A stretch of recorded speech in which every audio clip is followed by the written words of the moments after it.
Welcome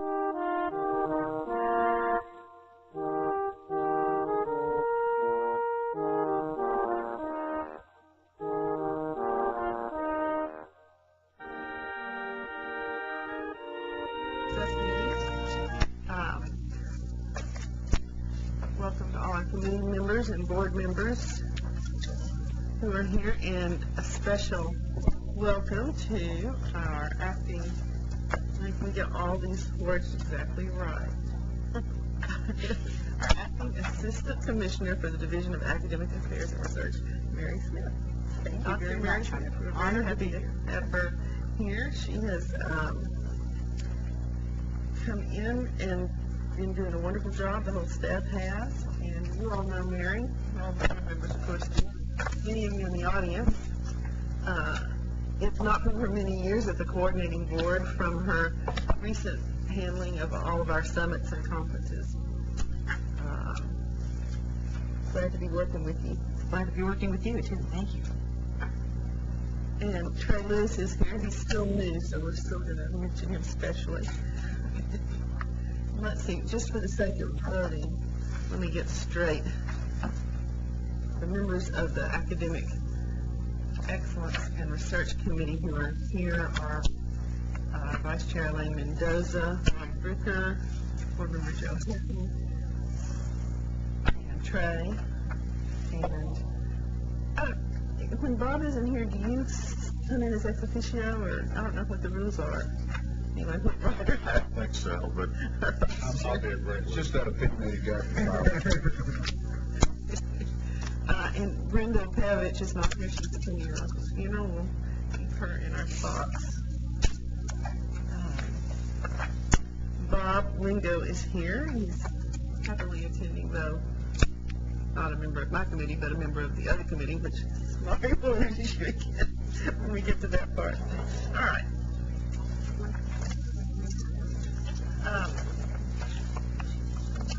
On June 11th, we met on our regularly scheduled quarterly meeting, and we discussed and voted on several preliminary authority requests and new degree program requests.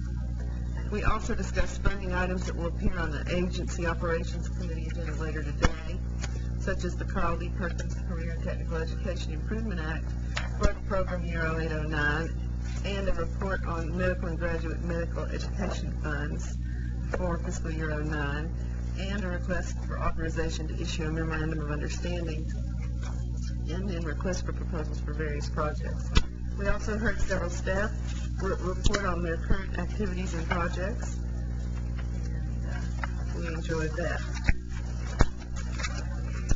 Now, agenda item 2 is consideration of adopting the Commissioner's recommendation to the committee relating to amendments to Chapter 7 concerning degree granting for colleges and universities other than Texas public institutions.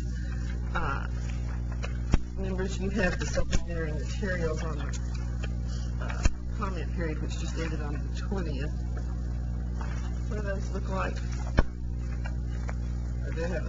Oh yeah, they're yellow, or golden, or whatever y'all call this. Goldenrod. Yeah. And you know, as you know, we are just going to be dealing with this, no doubt, for a couple of years because it's so new and it's so important to get it right, and we'll just keep on working on it. We're happy that we have public comments to help us. And Dr. Susan Hetzler, there she is. Welcome. She's the Director of Career and Technical Programs, and she's going to explain to us about what's going on with the rules and what we're doing today and what we will be doing next time. Thank you, Dr. Phillips. Good morning, committee members, board members. As you know, the board has been working on revisions to the Chapter 7 rules since January of this year. The rules that the board saw in April were amended based on comments that were received after that January meeting. Some of those suggested changes were considered by staff to be substantive.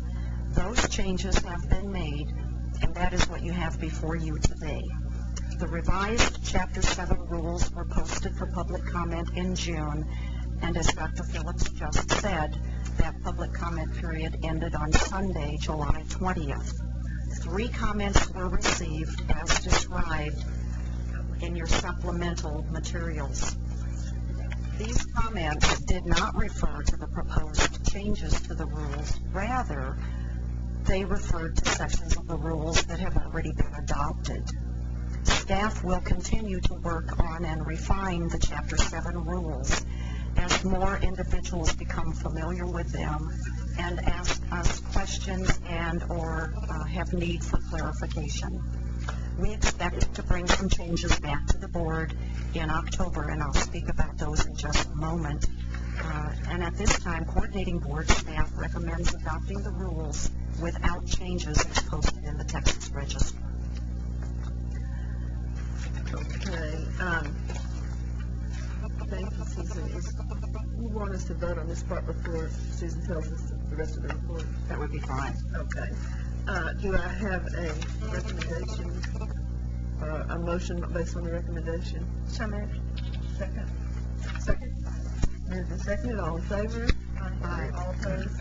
Motion carries. Mr. Chairman, can I just ask one question? And, this we're voting on here is, can you just, and I'm reading through this first time I've seen this, what were the essence of the changes that were being, at least looks like most of the comments were being recommended by Holland and Knight.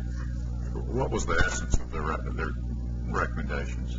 They were recommending changes to the rules that had already been made, just clarification of language that was adopted by the board and the rules in April.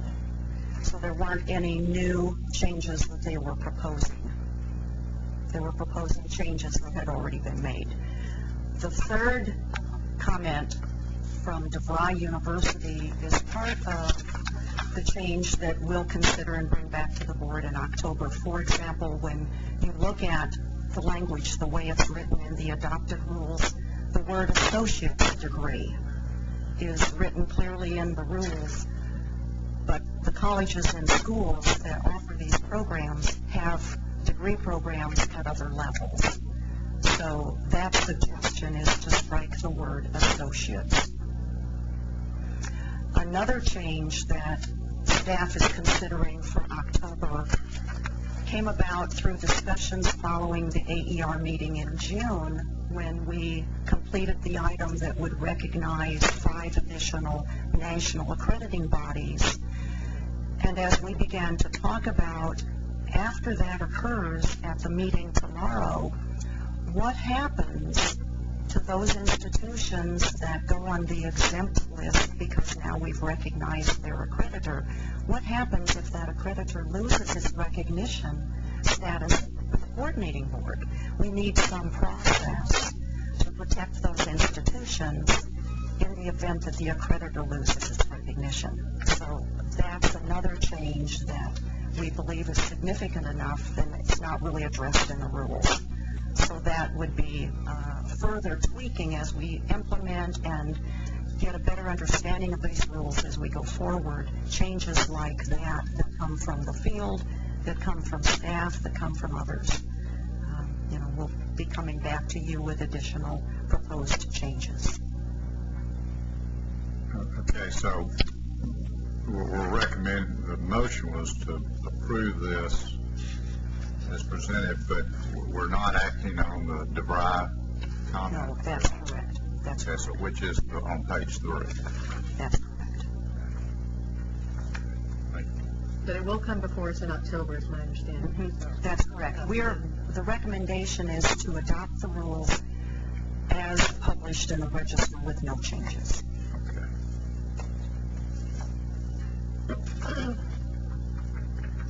I think it's a little bit hard for us, since we aren't as familiar with it, to distinguish sometimes between what is a substantive and what is not.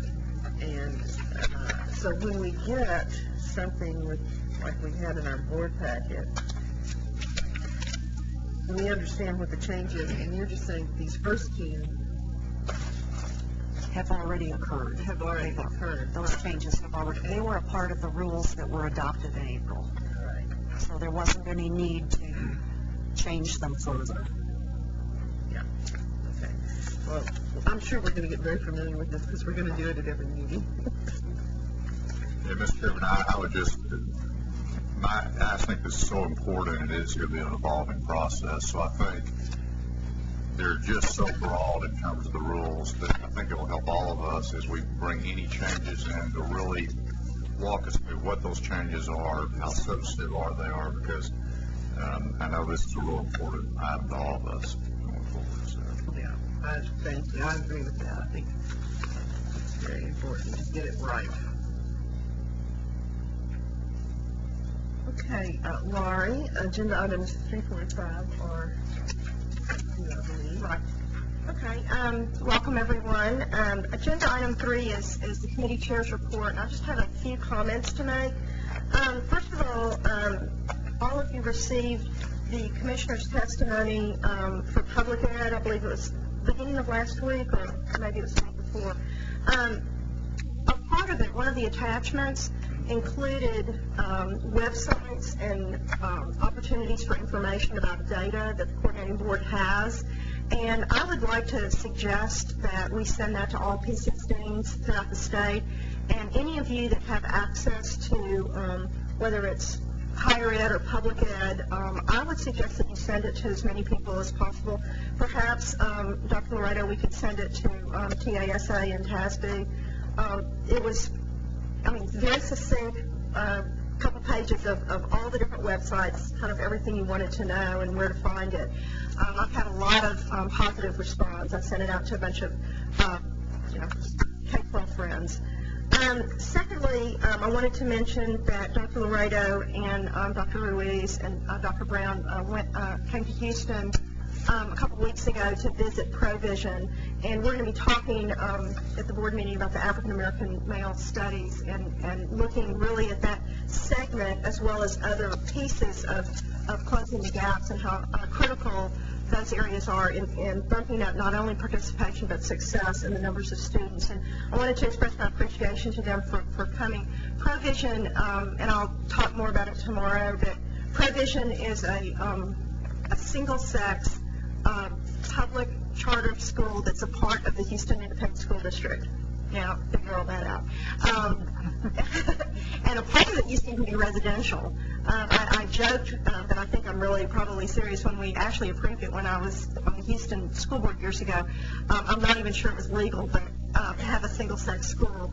But it's an amazing school where they are really working very hard in focusing mostly African American males on really kind of turning their responsibility, character, and focusing it, turning it around and really focusing. They do a lot of nurturing and mentoring, and their philosophy is pretty much after that, the rest is a lot easier for them to learn. And they've got some great data, and I'm hopeful that the coordinating board will support them in supplying data. They're partnering with the University of Houston and to get more kind of research on what they're doing. It's a middle school. It's NHISD. They had a huge capital campaign, and former Secretary of Education Rod Page, who was superintendent at the time when we approved the school, was chairman of that campaign. And they've built a brand new facility, which Dr. Rader, you got to see it. I haven't seen it yet.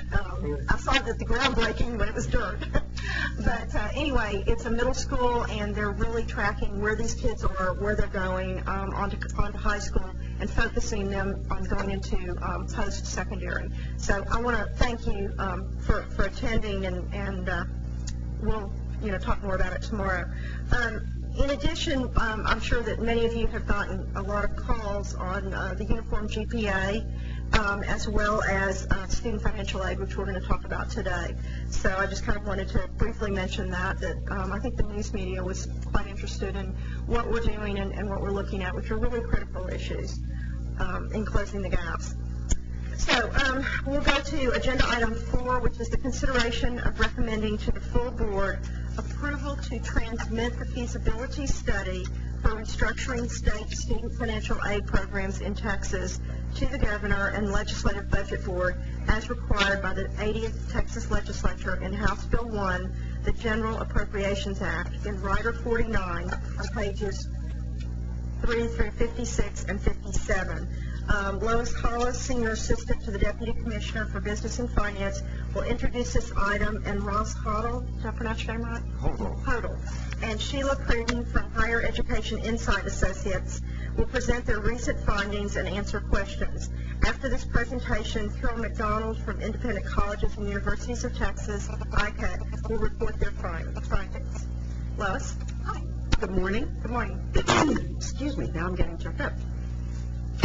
What we're going to do today is, you all had asked during the last Participation Success Committee that we go back and do a deeper analysis of what the recommendations would, what the impact of the recommendations are. And you wanted to focus on two things mainly, and that was the merging of Texas Grant, TEG, and the Texas Equalization Opportunity Grant Program, and then look at what the impact would be on adding merit to those programs. And there were two ideas for merit, one that was in the HERE report, and then the alternate merit qualifications that the commissioner had recommended. And because it was a very compressed timeline, what we did was we took a sample, and it's a small sample, but we asked the three associations, Independent Colleges and Universities of Texas, Texas Association of Community Colleges, and the Council of University Presidents and Chancellors, each to recommend 6 institutions that they thought were representative of their institutions and representative of the state.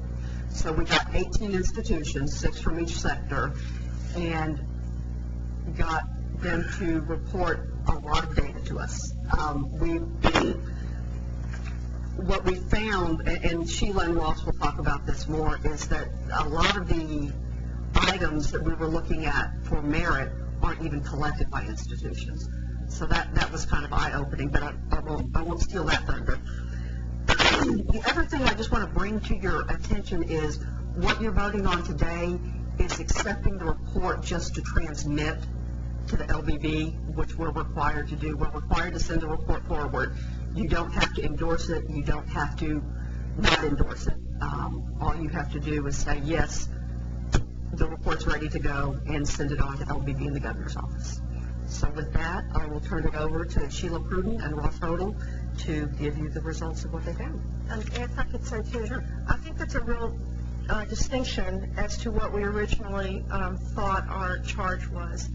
So that it is possible, according to Lois, and also with our agenda item and the way that the recommendation is phrased, that the recommendation is to accept their findings and not to endorse or take position. Mr. Heldenfeld. Lori, and I looked at the handout as well as what was sent to us earlier. The way it's worded on our agenda is consideration of adopting the recommendation to the committee on the feasibility study, et cetera. That's correct, and that's why I want to bring up. There's an update to that. It's been revised. Right. Okay. Okay. Does everybody understand? Any questions on that? Okay. Thank you. Thank you, Madam Chairman. It's nice to be back in Austin again. It's considerably warmer than when we presented our report to the board in April. Our colleague Larry Manica, who was with us at the April presentation, is recovering from thyroid surgery, so he is unable to be with us today and sends his regrets.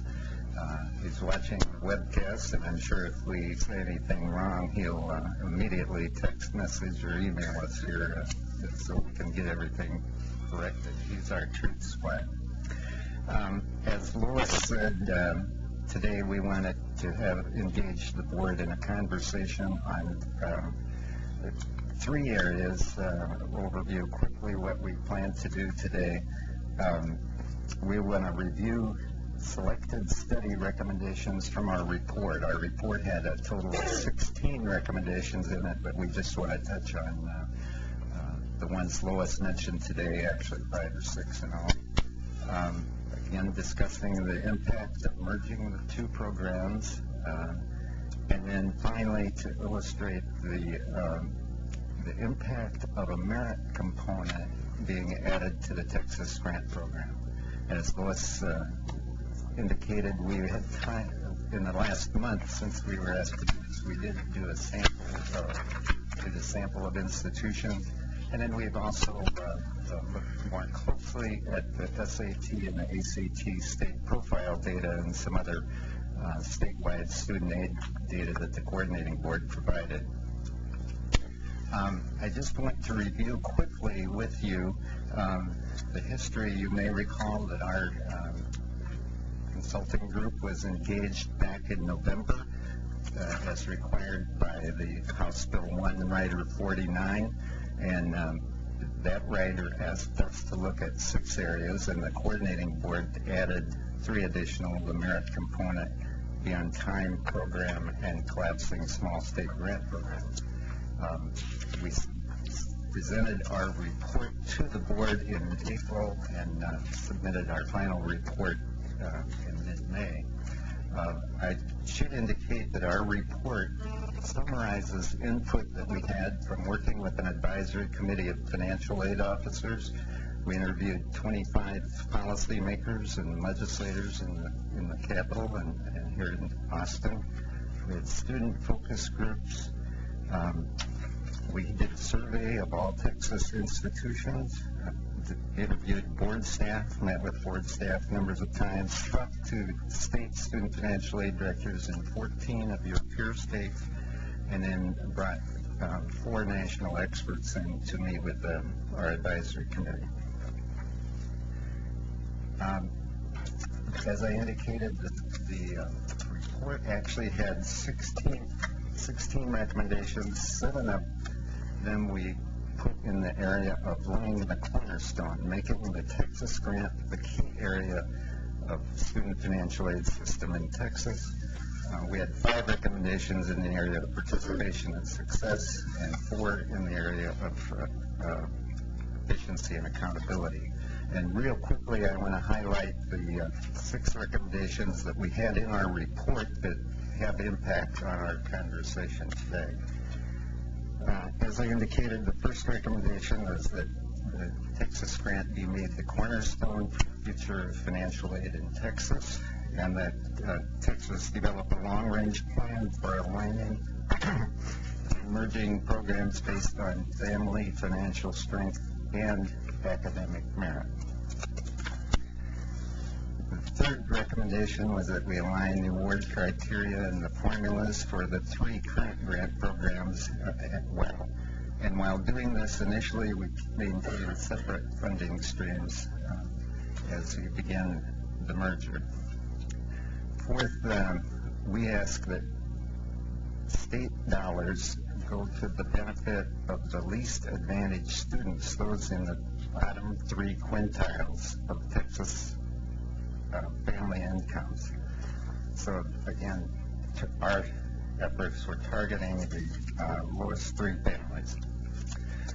Jumping to recommendation 8, which has relevance on our conversation today, we recommended adding a merit component to the Texas grant to assure that the most able, the brightest, and best prepared students were the ones that received the Texas grant. And we recommended giving students a choice to qualify to deal with different learning styles, and that some students didn't test well and so on.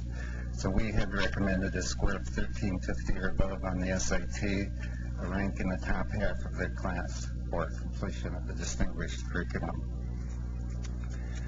Can I ask a quick question on that? Sure. You all looked, I'm sure, at the difference between the recommended curriculum, which is the default curriculum now that I believe like 97% of the students entering as freshmen have completed the recommended curriculum, but you all made the decision or are recommending the distinguished curriculum. And maybe not now, maybe you want to finish your presentation, but that's something that I'm finding is a real sticking point with a lot of high schools, K-12.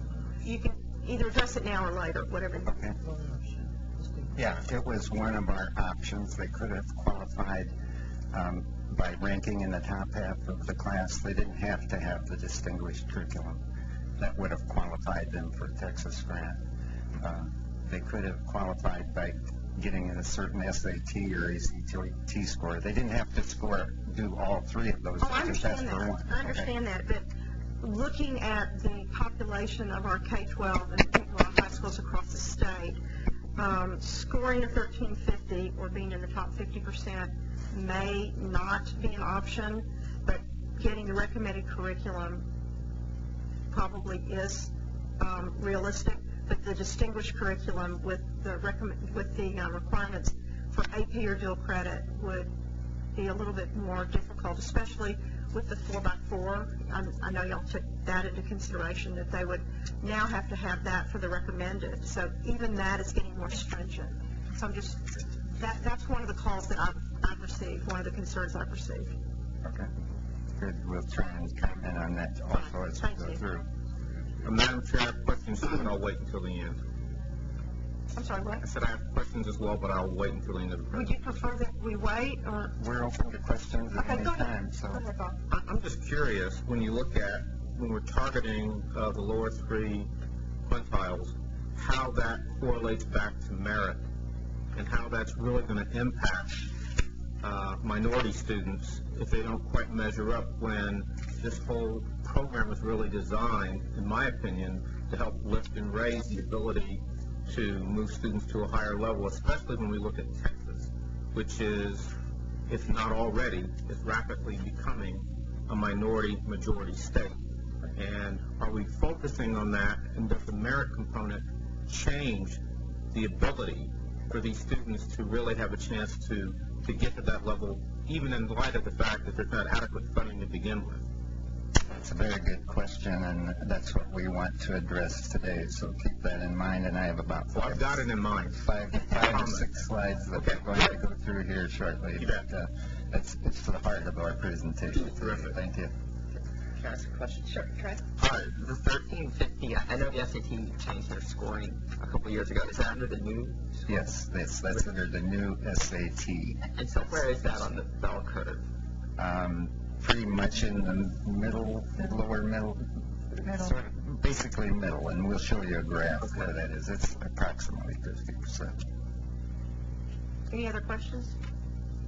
Okay, one final recommendation that we'll be referring to today that was in our report, and that relates to our concern to the making more students eligible for non-traditional students, the older part-time students who comprise half of the student population in Texas higher education, having an eligibility pathway for them to become eligible for the Texas grant. Right now, they represent a half-year population, and they're only getting about 10% of the Texas grant money right now. So we wanted a way that they may not have recent test scores or class rank or other data that recommended or distinguished curriculum.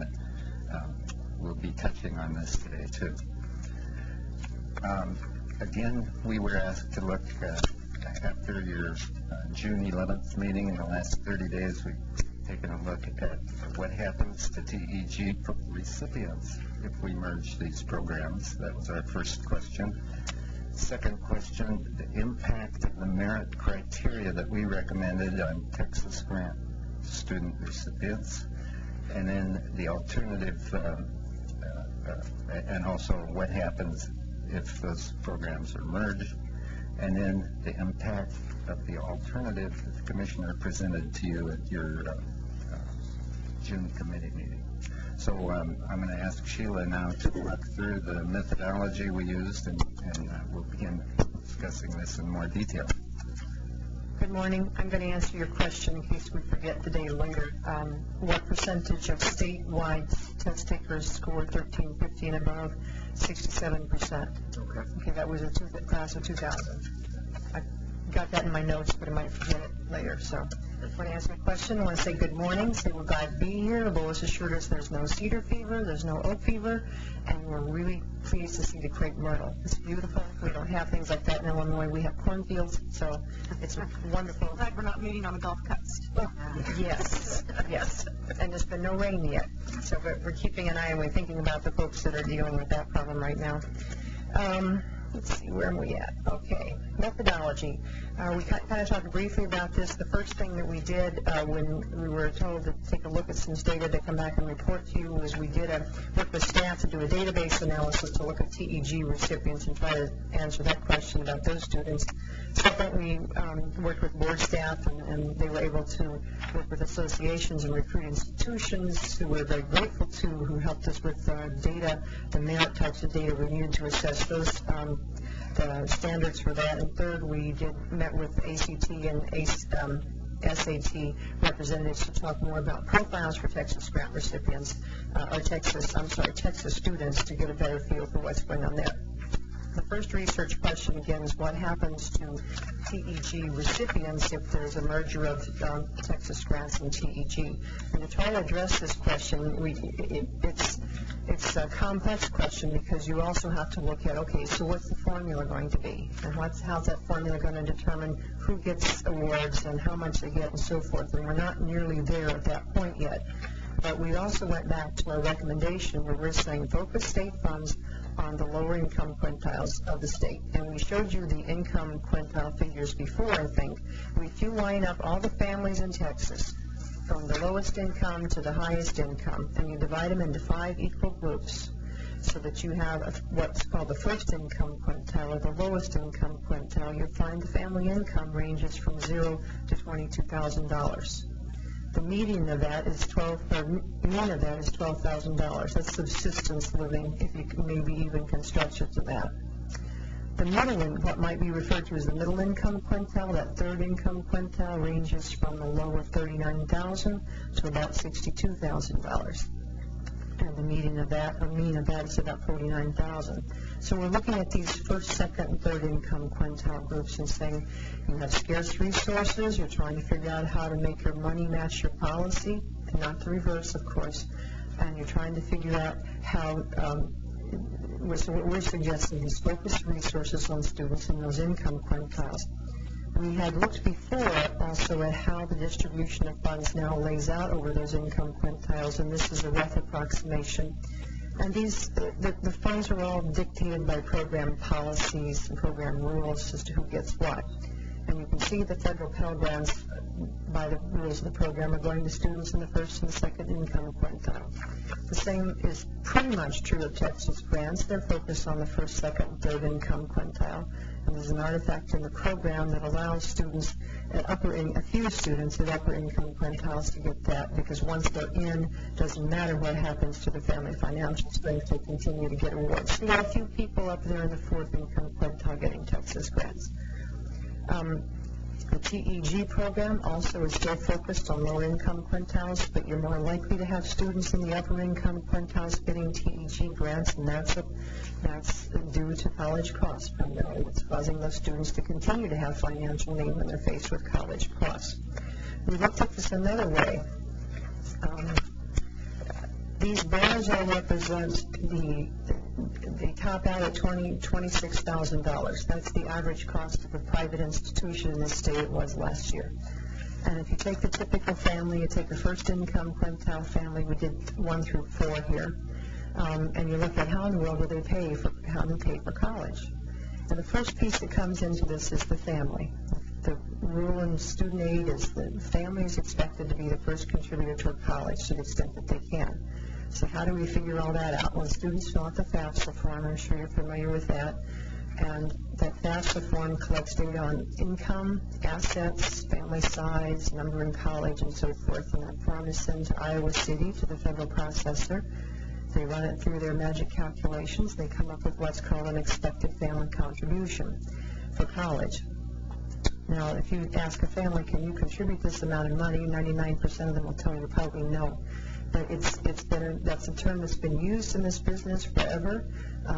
Some people refer to it as an index, which perhaps is a better term because it is some sort of measure or an assessment of a family's financial strength. And it's in the gold up there, the greenish gold, and you can see that the first income quintile, and we're using the average incomes here to represent these families, was $12,000. So there's going to be no family contribution expected there. A very small contribution from the second quintile family. That's an average of about $30,000 income for a family of 4. But on up, we're going to have some contribution into this. Now, again, families may say, well, we can't come up with that money, but still, when institutions are making awards based on financial need, they have to factor in that EFC. They have to factor it in first, and then whatever's left is where they can award funds.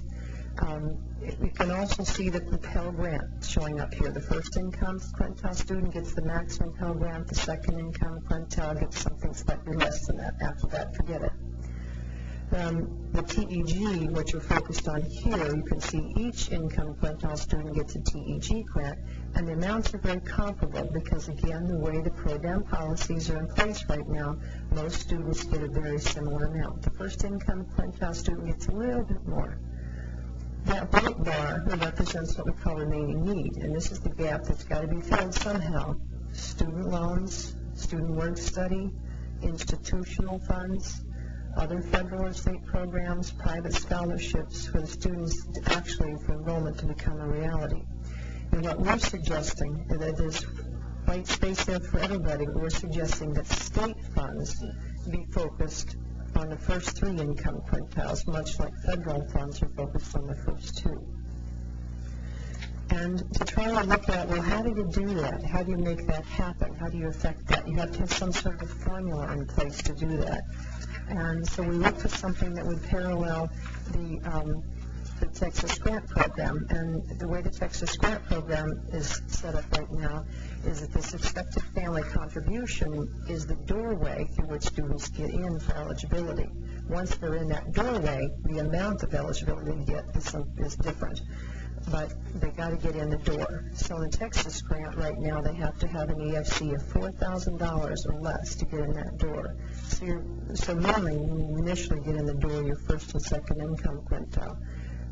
We looked at the TEG program and we'd say, okay, what would that doorway be for students in the third income quintile if we're going to make sure the state was helping students up through middle income families at private institutions?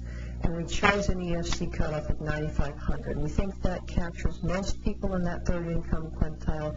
It probably, this is an example, but we figure it's probably something close to that. So what happens if you apply a 95% cutoff?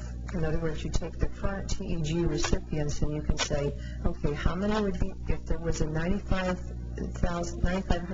EFC cutoff, how many TEG recipients would still be eligible for state funds versus how many would not?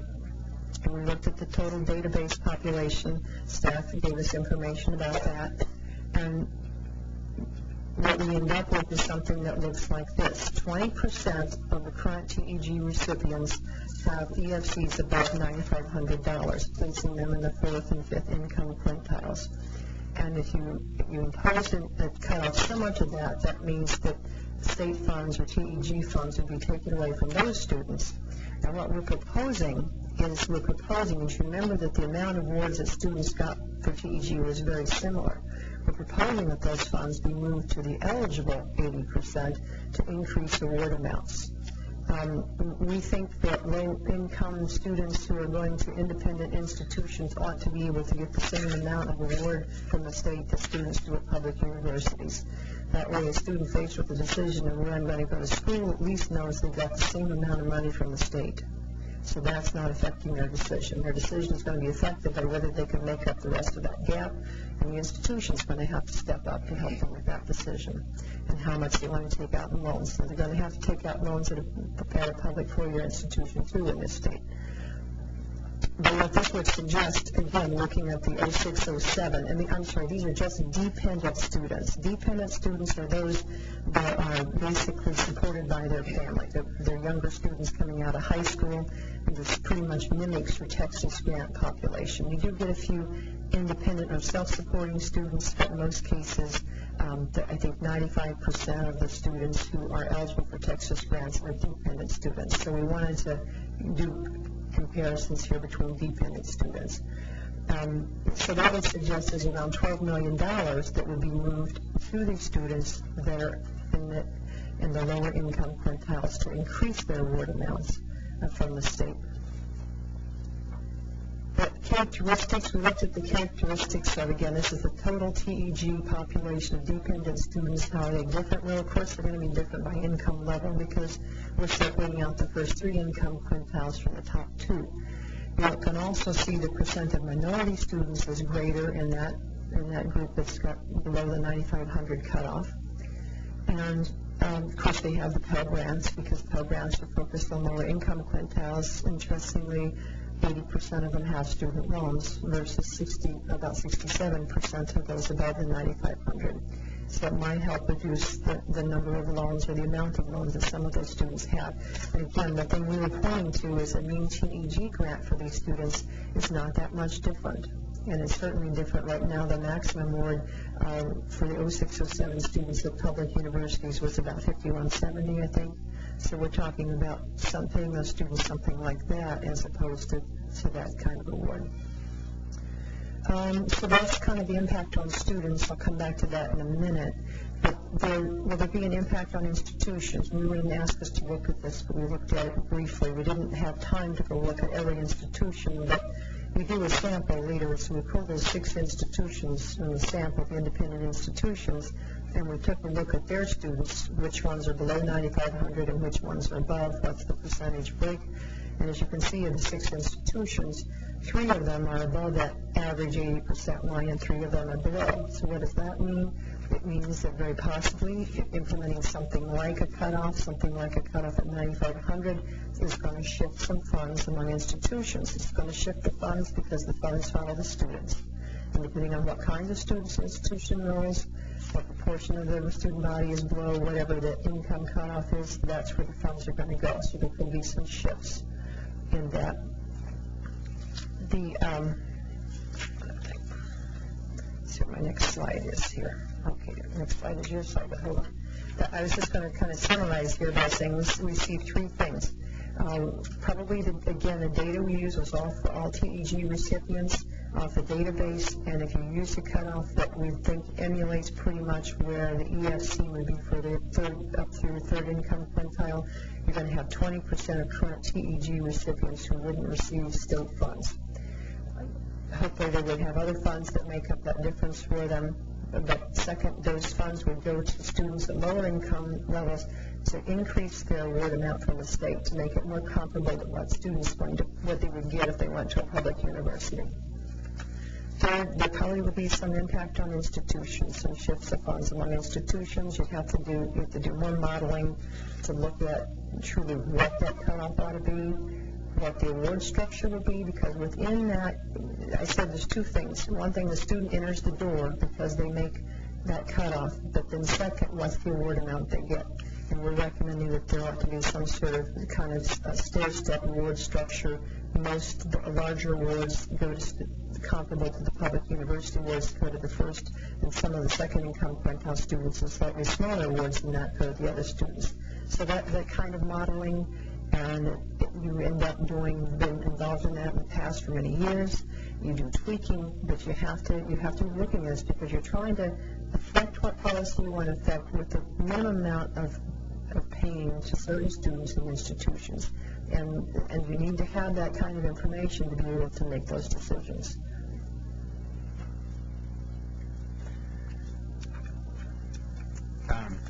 Thank you, Sheila. The next area we want to move to is the questions we were asked to look at in June, and that is the impact of the merit criteria that were contained in our report, recommendation number 8 in our report, on current Texas grant recipients and the TEOG recipients if these programs were merged. And then also we were asked to look at the impact of the alternative that the Commissioner recommended at your June committee meeting. Again, here's a quick review of the differences in our report and the alternative presented by the Commissioner. We had said that students could be eligible by any one of these 3 criteria, meaning any one of the 3 distinguished curriculum, 1350 on the SAT or 18 on the ACT, and a recommended curriculum and rank in the top 50% of their high school graduating class. the commissioner's differences basically increases adding in the International Baccalaureate curriculum as an option, moving the SAT score up to 1,500 and the ACT up to 21, and the class rank would, to be eligible, you'd have to be in the top 30%, again, meeting any one of those three. Yes. I want to make sure that this is a reflection of what the commissioner recommended, because it's my recollection that the commissioner on the second point recommended, data I have from prior meetings, that he recommended completing the recommended high school program and achieving a college readiness score. Yes. But it wasn't defined as 1,521. That was to be defined, whatever that college readiness score was. Right, and that's what the current college rating, we had to use some number to do a comparison, and so that's what the current college readiness score would be. Okay. So that is what's defined today as college readiness. Those two. Okay. Defined by, I think that's what that staff has. Is that, it's coordinating board definition. It's, if you're going to be exempt from the Texas Success Initiative, that's what you have to score. You're not going to, and this is where my, I know what the score is. It's the score that It's a cut point. thank you.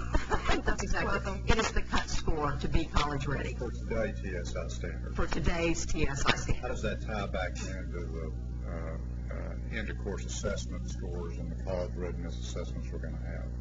That I don't know. I mean, there wasn't any way to model that because that's not defined. And so there had to be a way to compare the two recommendations. So that is just based on today's scores.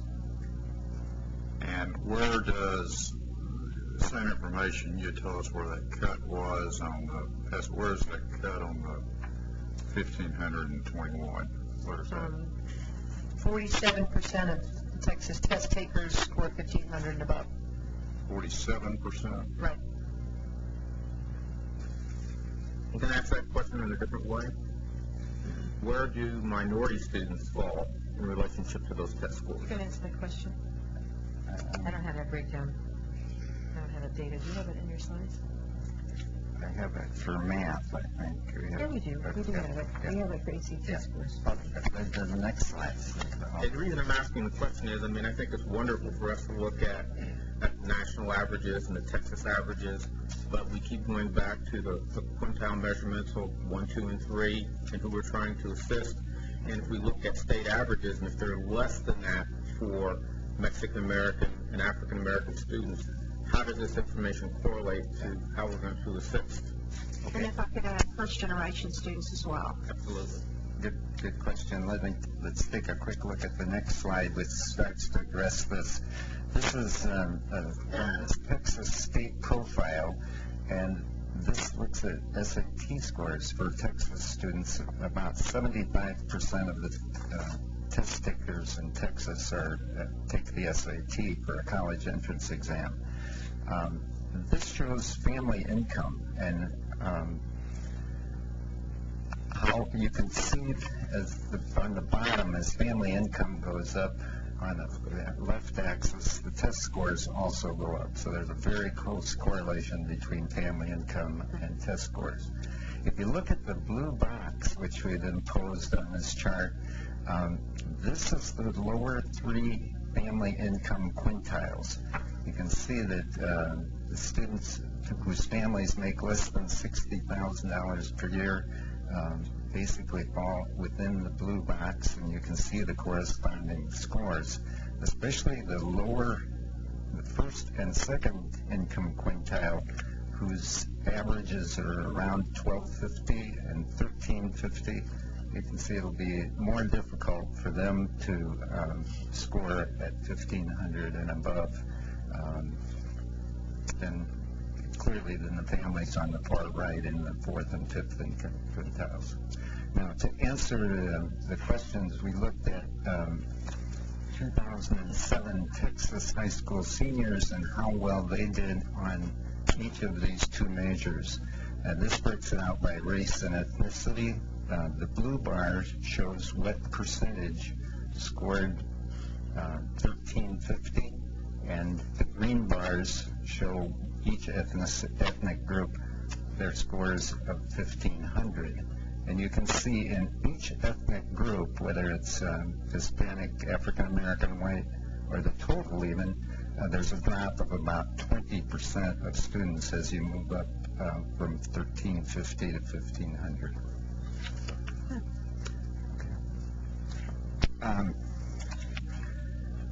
This might be a question that Mr. Lewis had earlier. Could you give us a correlation of what a 1350 on this newly revised SAT norming is versus, what does that equate to for the old score? Is that 1,000? Is that, or is that? It's about 900. It's about on the old 900. score, yeah.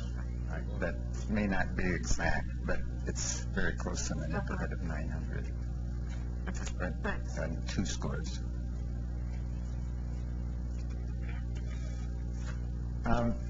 Next, we looked at ACT, which about 25% of the high school seniors take in Texas, and how well they did. ACT has scores in 4 areas, and then they have a composite. This slide is the math scores, actually. It says English scores, but these are mathematics scores, and how what percentage of various ethnic groups did. Excuse me, these are Hispanic students. What percentage scored an 18, and what percentage scored a 19, a 20, and 21? And you can see it dropped 9% when you move up 1 step to 19. You drop 7% when you go to 20, and an additional 6%. Same thing for Caucasian students. You're dropping about 7% each time you move up. And the same with African American students. You drop about 7 or 8% as you move up each step on the scale.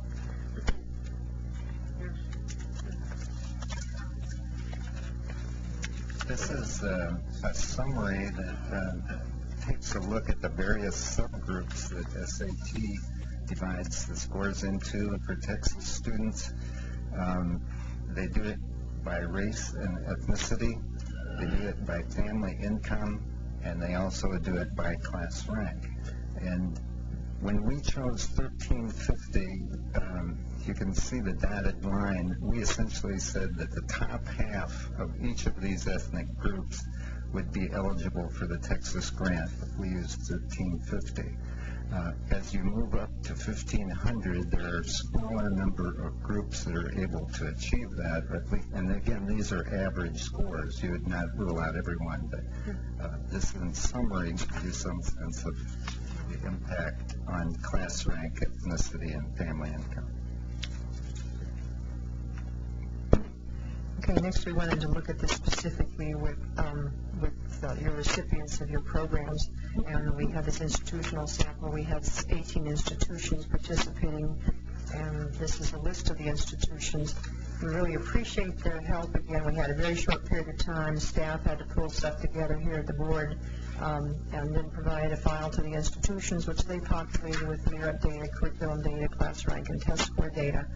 And again, we appreciate it because they had just a little over a week and a half to do that, and that was quite a bit of information to put together in that period of time. The overall samples that we ended up with as a result of this is we got about 16,000 Texas grant recipients from the 6 community colleges and the 6 public universities, and that represented about 30,000 of the total recipients of the program last year. The TEG, again, what we did here, trying to stay focused on looking at the other changes, we looked only at dependent students, and we looked at those students with an EFC below 9,500. So for our purpose here, we reduced the sample, and we had about 2,400 students of potential 15,000 who met that criteria overall. So a little smaller sample, 16%. We have a few questions about that sample, and we'll talk about those later.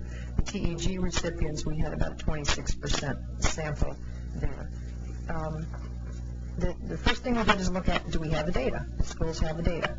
And what we found out is for 19% of these students, they didn't have the data. They didn't have curriculum, test score, class rank. And so basically what that's saying is, number one, you have institutions, if you're going to impose a merit requirement, they're not collecting the data right now, so you've got to put something in place to do that. Number two, you may very well have students who aren't taking tests. And because they're going to open admissions institutions and they don't need to take the test and they're not doing it. So suddenly you're going to have more students having to take the test, pay for taking the test. On the other hand, all the students should have a class rank, but obviously some students aren't, or some schools aren't collecting that data, and they weren't able to provide it to us. So we threw those students out for this analysis. We therefore made an assumption that they're distributed the same way the students with data are, and that may be a correct assumption, and it may not be. But we focused on the 15,000 for whom we had data and just looked at them to see what the results are. If we implemented, if you took and you said, okay, you guys all got funds from programs last year, what would be the impact if you had to meet these merit criteria? And we focused first on Texas grant recipients. We looked at recipients by school type, public 4 and public 2. And what we found in there was the 95% of the Texas grant recipients in 06-07 would have met the HEI criteria for eligibility. 64% would have met the alternative criteria, the higher requirements. A little different picture at the public 2-year institutions, perhaps unexpected. 63% met our criteria, 41% would meet the higher requirements. And the totals are shown there, 88% and about 74%. Now, if you go look at this a little further and say, okay, what made these students meet the criteria? What made them eligible? And if we look at the public 4-year institutions, and someone mentioned the distinguished curriculum, and I'll just mention this, 30% of the students at public 4s had the distinguished curriculum. So that made them eligible automatically. The biggest group, though, 47% of them had both the test scores and the class rank. And of course, those institutions, some of them have selective admissions. They have requirements for admission that likely exceed what we have recommended here. And that's where you perhaps see a higher percentage of students being eligible. At the public 2-year institutions, 69% of them were eligible because they had the class rank.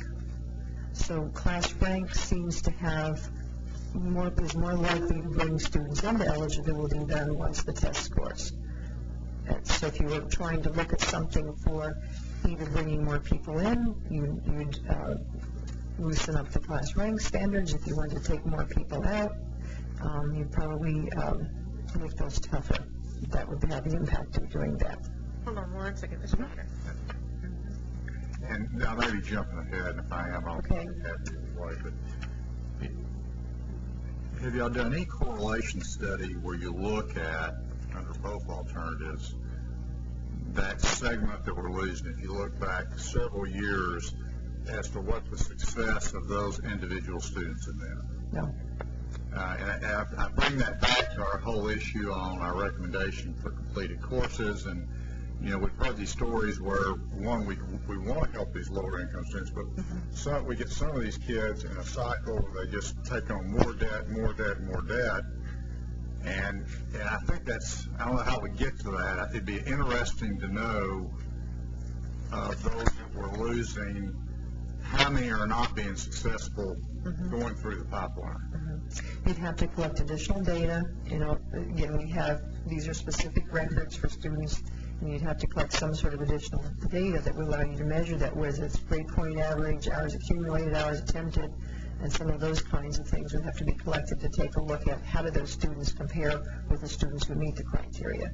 Are they getting the same kinds of grades at the same institutions? Are they achieving as many hours? Are they progressing, you know, from, I think that's why you're saying, from one class and eventually. We knew that from before, that the data we looked at before was that Texas grant recipients overall, and what you've been having, have been completing at the same rates, and I think slightly better than other overall students. But now you're taking another break here. So what you're saying is, okay, let's look at these and see if they're performing as well. by that, but we don't have that data. And that would take more time to collect the data, but it's worthy data to collect, yes. That is an excellent question, and that really shifts the focus a little bit. We ought to bring it back Yes. in as to where we take it. I agree. Good question.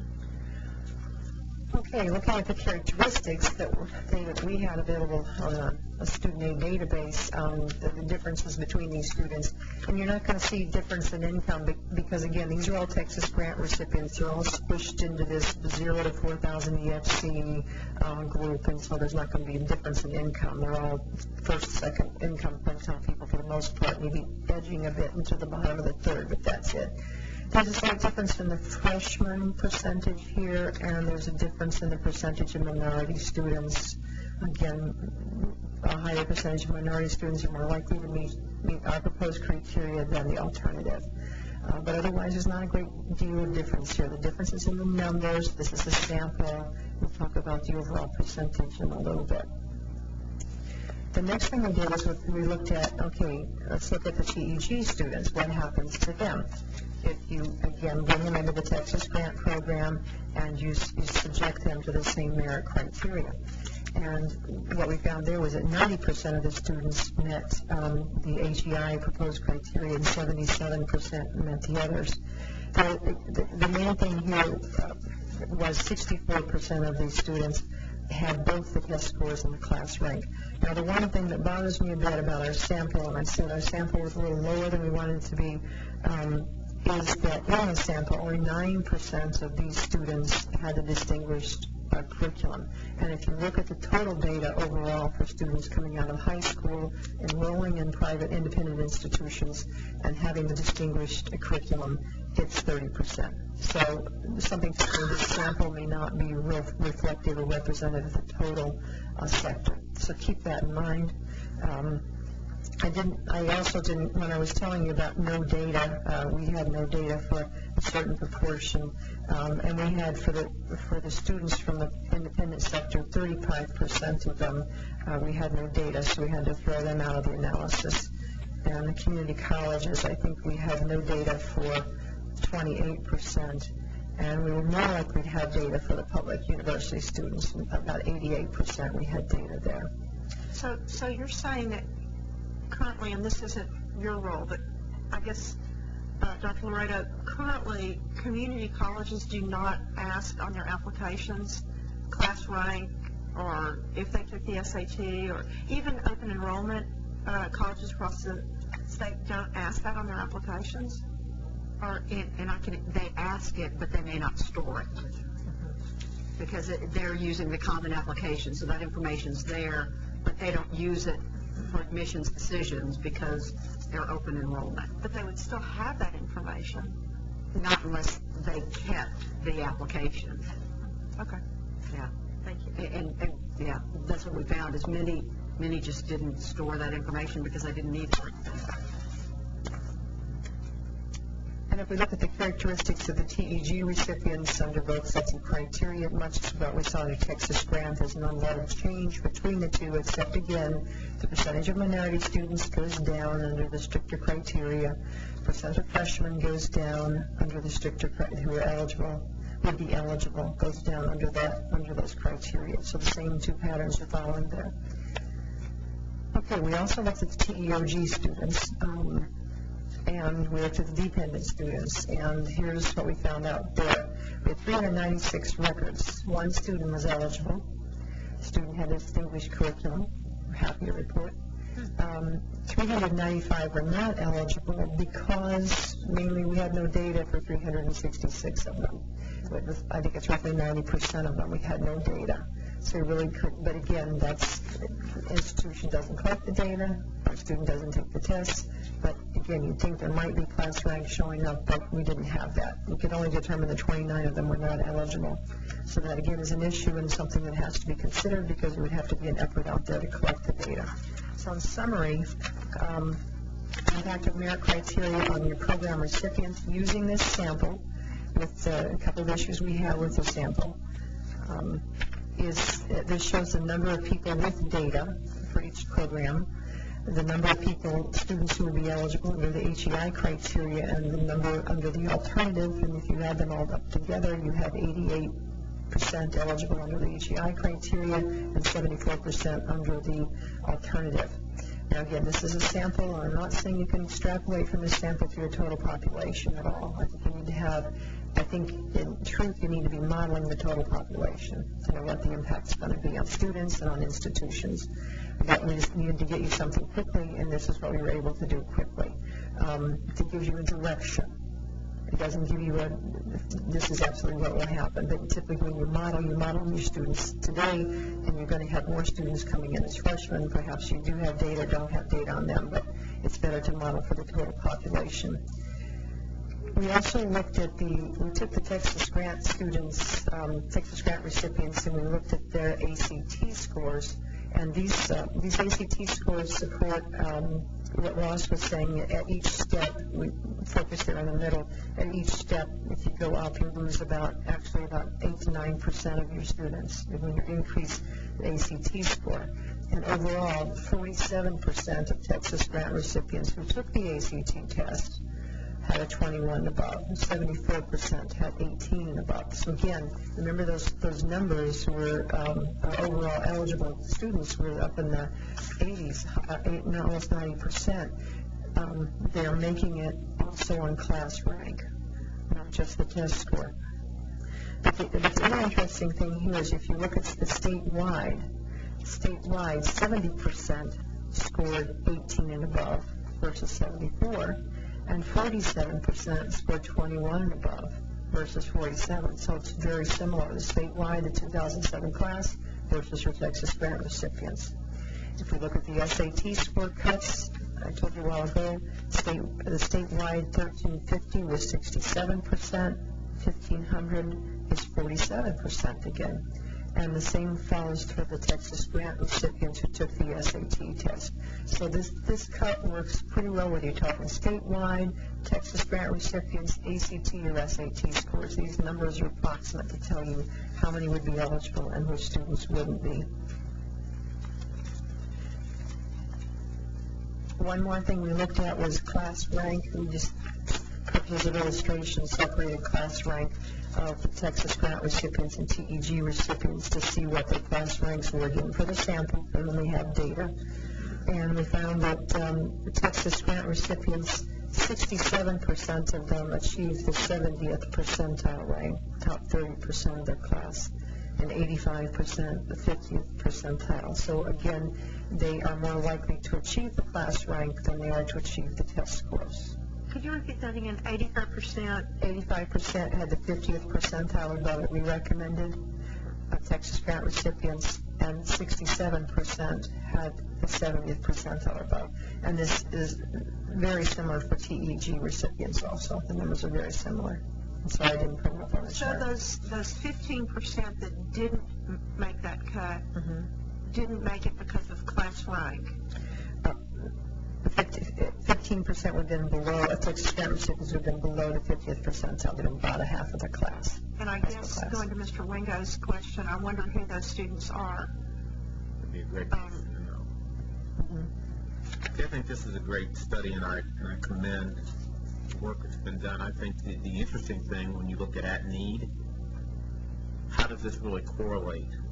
How does this really measure up to if you went to Houston, the Valley, El Paso, and you looked at the universities and colleges and the public institutions, and how does this really measure up? And who is really being impacted?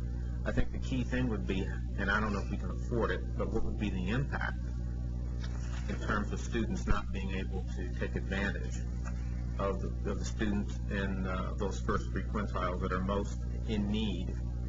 When you look at all the different criteria for merit, and you put the merit piece on top of this equation, and you go back and you look at SAT scores or ACT scores, and you look at the correlation, and you look at where the minority students are falling now, are we going to, instead of closing the gap, are we widening the gap? That's my question. Right, and that's a good question, except that I know that at least in the urban districts, the majority of all of those high schools are minority students. Right. And in the urban districts, the majority of those high schools are in need. They're all, I think probably in most of the urban districts, the majority of the high schools are on free and reduced lunch. Maybe 80 to 90%. So I think what we're thinking is, rather than those that are making the cut, who are in all the different scenarios, who are those that aren't making it? Who are those students? So what's the impact? And what's the economic impact as well?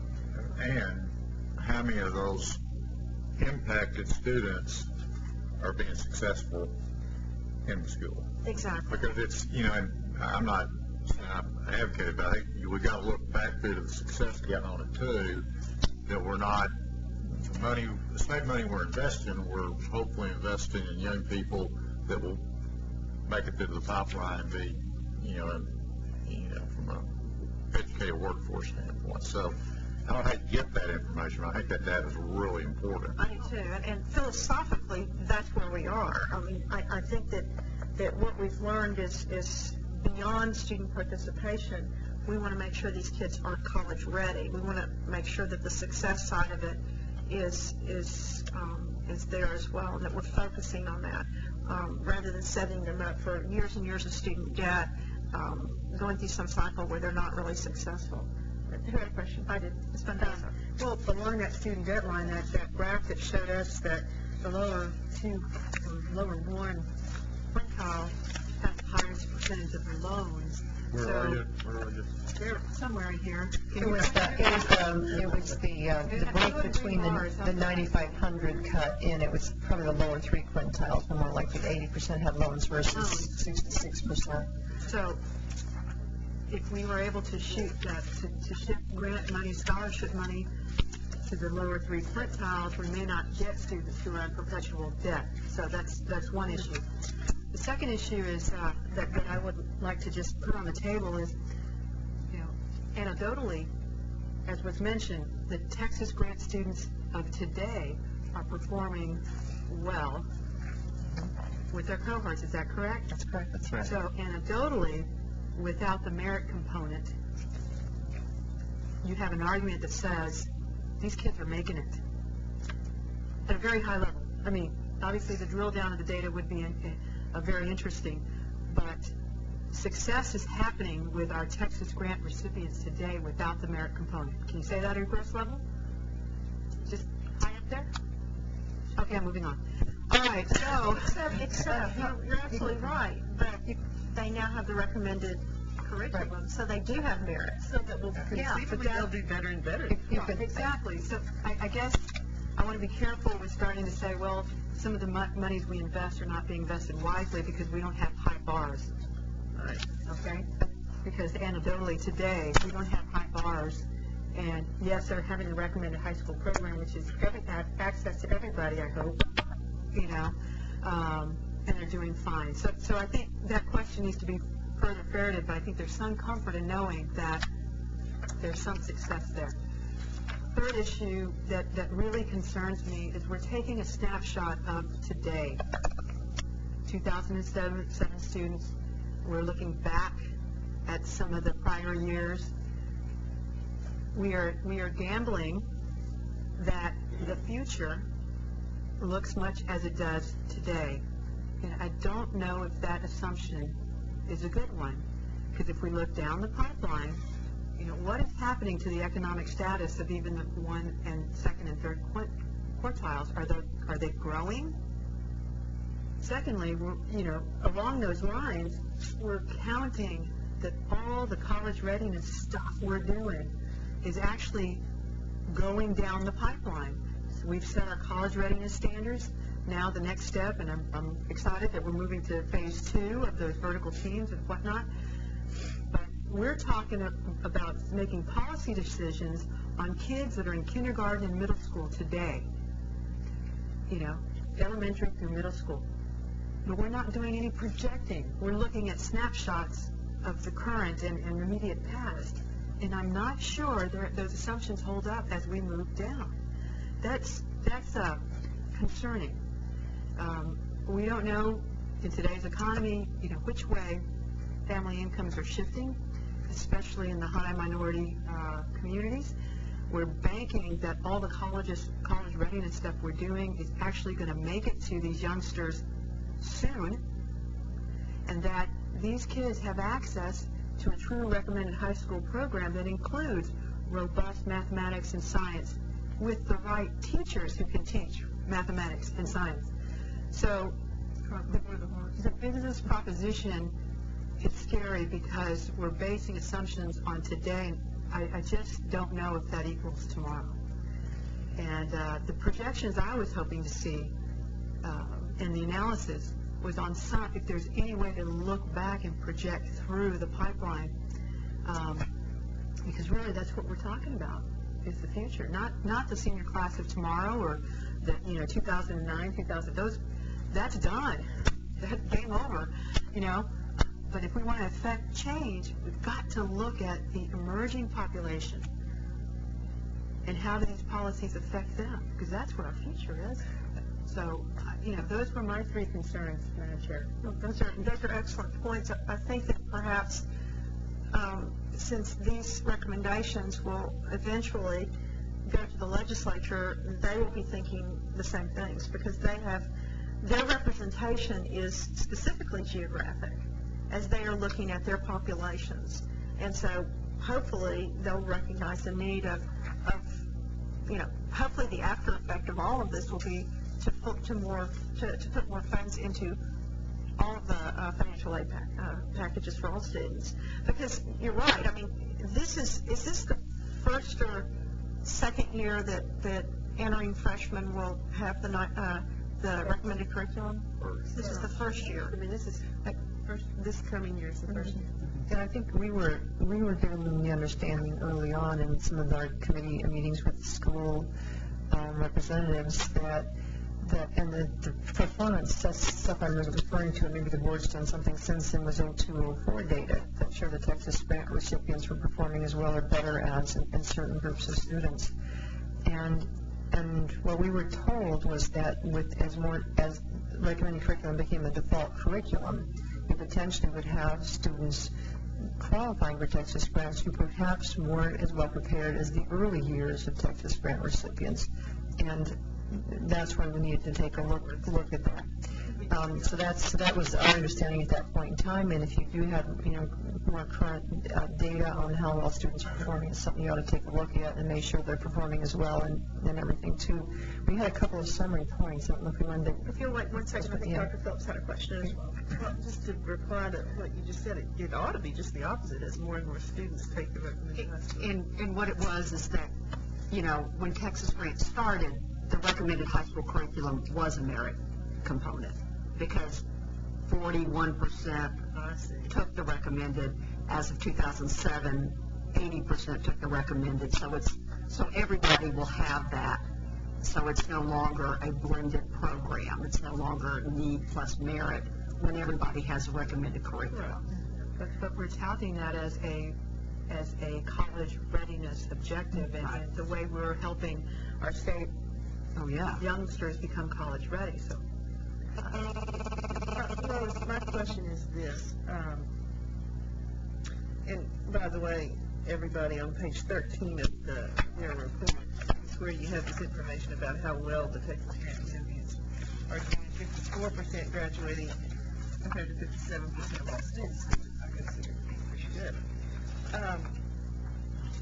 Am I right in remembering that one of the motivations for this study was a concern that the middle people were not getting enough help, middle class people were not getting enough help? Not for the study itself, but that was part of adding the merit component. Right. And that's what we did. That's what staff in the governor's office recommended adding to the study. The study really, came out of an LBB study that they did, looking at ways to make sure that students were eligible, the right students were eligible for Texas grant, that we had as many people applying for financial aid as they could, and that we were delivering it in the best ways possible. But then we did add the merit criteria because everything we've heard is, there's not enough help for the middle class. They're not eligible for Pell. What do you do? in that case. And so should financial aid be restructured to kind of shift some of the funds? I'm just wondering about the premise of, if the premise is we want to use our money as carefully as possible, so we want more students we want to select the students to receive Texas grants who are most likely to persist and succeed and graduate. It doesn't look like no matter what we do, to me, we're going to be able to do too much better unless the prevailing trend that, affects us and sweeps us on upward as well. That's tough.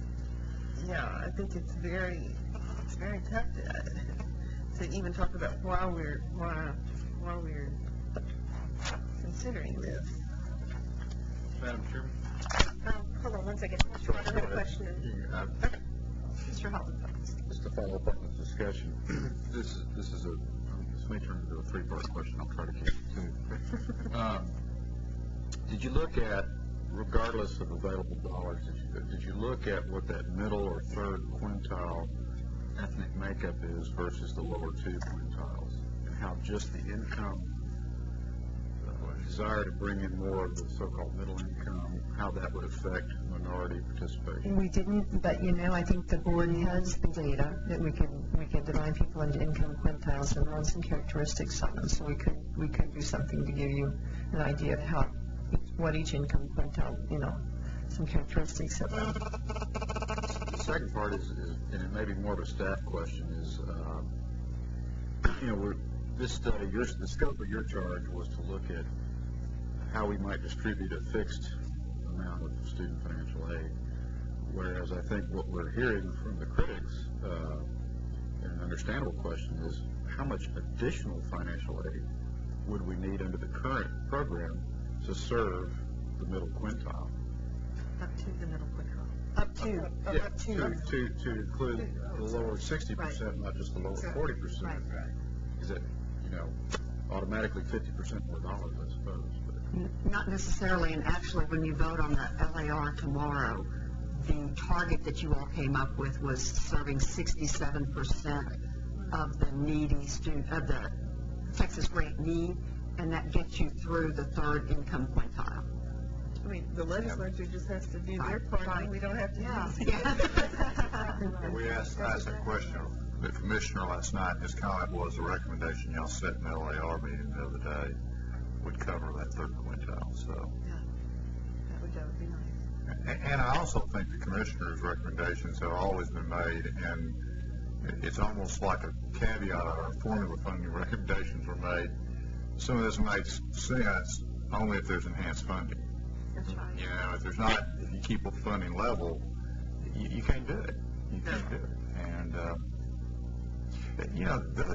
y'all referred in your report to a lot of other states. Y'all looked at the Hope Scholarship and several others. Can you just comment to the group as y'all done this across the country, where you've seen states go from a pure merit to merit plus need?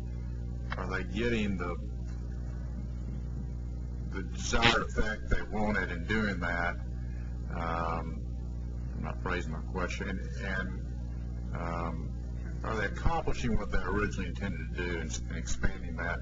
And secondly, are you seeing more of that across the country?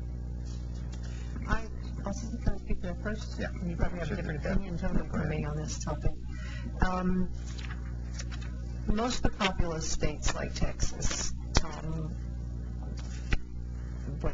I can get back on my history kick here, but a lot of states started out way back when in the 60s with programs that were focused on merit, getting the best and brightest in college, and financial need. You had to have both. And then when you came along with President Johnson and civil rights, the war on poverty, et cetera, a lot of states' programs moved at that point to mainly focused on need, realizing that students who could get into college could benefit from a college education. And now what we see is, if you're around long enough, you get to see the cycles repeat themselves in some way. We have a lot of states out there, some I would say are moving to adding a merit component who have been strictly need, unlike Texas. but we've been restricting either adding a merit component because they got to ration their dollars. And they're looking at ways to do that, and they're looking at ways to try to determine how do we make sure that our funds are going to students who are going to succeed, are going to contribute to the economy, etc. Ross, may want to speak to something else here. In our study, in the appendix of our report, we note that there are 8 states around the country that have both, in addition to Texas, that have both a need and a merit component.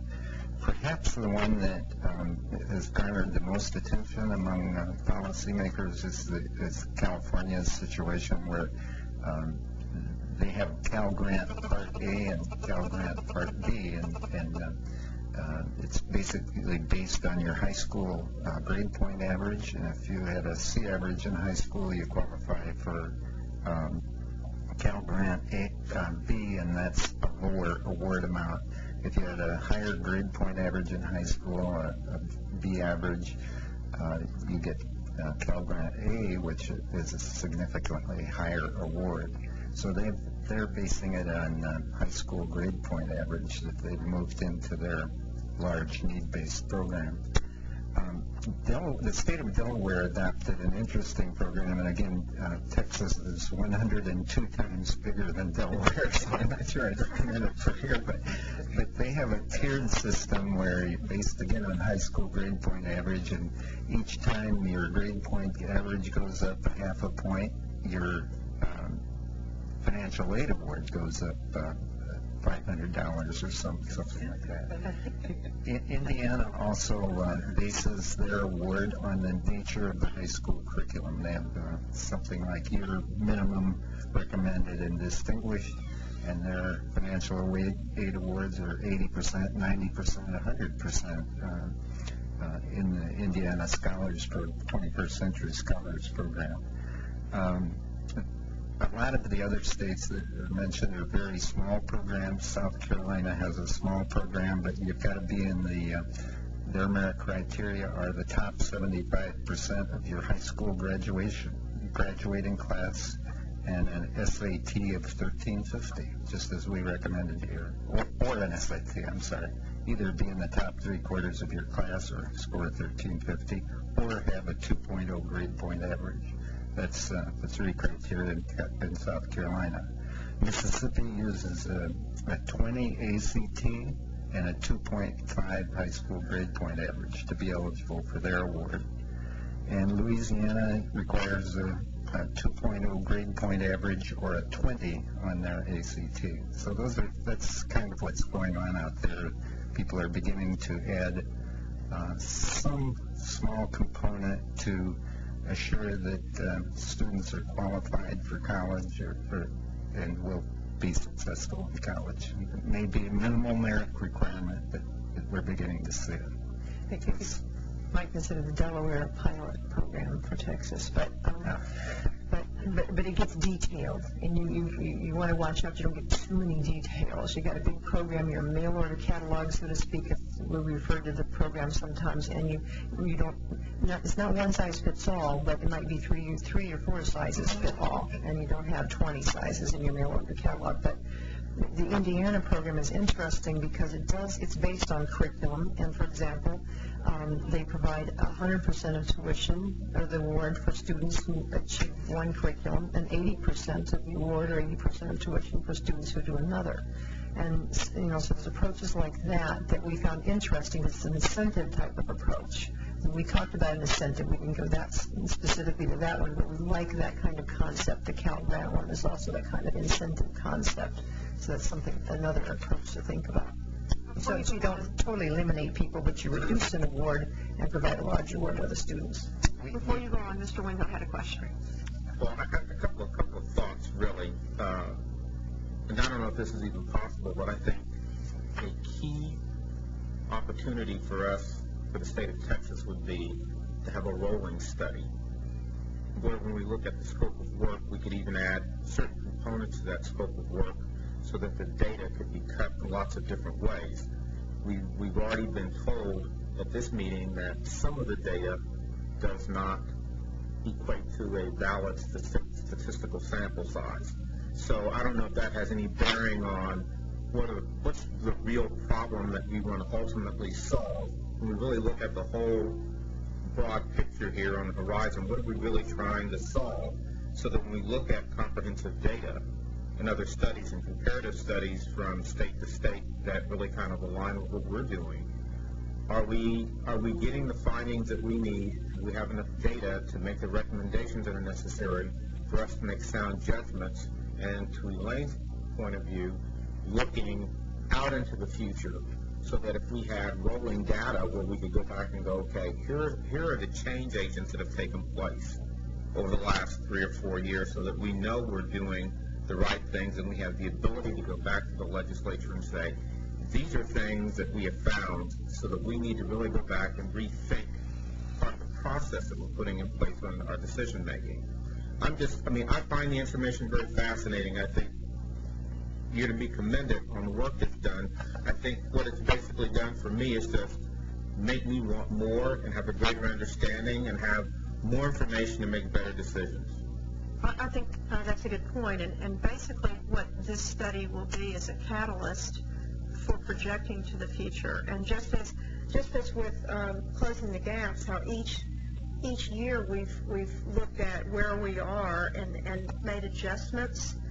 We've looked at disaggregating into all of the different components of closing the gaps, and we've looked at how we can make those adjustments and even change the numbers as we went along. I would hope that we'll take this year's college freshmen, track them and plug them into both scenarios, actually all 3 scenarios, where we are currently, what your recommendations are, and what the commissioner's additional recommendations might be.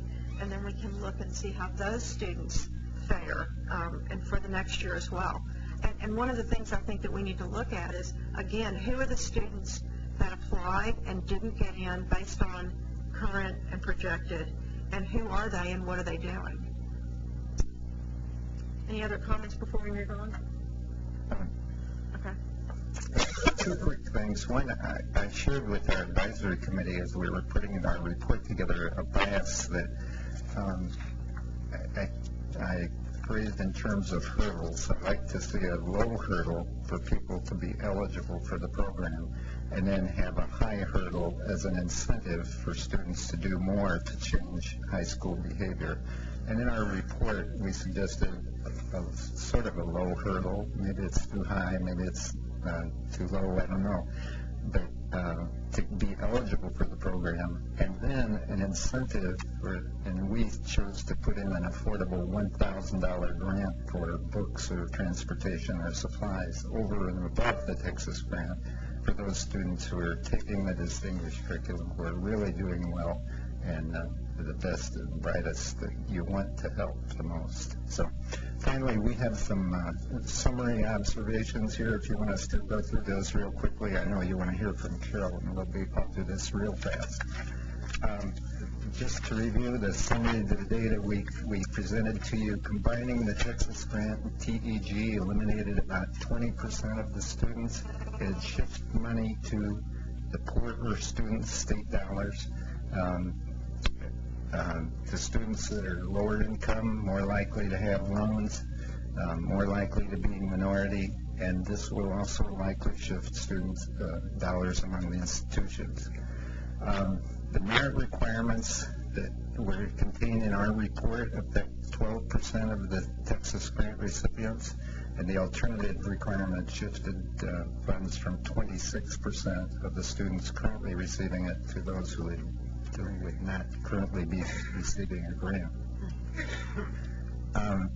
Use of more stringent merit requirements disadvantages a greater proportion of minority students in community college students. Our charts showed that. And as you move up on these standardized college achievement test scores, entrance exams, each time you move up a point on the ACT or 50 points on the SAT, you're going to eliminate about 7 to 10% of the students. And then finally, we did have a little difficulty in our sample, so as almost 20% of the recipients and institutions had not collected the data that we needed to do our thing. 3 quick concluding observations that I would make. First, as you implement the merit component, and you're already doing this, and to be commended, make sure that you're cautious on implementation. You've made progress on increasing participation rates in Texas since 2002 each year, and this, as you've indicated, will need to be reviewed. You do, however, still rank 40th among the 50 states for 18 to 24-year-olds in post-secondary education. So post-secondary participation is important, and you have to gauge that in this slide. The second thing, and Carol McDonald pointed this out as we did in our April presentation, unintended consequences of implementing merit requirements from studies in Georgia and New Mexico would indicate that students take lighter loads, they drop more courses, they take less rigorous curriculum. So this is an item that needs to be monitored as time goes by. One of the most important things in college success is having students take a full load their freshman year. And if they're successful in doing that, they're almost certain to graduate. So this is an area to monitor closely. A second observation we would make is you've discussed here is the phase in the changes. Institutions are going to need time to react, time to collect data, time to deal with resource shifts. So students also will need, and their families will need to be advised. So there's also, of course, missing data. And then finally, I commend the Commissioner for suggesting that more non-traditional student issues be addressed. As we indicated, half the student population is older part-time students in Texas, and they're receiving just a fraction of state grant aid. So looking at the way they attend college and evaluating their enrollment and transfer patterns and getting them back in school is an area of importance. That's sort of the quick and dirty summary of what we did in the last month, and I hope it sheds more light on your ability to make decisions. Thank you very much. I think we have a whole lot more comments that are going to be coming. Mr. Ryder? Just before Carol comes up, one thing you didn't touch on, and we have seen this in some of the comments that we've gotten from some of our state legislators, is a comment about renewal criteria of the Texas grant. And I think in a lot of your report you recommend going to the federal renewal standards, which is more equivalent to a 2.0 type of GPA, if I remember right, versus our current renewal standards, which are at a 2.9. Can you comment on that a little bit?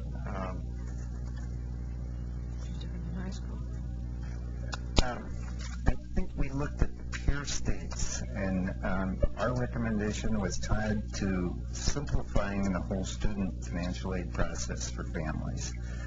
This is more in line with renewal requirements for almost every other type of aid program, whether it's Pell Grants that they get or other aid coming from private sources, other federal programs, the SMART program, and so on. So our focus was simplicity in rules across aid programs. Student financial aid is terribly complex, and if each different program, and most of your Texas grant students have multiple programs, they're getting Pell Grants, they're getting institutional aid, and when the requirements for some programs are less stringent or more stringent than others, it's just another flag and another area of concern for students. The 15 states that we called your peers, I think only Georgia had a more stringent requirement, and they were experiencing unintended consequences on their renewals. So that was the basis for our recommendation. Well, the focus group of Texas grant recipients told us that they were dropping classes in order to make sure they met the criteria. They were taking summer school, certain things in summer school, so their behavior was changing just to meet the criteria. And maybe they were even changing, I think somebody said they changed their major because of it. So that's the unintended consequences. I guess my only comment would go back to, again, the success component. you know, we've got limited resources in the state. You know, I mean, we all wish the Texas grant would be fully funded at $960 million or whatever the number is. But I also think it's really important we're looking at what that's tracking through to success.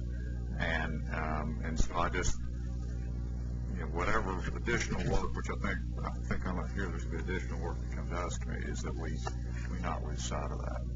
I mean, I understand simplifying the process, easy to communicate, not having multiple guidelines according to federal and state programs, but, you know, we also need to look at what's the end product. No question, in a perfect world, we'd have enough money that we wouldn't have to worry about these things. But when you have limited resources, you have to put them where you get the most bang for your buck. Dr. Phillips? I just want to throw in, just to be, not just to be contrary to our vice chairman, but because it's something I've been thinking about a lot since we've been working on this, and that is, you know, what is success? You know, I'm an academic. I stayed in school, as I've said many times here, as long as I possibly could, and I certainly wouldn't have thought, you know, making a C+ was success.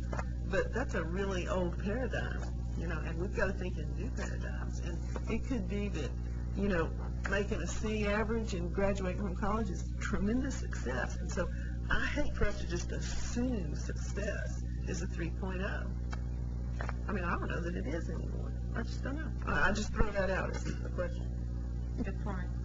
I'm sorry. I'm thinking more, Lynn, from a standpoint of just how to track through to, are we getting those students into the workforce, educated work. I'm not thinking about grade point. I'm just thinking, Stay in school. are we driving them into graduate? Right. Yeah. Graduation is the key. That's what I'm trying to figure out. But I thought we were talking about the GPA for the But when the GPA I was so focused on, it's just really, are we getting the desired end of getting a more educated workforce, whether that's with or without degree or whatever. Ms. Mendoza. Thank you, Madam Chair.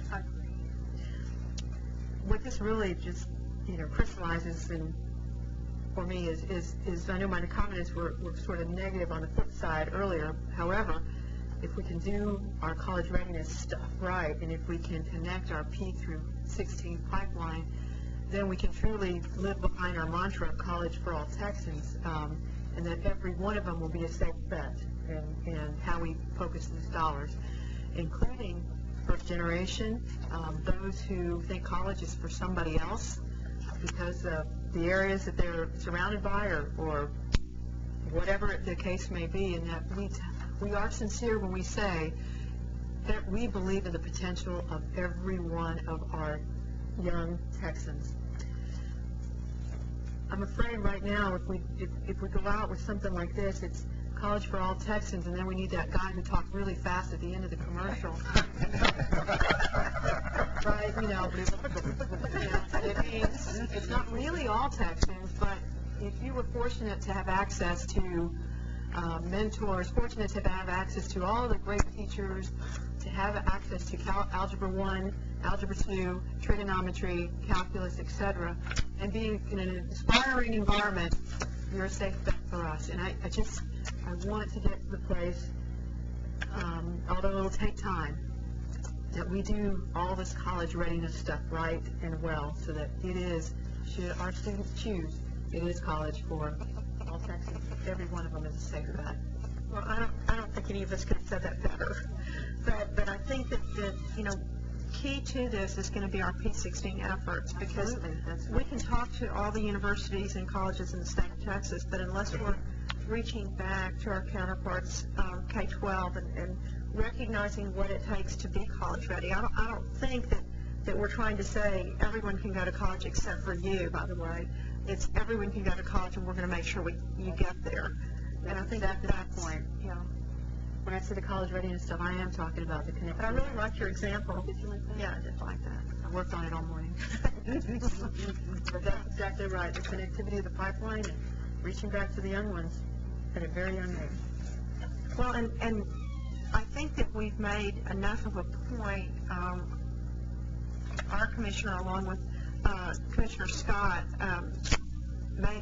have really made enough of an effort to pretty much saturate the public school districts across the state in their thinking and in their mindset of we will have a college-bound culture. Now, with that, I know we've said this many, many times, we have to be very careful that we're not talking about only a four-year institution or two-year and four-year only, but college readiness so that they are prepared to go to college or the workforce. But I think that we've already gotten to that point, and that more and more students are going to be reaching that capacity so that they will be successful in college. So I think that what we want to do is make this as an incentive to be college prepared and not a disincentive to take easy courses when you're in college so you can make the grade point average so you can stay in the, I think that there's a lot of, the devil's in the details on this. I loved his statement about low hurdle, high incentive. Mm-hmm. I mean, that's Low hurdle, high hurdle. Right. Other comments, Mr. Heldenfeld? Well, to follow up on that, one thing that was in the presentation was the thing that you recommended near the end about an incentive, an additional incentive for those taking the distinguished curriculum. Is that recommended here? It's and since this presentation is likely to go to the legislature, I'm going to guess, I'd love to see that added to this presentation and or to the summary here, which most legislators and executive staff will focus on. Because I think that's a key point that I would like to see, regardless of some of the other recommendations, that I would like to see them carried forward. Good point. Other comments? I just have one more comment on the same topic of the low hurdle, high hurdle. If we could find a way to talk about the whole population like that, that's such a helpful thing, because we have this data right in front of us that shows that many of the students that we are trying to attract and keep in college don't test well. So why would we want to build in a merit component that is an obstacle to them and may not be an accurate reflection of what they're learning, because for whatever reasons which we haven't discovered yet, they don't test as well. And so I just say the way you said that gives me some hope that there may be a way to talk about everybody involved. Low hurdle, high hurdle. I like that. Good point. Other comments? Yes. Did I understand correctly that about the cohort states, the merit requirements are the strictest that y'all are proposing? Of the cohort of states? Yes. Are the cohort of states that we looked at, are these merit requirements we're proposing are the strictest? Are you saying the other states that have a program? That have a merit requirement. Indiana has curriculum. Yeah, there are 8 other states that have it. I guess I'm still not understanding your question. Are they stricter or less strict? Is that your question? Right. Most are less. I should say there are 2 very small programs that target the very poorest and very brightest that have much stricter requirements, both for family income and for merit requirements. Connecticut has a very small program, and Michigan also a small program. And like the Michigan, I think you need an ACT of 23 to qualify for that program, but you also needed your family income has to be really low. And so both programs are targeted at the very brightest, very poorest students. So, but most are not quite as stringent as Texas. As leads in our report, I should say. Thank you. Other comments? Just an observation. I mean, the other thing we didn't talk about, and the scope wasn't in the scope of the study, was the Be On Time program, which does provide a merit-based source of funding. And success. I mean, it's based on success. Right. And actually, there's a mention of it in here, and what it says is keep the Be On Time program for the group that it was intended for, and that those are the students that are going to school full-time and are achieving at a higher level. And I think it also was upper quintile, too. Yes, it was. That's what Exactly. the recommendation was. There's a Be On majority Time of Be On Time recipients are in the top quintile. I think the recommendation was a continued focus for it to be in the 4th and 5th quintiles. Right. Other comments or questions? Well, we want to thank you very, very much. As you can see, we are deeply interested in this, and we think that you all have really provided us with a whole lot of information that's very, very valuable to us and to our state. We really appreciate it. And Lois, I can't thank you enough for being there to answer all of our questions and really staying on top of this. Thank you. Thank you. Okay, and now Carol McDonald from the Independent Colleges and Universities of Texas, ICUT, we have challenged her, and she's taken the challenge, and they've done a lot of research for us. And Carol, in advance, I want to say how much we appreciate all of the work that you volunteered to do.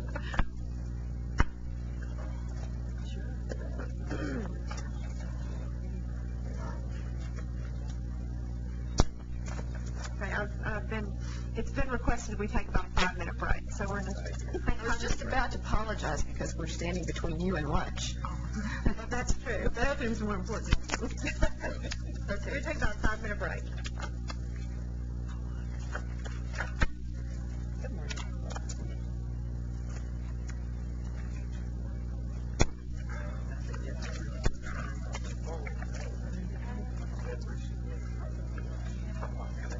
Sounds like hello.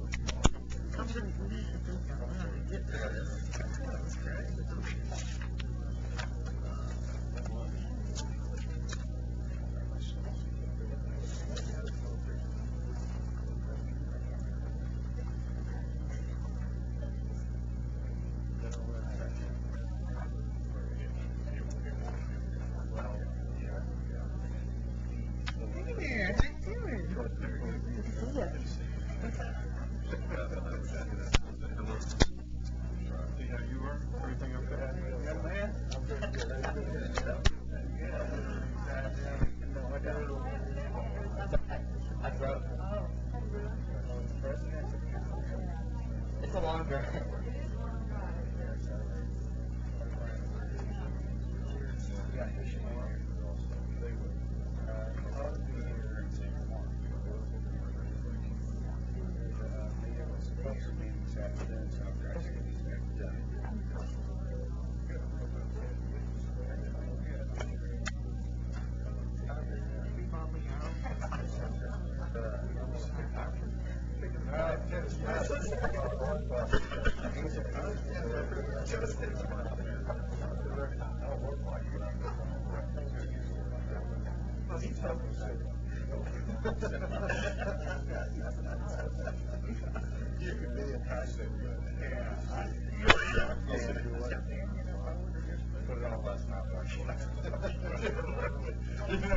I'm a good wait to see what happens. So, I know we're all helping.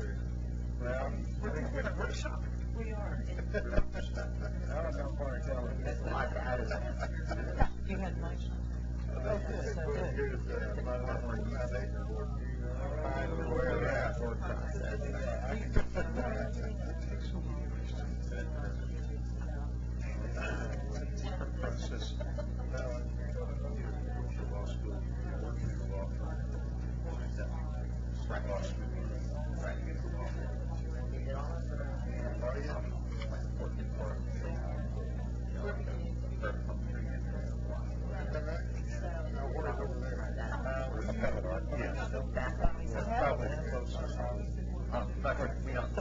Right.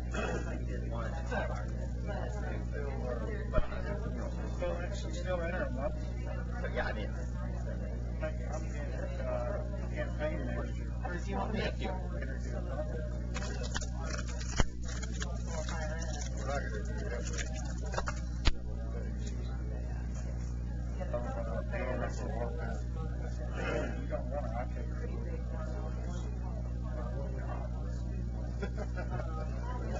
think she did.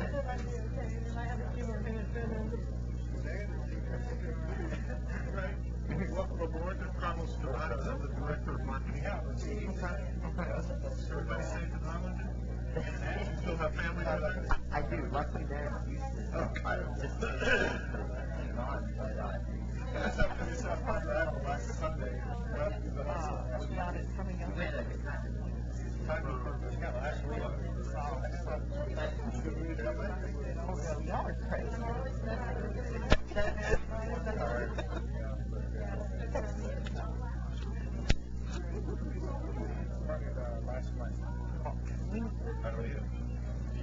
Okay, good enough.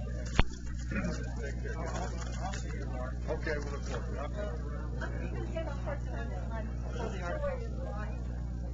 it. Go for it. Don't let me keep you.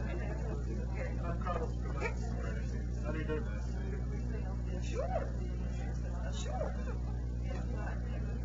Yeah, and I saw that it looks like we have the same laptop.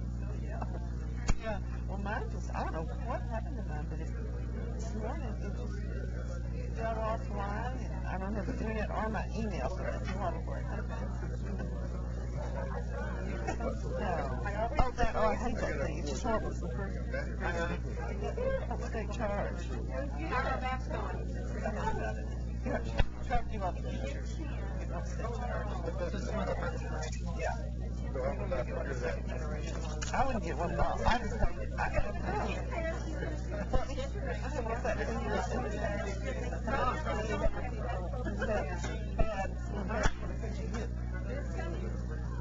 I really do.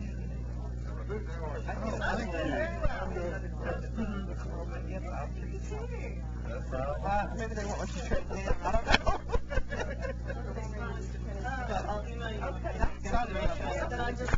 You want to see it underlying. Yes, when we have to make it. Thanks, I sure appreciate it.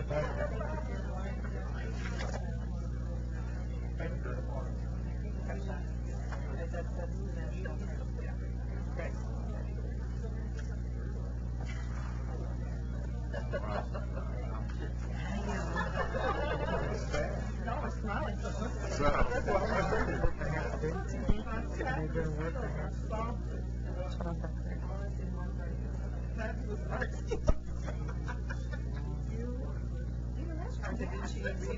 What's that called? I really did appreciate it. Are you going to the dinner tonight? Are you going to dinner? I plan to, but I think I may not be able to make it. I don't know what I'm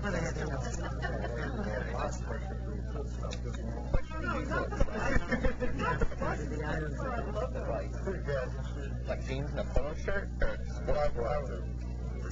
well, most of the board members go dress like I am. Now, sometimes they change in between. Okay. Especially in the hot weather. Okay. I don't think you'd be able to play it. Okay. Okay.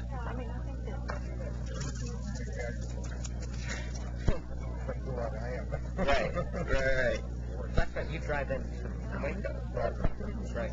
Well, I have to drive back to get to Waco and then get 35 cents. I got a proper mailing address, but I don't sell improper.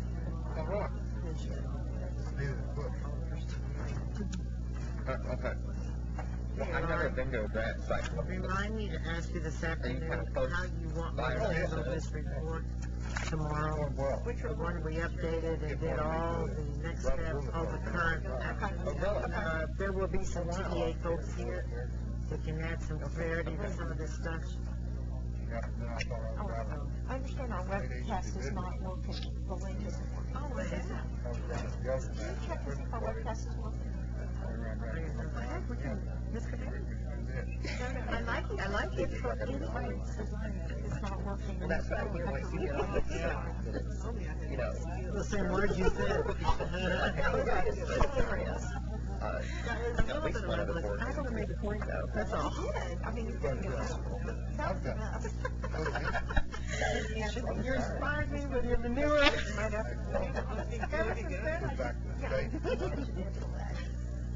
I tell you, I got caught up I appreciate it, but what an opportunity it is. It's a lot of brief, but for whatever it's worth. Yeah.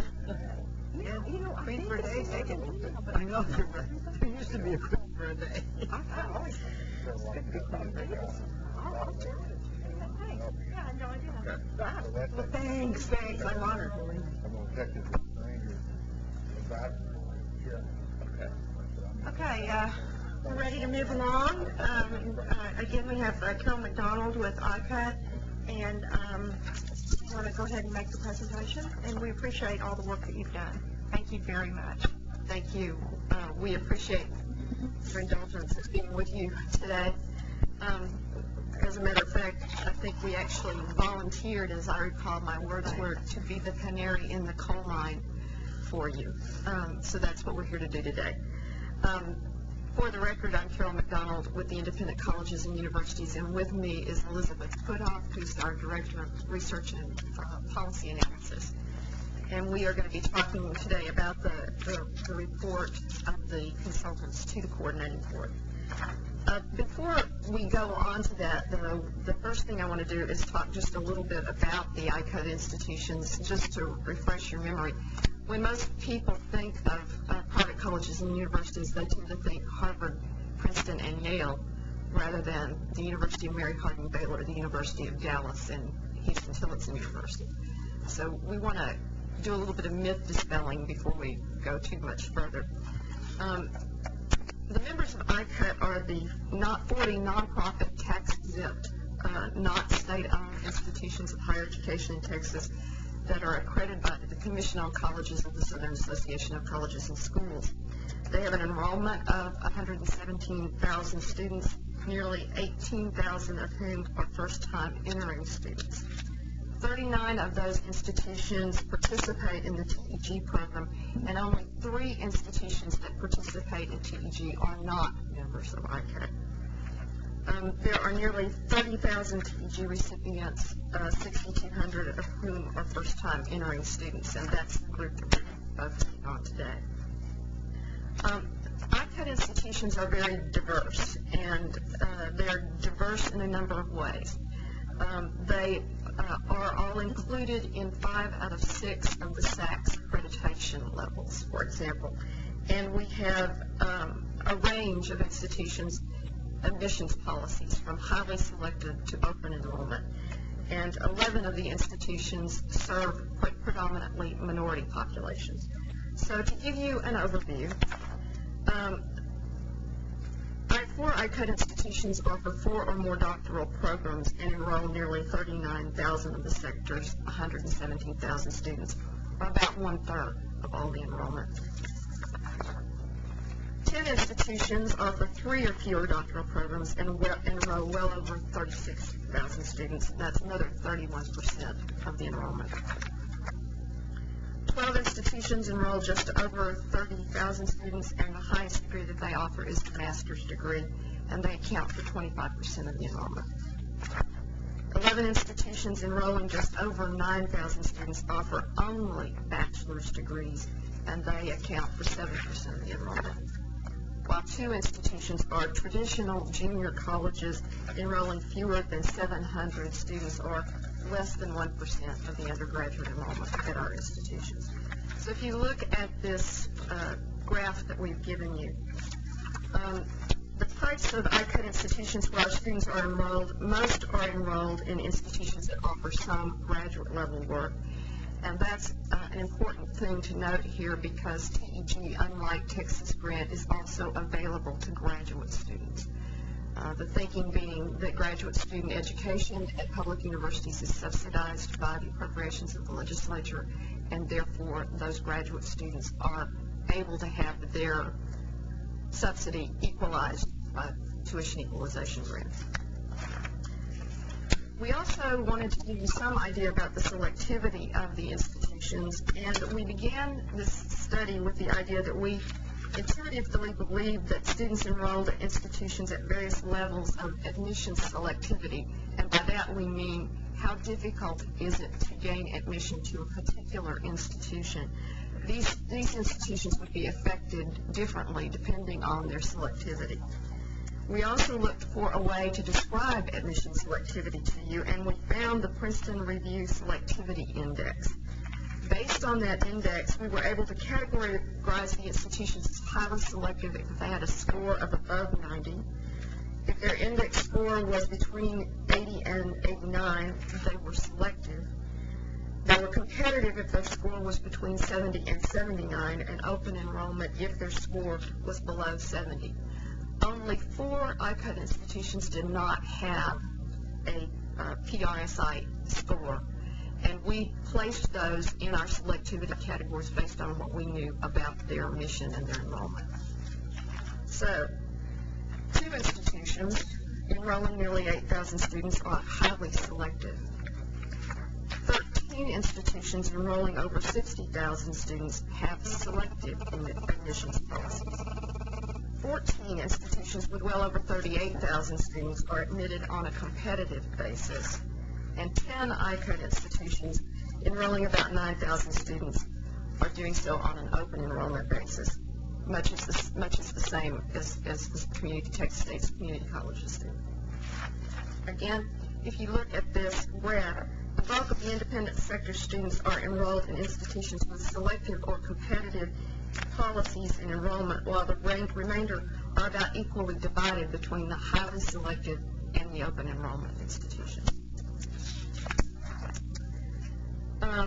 Then we want to look at minority serving institutions, and 6 institutions serve African American students predominantly, and there are 4,000 students enrolled in those institutions. And 5 ICOT institutions are designated as Hispanic serving institutions and enroll nearly 21,000 students. So nearly 25,000 students, or about 18% of all the students enrolled in ICOT institutions, are served by a minority serving institution. At this point, I have done all the descriptives. I am now going to turn it over to Elizabeth to do all of the analysis. Let me ask you a quick question, Carol. Hispanic serving institutions, does that mean that, what's the definition of that? The majority are Hispanic, or? Yes. I don't think I realized that the majority of St. Edward's or University of St. Thomas or St. Mary's. There is an association of Hispanic serving institutions, and they define what your level of your level of Hispanic enrollment has to be in order to become Hispanic serving. And recently, I heard the president of Schreiner University in Kerrville, Texas, announce that they were very close to being a Hispanic serving institution as well. Okay. Elizabeth. Well, because we volunteered to be the canary in the proverbial coal mine, we got to design our coal mine. So we took a slightly different approach from consultants, and as opposed to looking at all the students over all 4 years, our group was first-time entering students only. So students who for the first time enrolled in the fall of 2007 make up our sample. And the main purpose of what we were doing was we knew that there would be effects of adding merit criteria, but our main question was, are those effects disproportionate on different types of enrollment? So we're concerned that if you start limiting the pool at different points, it's going to start affecting groups at a different rate. So we, our population, since we got all of our entering students, there's over 10,000 students at our institutions, and we gave our financial aid officers some parameters. They had to be first time, they had to be receiving need-based financial aid, we had to have their income and EFC information because that was one of the things they really wanted to look at, and they had to be Texas residents. So that narrowed our pool from our total number of entering in fall 2007, but it's still a pretty large number. And much to the chagrin of our 39 institutions, we did manage to get 100% response rate from them after many phone calls and probably blood, sweat, and tears along the way.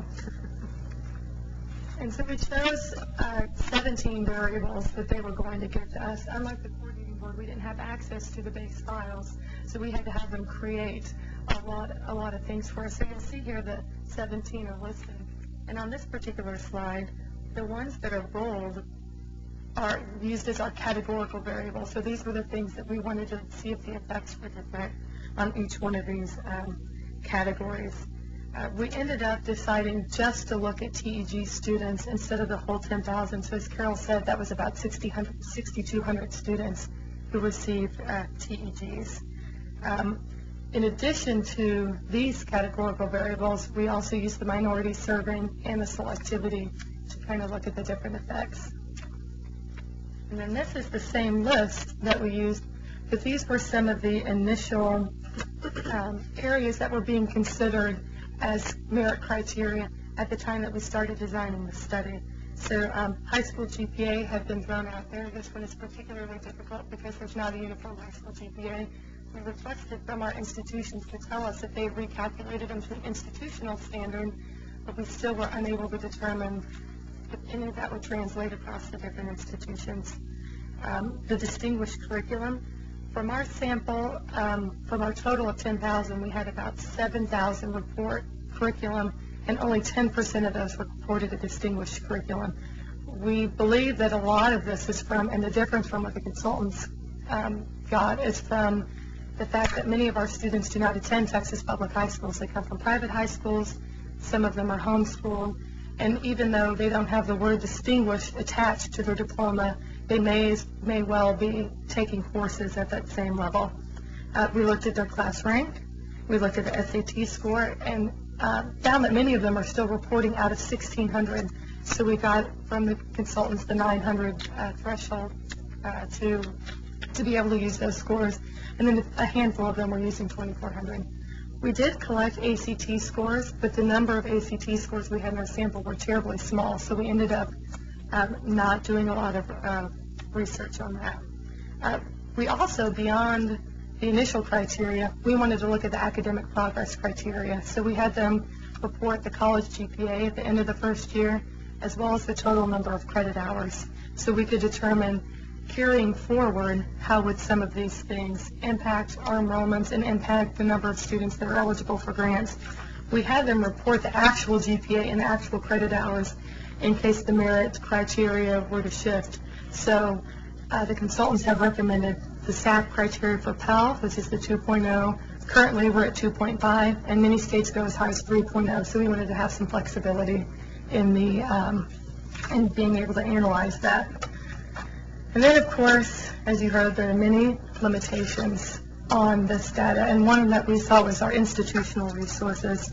And one, being the summer, a lot of people take time off. A lot of people use that time for career transition, so some of our offices were empty.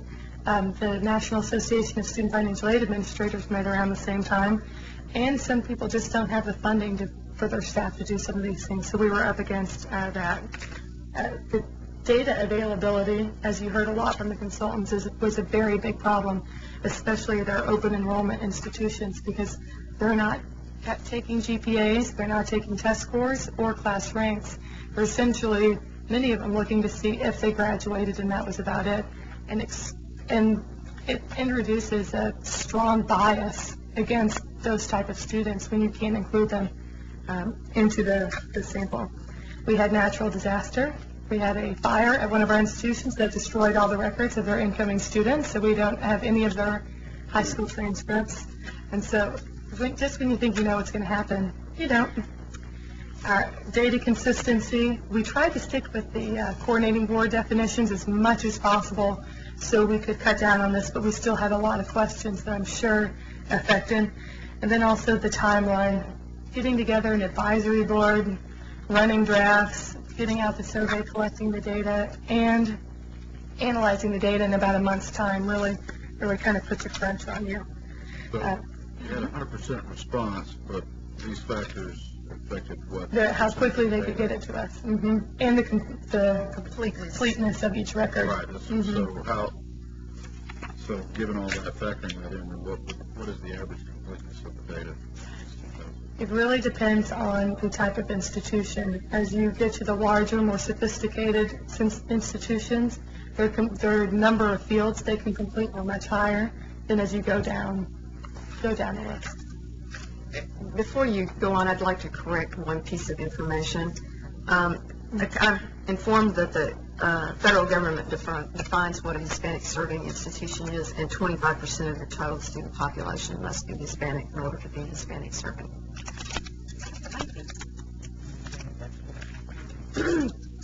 So here's the set of assumptions that we use. We had a set of proposed initial criteria, so ranking in the top 50% of the class, a minimum SAT or ACT score, the distinguished curriculum, and having financial need. And then when we looked at a renewal criteria, we decided to stick with what was currently in place for TEG students. We didn't go up and we didn't go down. We just looked at exactly what we were doing now. Oh, and it's also important to mention that because we only have freshmen that the requirement for TEG is to meet renewal criteria at the end of the freshman year. And that is not true of Texas grant. There's a drafting difference in the two bills. So if applied as written, basically our students must meet the 2.5 and the 24 hours at the end of the freshman year, not at the end of the sophomore year. And so that's why we were able to look at their staff requirements with just 1 year of data.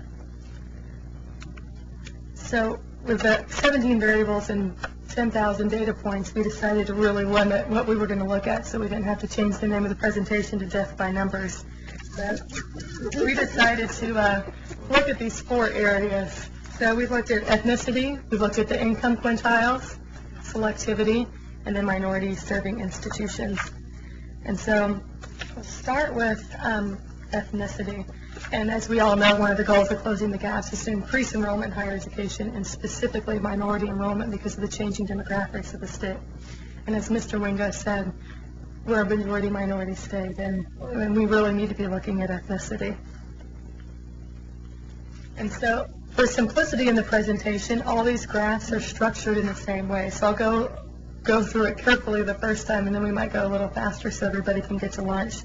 So the first graph you see is the number of students represented by the height of the bars, and the groups are the different ethnic groups. We did white, non-Hispanic, African American, Hispanic, and Asian or Pacific Islander. The coordinating board collects data on 3 smaller groups, but because of the small sample sizes, we did not include them. And so each colored bar also represents something. So the blue bar represents the number of TEG recipients in that group in the fall of 2007.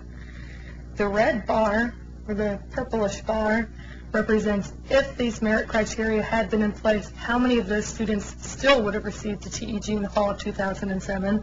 And then the yellow bar represents at the end of the freshman year, how many of those students are eligible to receive a grant in the next year. So you can see by the breakdown that how each group fares just in the raw numbers. And it's an interesting thing about this is that white students make up 42% of the recipients of TEG grants, but over 50% of our total enrollment. But when you look at Hispanic and African American students, they are overrepresented in the TEG population. So whereas African American students make up about 20% of ICUT enrollment, they make, 14% to get 20% of the grants. So we're already trying to focus our resources on those high need areas. Question, the yellow bar after freshman year, is that a subset of the current TEG recipients or of the purple bar after the merit? Of the current. We did it kind of like the educational pipeline numbers go. So that's the actual number that were still qualified for renewal after out of the current TEG recipients. Absolutely. There is one caveat to that, and that is that there are hardship provisions, and we did not try to take hardship provisions into account with regard to who qualified after that. We just simply looked at hours earned and GPA. So that's telling us you're losing half of them after the first year. They're More than half. Yeah. they're losing their grants. That's what I'm saying. Right. They're losing their TEG. And we'll look at that a little more closely. In order for you to be able to compare the different ethnic groups, we also did it by percentage. So in the next graph, the bars still represent the same stages of implementation, but you'll see that now the blue bars are all at 100%, representing 100% of the TEG recipients. And then as the bars go down, that's the percentage that is still remaining. So if you look at white students, there's a small percentage drop in between the merit criteria and then a much larger drop for the renewal criteria. And if you look at African American students, that initial drop is much higher than you see with the white students. And for people that like to see the actual numbers as opposed to the bars, the next table shows you the actual percentages. So you see after merit criteria implemented, 93% of white students would still receive their TEGs, but only 53% of our African American students and 85% of our Hispanic students would still receive a TEG. And then if you take it one step further, you see how many would remain after their freshman year. How many do remain? How many do remain? Because in the last column. this is the percentage of the current TAKE recipients, correct? Right, so it would be if all of them, Did you look at what that percentage would be after the merit criteria? How the after freshman yes, year? the after freshman year column represents if you met the merit criteria and then at the end of the freshman year. So all of these people have been through the progression. Let me go back to my original question, because now I've got a different answer. Mm-hmm. The yellow bar, after freshman year, is the percentage who are eligible for renewal without ignoring the hardship criteria. After taking the merit criteria into account? No. So this number is the number who, out of the total number of TEG recipients. That's the answer Right. to the first one.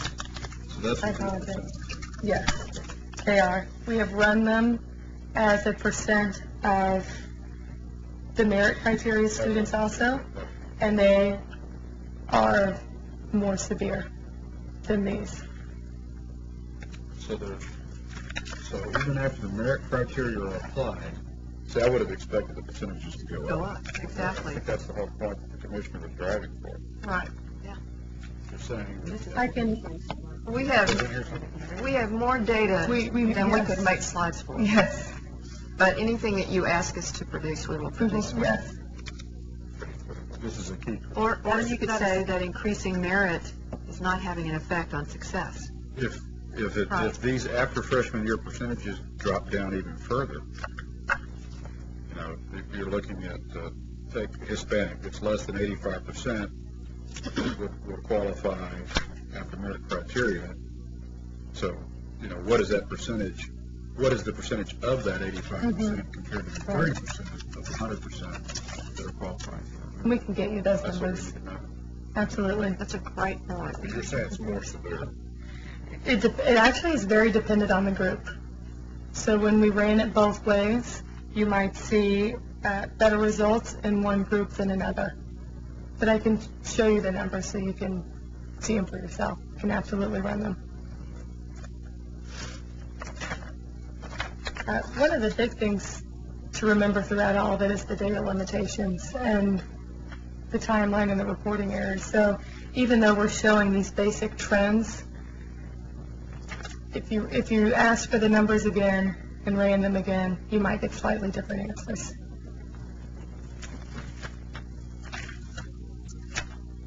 So in the next section, we went to income quintiles, and we know that socioeconomic factors can play a large role in the student success. So we decided to go by income. We originally started doing by income and ethnicity at the same time, and ended up with a large, very complicated set of graphs. So we're going to try to take them one at a time. So this is the same chart that you saw before from the consultants. We used the breakdown of the 5 income quintiles in Texas. And we do have, Mr. Heldman does the minority enrollment for each quintile. And we show that in our first quintile of TEG recipients, 72% of them are minority. And if you go to the fourth quintile, 57% of them are minority. So there's a definite trend as you're going up in quintiles that you're losing minority students into the quintiles. Those numbers are not on there, but I can tell them to you. Not fast enough. So what percentage? In the first quintile, it's 72% minority. In the second, 65%. In the third, 49%. And in the fourth, 57%. And in the fifth, the sample's too small. But it's higher in the fourth than the third, 49 to 57. Yes.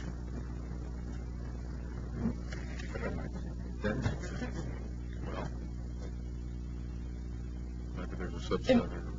It also has to do with the size of our quintiles, and with the number of students in there. So by raw numbers, you might see something a little different.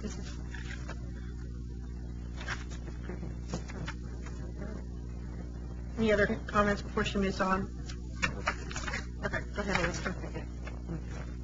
Okay, so it's the same format as before. These are the raw numbers. So you can see by the blue bars, we have a pretty even distribution of students throughout the quintiles in the first four and really, really dropping off in the fifth. And you can see how each quintile is affected by implementing merit criteria and then implementing the SAP requirements at the end of the freshman year. So you see similar trends as you saw before. And again, if you look at it by percentage, at the lower levels, the drops are larger. For students in the first quintile, the consequences are more severe than in the upper quintiles. And you can see on the next slide just the general trend that if you're getting in the third and fourth quintile, you're more likely to get a grant and you're more likely to hold on to a grant. So essentially, you're taking money and putting it in those quintiles, but at the expense of those at the lowest end of the quintiles. And you can see the same thing if you look at these, the merit criteria column vertically. You can see the number receiving grants as the quintile goes up is increasing through each quintile. And same thing for retaining after the freshman year.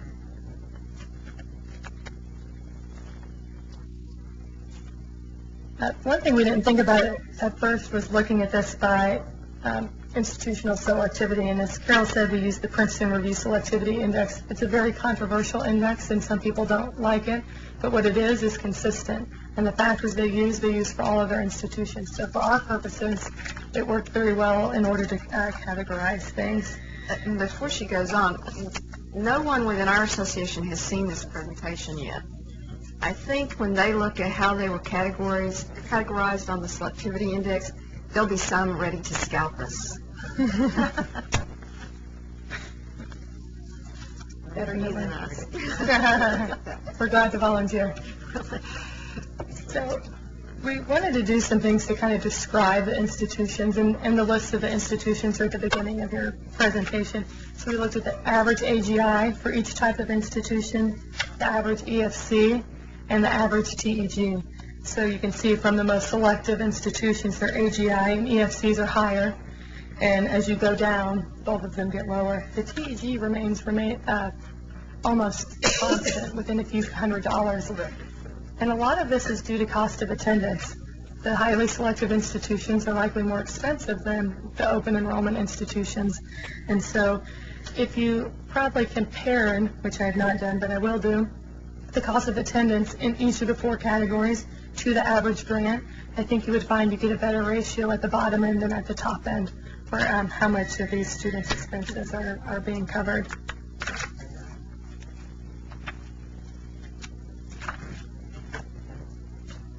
So the first graph is just the effects of merit by institutional selectivity. And if you remember, and this is raw numbers, if you remember from Carol's graph, there's similar numbers of students enrolled in our highly selective and in our open enrollment institutions, but you can see that many more TEGs are given to the open enrollment students. As students are needier, the institutions tend to need the funds more, so you can see they are pushed in that direction.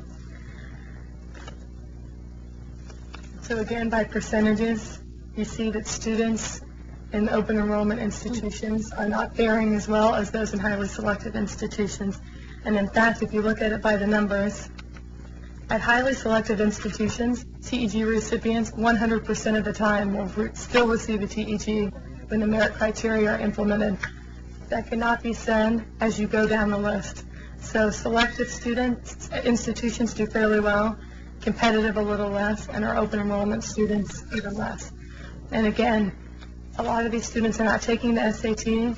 They're simply reporting a high school graduation almost. So you have to really take that into account with these data considerations. And something that's interesting that's not on here is that at highly selective institutions, the 100% retention was true regardless of income and regardless of race. In every group, all of them retained at 100%. So you're not seeing the same effects as you are at the lower levels.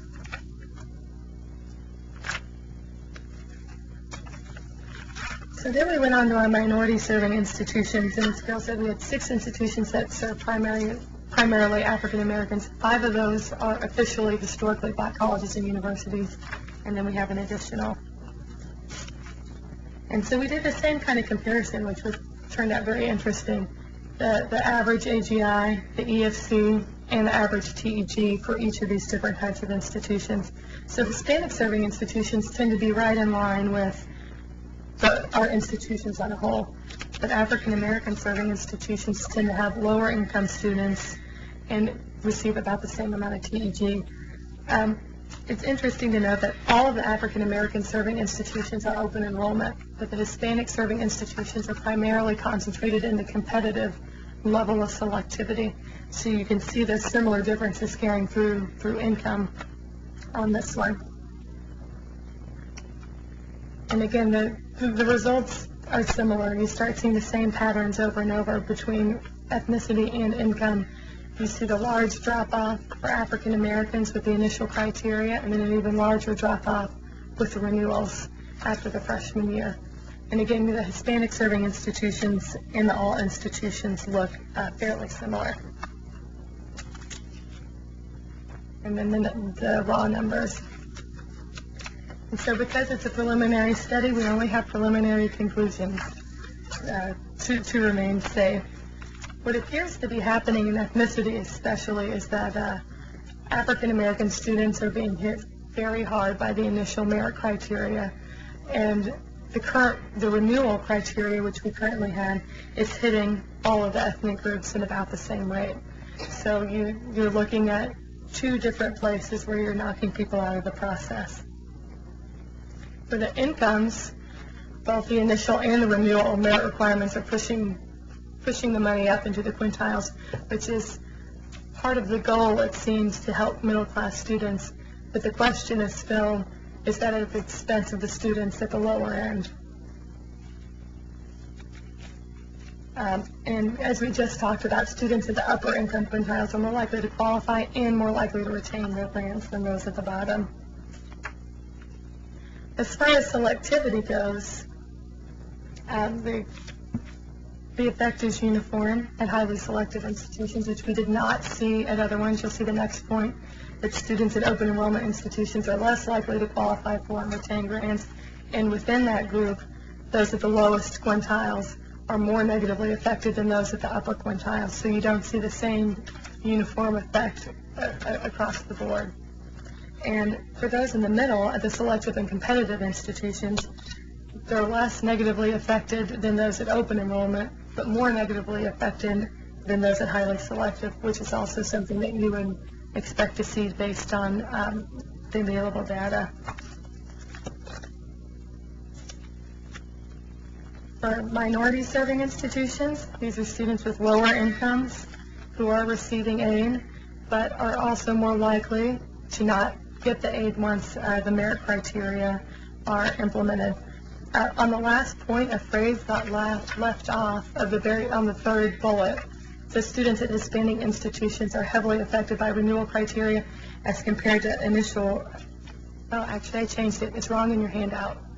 The last phrase is missing. It should say as compared to initial criteria as opposed to a period after renewal criteria, because we saw that they were in line with their peers at other institutions.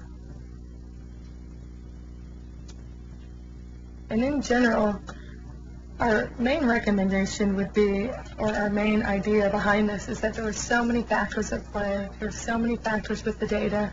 There's so many interplaying things with ethnicity and income that a lot of initial research needs to be done. And as Mr. Ryder mentioned earlier, is there an effect on how these students are qualifying as to how they're faring? And I know in Tennessee they've done studies on this to see if they qualify through ACT or a GPA or both, how are their retention rates? And their initial data shows that the more categories you qualify in, the more likely you are to retain. And so we really need to be looking at that and see, who are we getting in the door? Are we keeping them in the door? And are they successful once they get there? And trying to mesh out some of those things.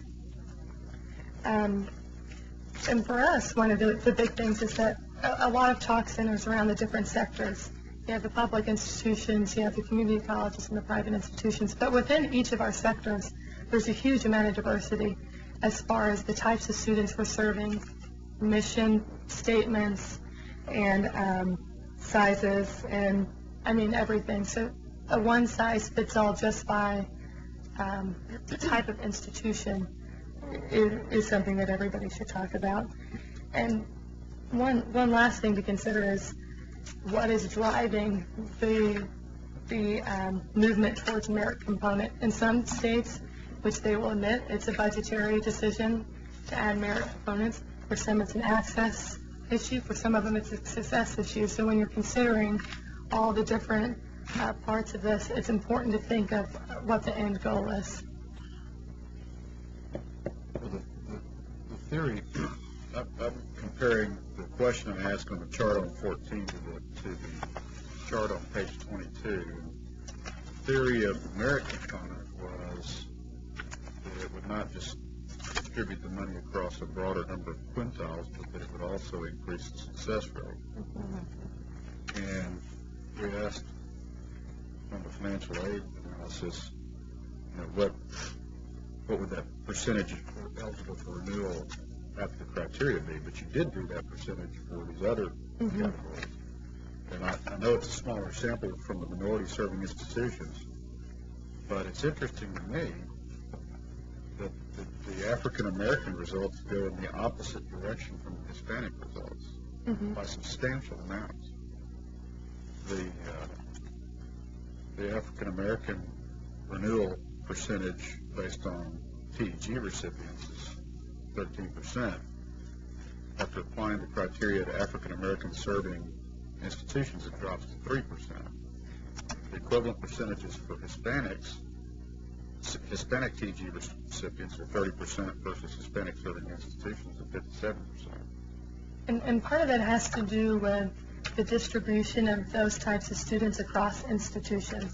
So within our institutions, you see a very, very high concentration of African American students at a certain level, because those are all open enrollment, historically black universities there. So you see a much stronger effect. Hispanic serving institutions percentage is higher because they're already at selecting self. Right, and they're a group of more competitive universities that are more in line with the entire group, whereas the historically black colleges and universities tend to be lower on the spectrum as far as selectivity. And that's why I'd really like to see those numbers across the whole population. What you're saying. Didn't you say the historically African American serving institutions are all open enrollment? They all are, yes. Comments? I have a question. Would you know whether there are any studies, aside from financial aid, that show how income levels affect graduation rates, family income levels? I couldn't think of one specifically, but I'm sure they're out there. There's a large group of prominent academics who do research in this area, and they've sliced and diced it every single direction. And they're with the Student Financial Aid Research Network, and I'd be happy to look for some of that for you. Other comments or questions? I would just like to go back to one thing, which is something that the consultants raised in their presentation, which has to do with the difference in the amount of money that students receiving TEG grants have in relation to students with Texas grant recipients. And I realize that the further we get away from 1971, when TEG was adopted, the fewer people understand in detail how that came about and why it came about. The issue at that time had to do with the fact that public higher education is a highly subsidized enterprise. Institutions within ICUT receive, almost no institutions receive any state funding at all. Only the students through the TEG program receive any funding. And the idea was that to partially equalize the difference between those two groups of institutions, we would provide this grant program, and our open doorway was not a $4,000 EFC, but was having financial need. And the limit on the amount of money you could receive was half of what the legislature appropriated for a full-time student in state universities in the previous biennium. So as tuition has gone up in public universities, you've seen the Texas grant get up into the $4,500, $5,000, $5,100 range. But as the subsidy has dipped, you've seen TEG go down even sometimes when funding for public institutions through formulas and other items did not keep pace with what was absolutely necessary. So half of what the legislature appropriated last biennium for a student enrolled full-time at a state university was $3,331, and that's the maximum ordinary TEG that you can get. If you happen to come from a family that can contribute $1,000 or less, then you can get 75% of that amount. And that gets you a little closer to the $5,100, but not all the way there. We never did address in this study, nor did we attempt to address, what happens to TEG recipients if we're merged into Texas Grant. And part of the reason that we didn't do that was that the criteria for receiving a TEG is not based on the recommended curriculum, but based on the admission standards of the institution. And those vary, as you can tell, by our selectivity numbers across the board. Are they based also on the cost of the tuition?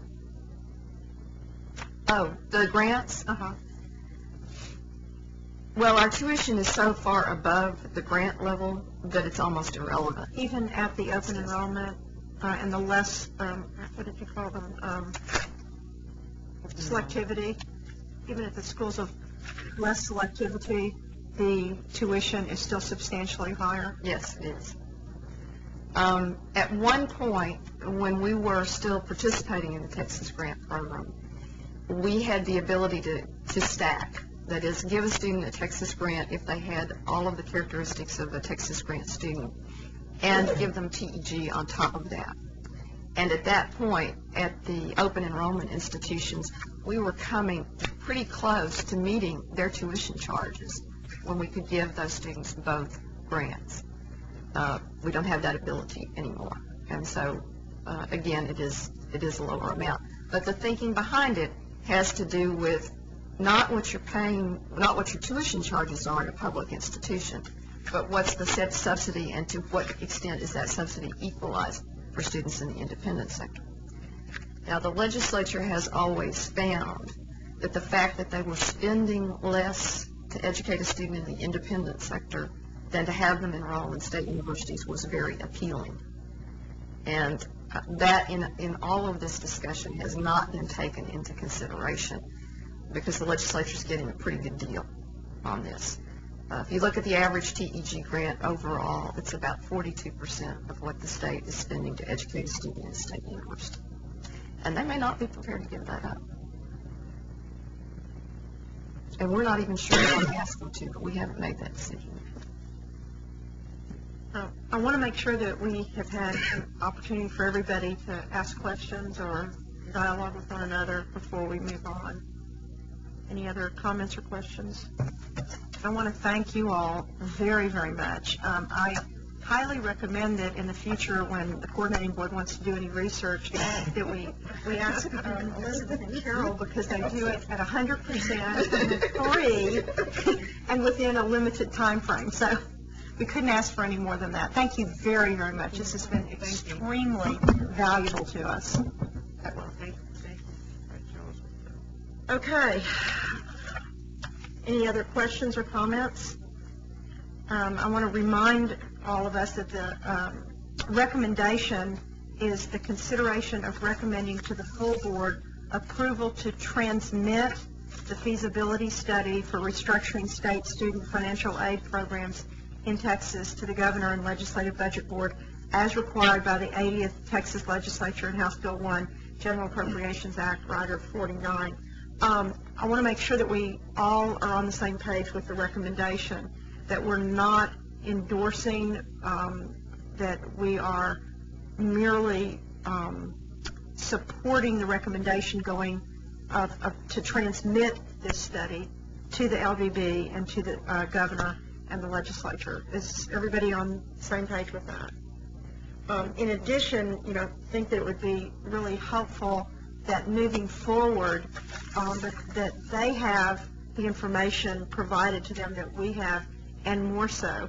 Some of the things that come to mind, for example, I would imagine that all of the college counselors in high schools would be more than willing to supply information and data about their students.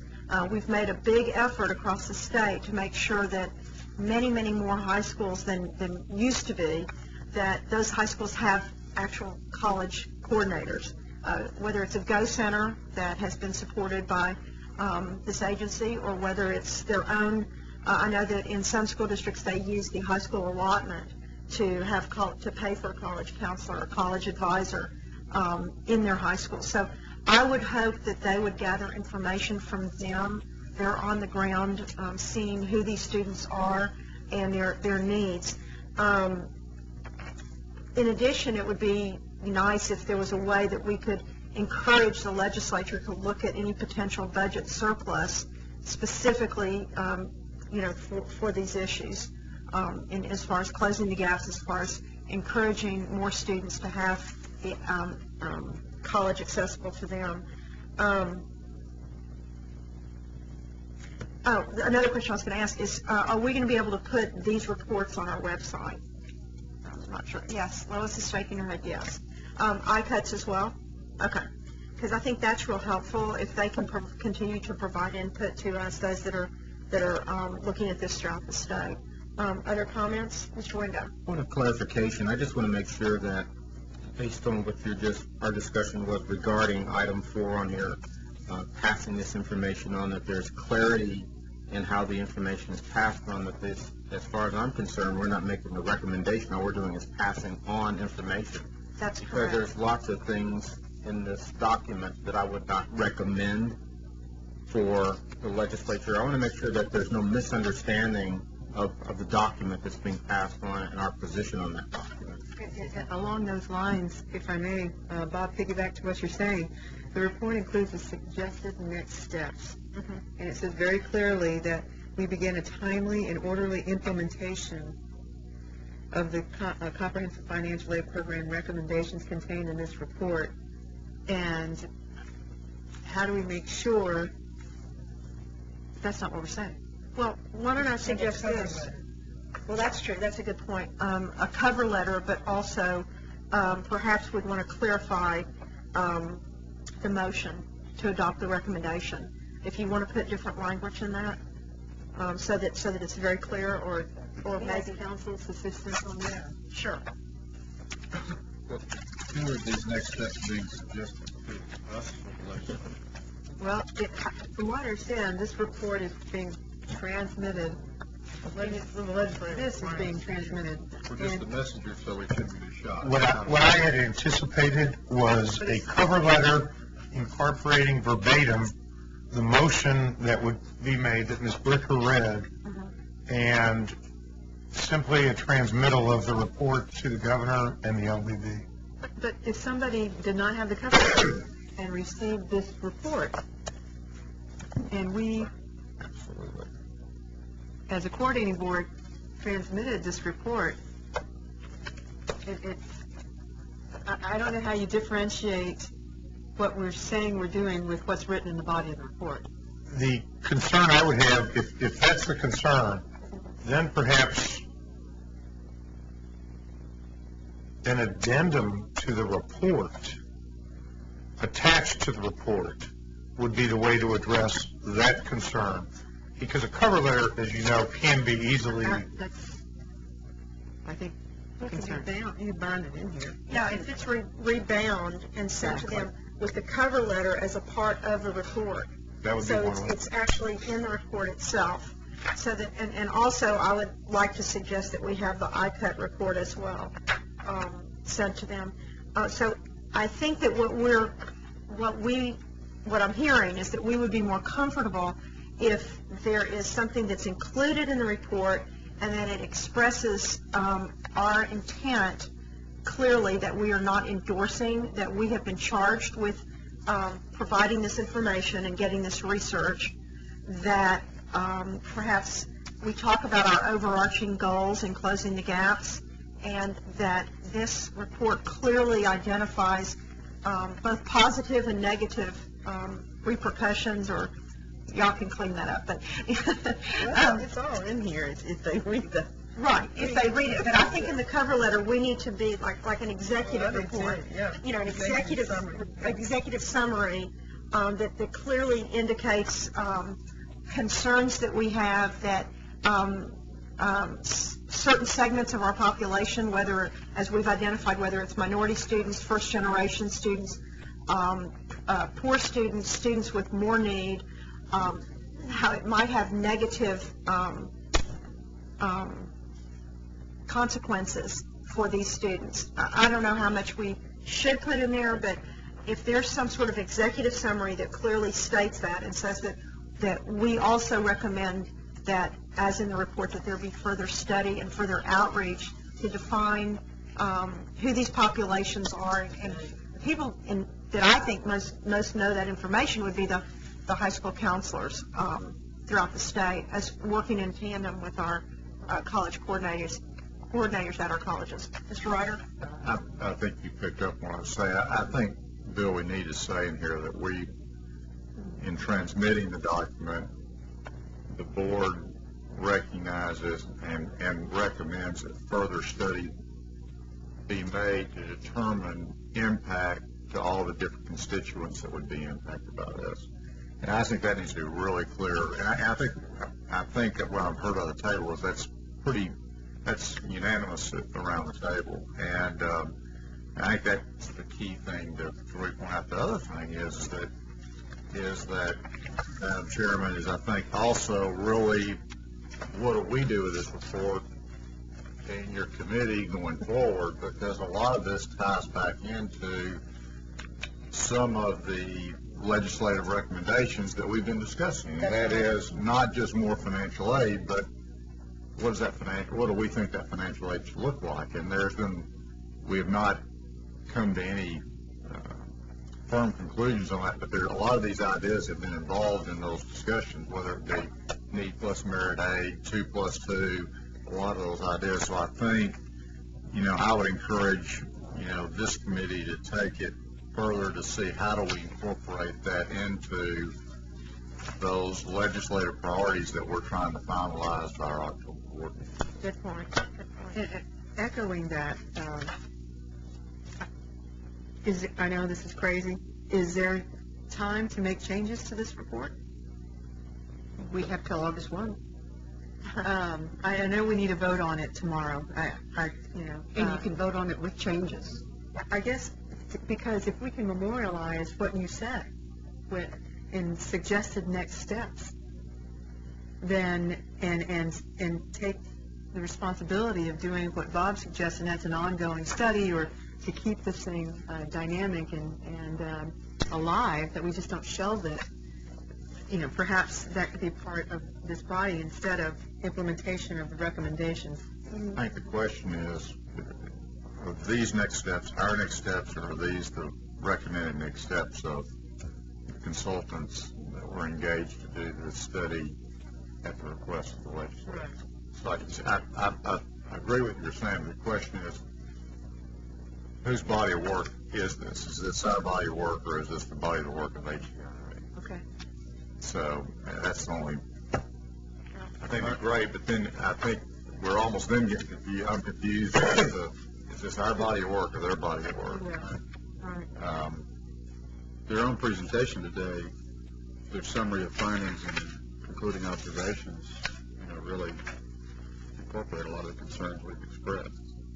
This is the only document that's going to be transmitted. Well, We can bind it in there, but anyway. And we can PDF it. We can put it all in the same PDF so that, if you separate it, you've got to purposely separate it. Well, I think what I'm hearing is the hesitancy of our sending this forward unless we are crystal clear with what we're saying, and that we're not endorsing someone to move forward with implementing these recommendations without further study and without looking at both the positive and negative impacts on our students. So perhaps, Do we have to have a motion? Send this to the legislature? I mean, they were asking us to do it, we did it. We don't have to. The board normally does do that type of an action through a motion, even though it's coming out of a rider. I think the lack of emotion and clarity and this going I forward. think we ought to have a cover letter, but, well, if we can have a motion that doesn't say recommendation or adoption. She read was fine. It's just this The- living body. What I've got is the motion, let me read it, just to make sure, for one thing that I've got it all, is consideration of approving the transmittal of the feasibility study for restructuring state student financial aid programs in Texas to the governor and legislative budget board as required by the 80th Texas Legislature in House Bill 1, General Appropriations Act, and Rider 49 on pages 3-56 and 57. Okay. And along with the motion, we need something incorporated in this document that makes it clear. executive summary That makes it clear that of our this is reaction. our consultant's body of work, and we are not endorsing it. In the letter, in the cover letter transmitting the consultant study, do you wish reference to be made to the ICUT presentation and include that as part of that transmittal? Would you prefer to have that done separately? I think it should be included so that they can see what the impact study has done for independent colleges and universities. Don't you all? I mean, I think the more we have it all together, the more that they see that it's, it's complete. I would just do it as a bound preface or cover letter. Don't use the term executive summary, because that's used in this document, it will confuse people. Oh, okay. But if it's a prefacing cover letter that lays out our position and opinions and bound in with this material we're going forward, I think we're okay. Well, I also would recommend that we're going to have it, Include that. that we state that laying the cornerstone, recommendation 1 is to maintain the Texas grant as a cornerstone program for a comprehensive student financial aid system. Something along the lines that, because I know that many of us, and I forgot to reference this, but many of us have gotten letters from, I think we all did, from 3 or 4 different senators. And we know at least 2 of them were kind of the fathers of this entire legislation that created the Texas grants. And we want to underscore the fact that certainly we have among the best in the nation of financial aid through our state, through Texas grants. And we want to keep, the integrity of that and move forward so that it impacts more students, not fewer. Am I making sense? Can they be treated as observations? Mm-hmm. I mean, I understand what we're all trying to accomplish here, but I am very concerned about making sure that we're sending the message that we all feel today. Did you make this motion or you just read it? I just read it. I didn't make the motion. Okay. Well, so are we at the point where we can talk about the motion, changing the motion? Sure. I think what you were saying, Bob, how about if we say, I like to use this word approval out here. How about if we say, we recommend to the full board that we transmit the feasibility study? I mean, it just sounds too much like we're approving it. It's confusing. Yeah, I don't think we have it. Consideration of We've already been recommendation. given that authority. Or the transmission of, or something like that. And I would suggest what we do is that, Bill, you've heard all the issues, and I would suggest you draft up this one-page insert that's going to be from the book, and I would suggest that the chairman of this committee and Chairman Shepard, approve that. The final version will reflect, and in his absence, I'll be glad to look at since I've heard all the comments. Sure. But before we do send it out, to reflect all the comments. My hope actually would be that Lois has time tonight, and that, or at least sometime this afternoon, and she and I can work together and have a product for you before you adjourn tomorrow. Okay. All right. All right, is everybody comfortable with everything that's been said? I mean, we've had an incredible discussion, and we're we're all very passionate about this. I mean, this is at the heart and core of closing the gaps, is the accessibility of our students to higher ed. Okay. Put a little thing on there that says, if you fully fund our budget line, such and such, you don't have to read this. Good. Madam Chair, Yes. can we say something about that we should only even be considering a merit component if the funding is increased in that letter? I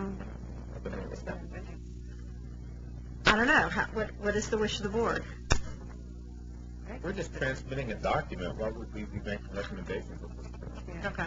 Good point. The only thing that I heard consensus was the need for further study. Well, and I think further study, and I think that we would want to be engaged in that further study, obviously. But I We need to think be if we responsible. continue to try to draft this like committee for drive our staff Yeah, probably so. Are they still fun? I want to talk about the letterhead we use for this letter. Oh, maybe they could use one. Okay, are we ready for a motion? Will you read the motion again? Okay, and actually I changed it a little bit based on what Lynn said. See what you think. Bill, consideration of recommending to the full board transmitting the feasibility study for restructuring state student financial aid programs in Texas to the Governor and Legislative Budget Board as required by the 80th Texas Legislature in House Bill 1, the General Appropriations Act, and Rider 49 on pages 3 through 56 and 57. Let me read back to you just the That one part. first part. Yeah. Consideration of recommending to the full board of transmitting the feasibility study, et cetera. Or should it say the transmitting of the feasibility study? Transmission didn't sound right. That transmitting, either one. Okay, either one is fine with me too. All right, is everybody comfortable with that? Is that a motion consideration, or you say we recommend? I don't get it, consideration. Well, okay, recommendation to the full board of transmitting the feasibility study, et cetera. Recommendation to the full board, that we recommend to the full board, That the report be transmitted. there you go, that the report be that the feasibility study for restructuring state student financial aid programs in Texas be transmitted to the Governor and Legislative Budget Board. Y'all like that? I like that. Oh, you like that. I like that. Now, send it in a brown envelope. Second. Okay, well, we didn't have it. Did somebody make the motion? You just did. No, I didn't. I was reading it. So moved. Okay. Ms. Mendoza made it. Mr. Holdenfeld, second. All in favor? Any opposed? Motion carries. Okay, we're going to take about a 30-minute break for lunch, and then we will be back for one more agenda item. Wait, I've lost the agenda. Two more agenda items. Sorry, two more agenda items. We're going to take about a 30-minute break. Goodness.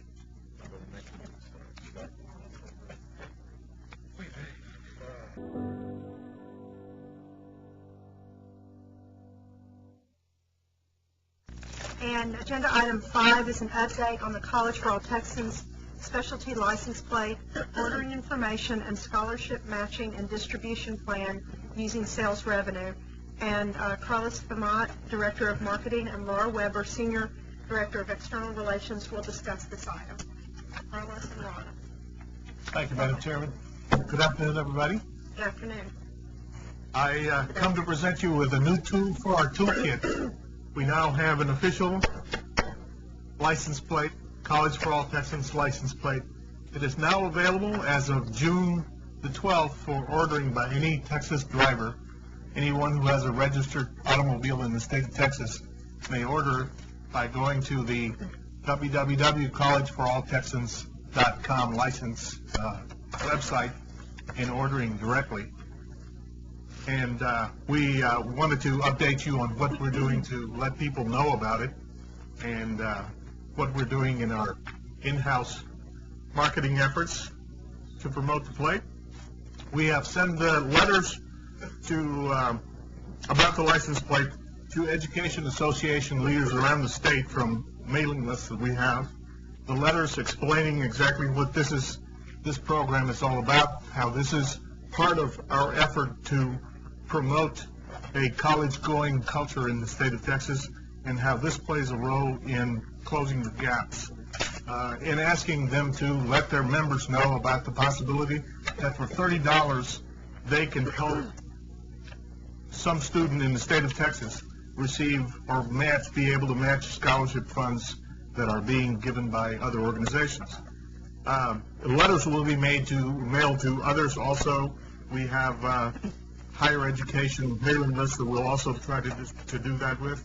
We have distributed promotional flyers at educational and business conferences around the state. People have been very willing to take our flyers and present them and distribute them at their conventions, and many others are planned. We have a list of conventions around the state that have expressed interest in helping us do that, and we're providing them with those flyers. We have asked several of our partners to allow us to put a link, literally the icon of the license plate, on their website so that people can go there and find out more information about the plate and be able to order directly. We're preparing press releases to send out to state education publications and reporters, and we are also trying to recruit P16 councils, letting them know what it is we're doing and see if they would be available to help us promote this and see if they can use it as part of their own promotion to let people know that we are doing something to try to raise some funds for scholarships around the state. That's great. Okay, we're probably going to have a few comments. So anyone want to start? Well, if I may, could I ask Laura to give a kind of a chronology of, I know you passed out. Yes, Bob. Great. Going straight for the jugular.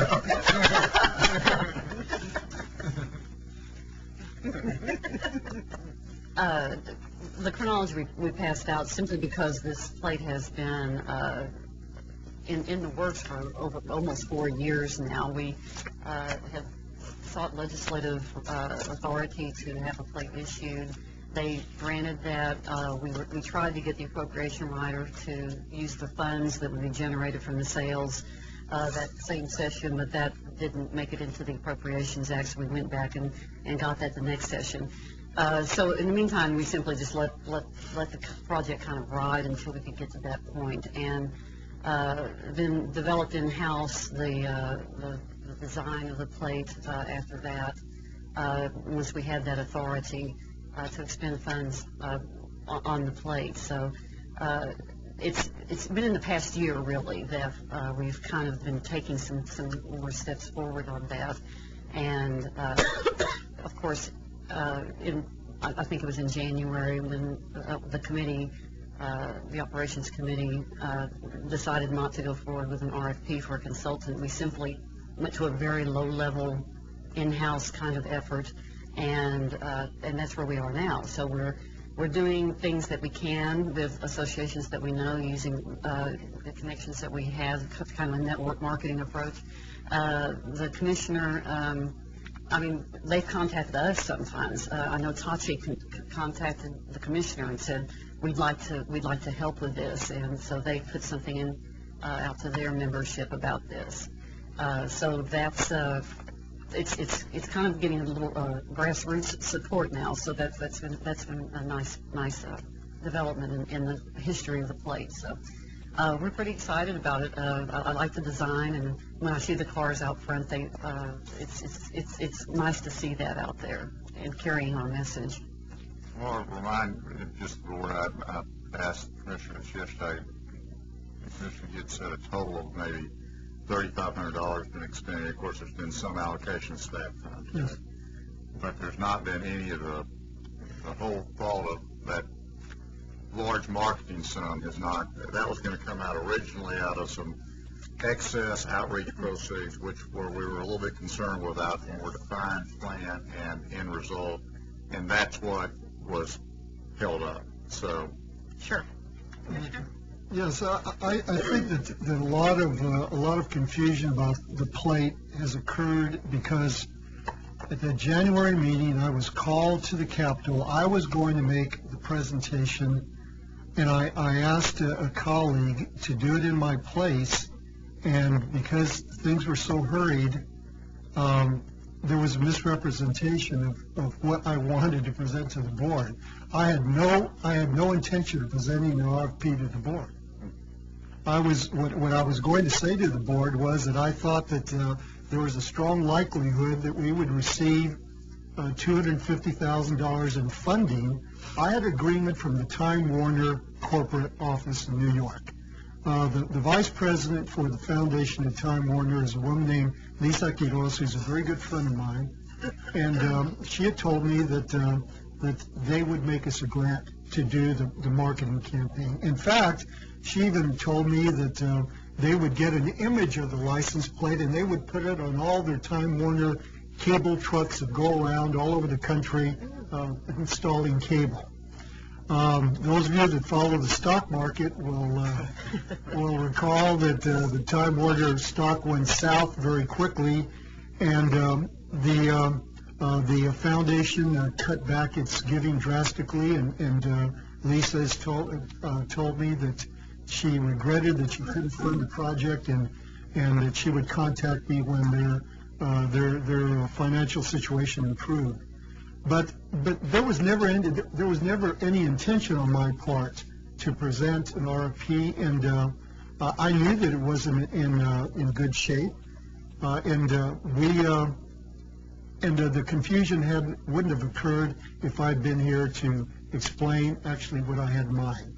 What I had in mind was to find some funding, private funding for the project, to work with a number of members of the board and my friend and the person that's been involved in this process from the very beginning, Lionel Sosa, to help come up with an effective proposal that we would submit to Time Warner or some other potential donor, and go on from there. When we found out that the board had decided to table the marketing campaign, we very quickly pulled back. For example, there was some consideration of doing a big launching ceremony, and we decided not to do that. And so we are working through informal networks. We're working through listservs. Every time I give a talk, and as you know, I give a lot of talks to some very large groups, we pass out flyers, and our idea is that we will develop momentum, quiet momentum, while we look at opportunities to receive a grant from either a private foundation or a corporate foundation to actually do a marketing plan. But I apologize for the confusion, but there was really no intent on my part to go forward with this project with an incomplete plan or with significant commitment of agency resources. Comments? And I think most of us remember at the previous summer planning meeting that you had talked about going for that foundation grant at the Time Warner. So I think that's why when that proposal came forth as an RFP, the committee and or board were taken a little bit off guard. But as you said, you were unable to make the explanation, which is fine. A couple comments.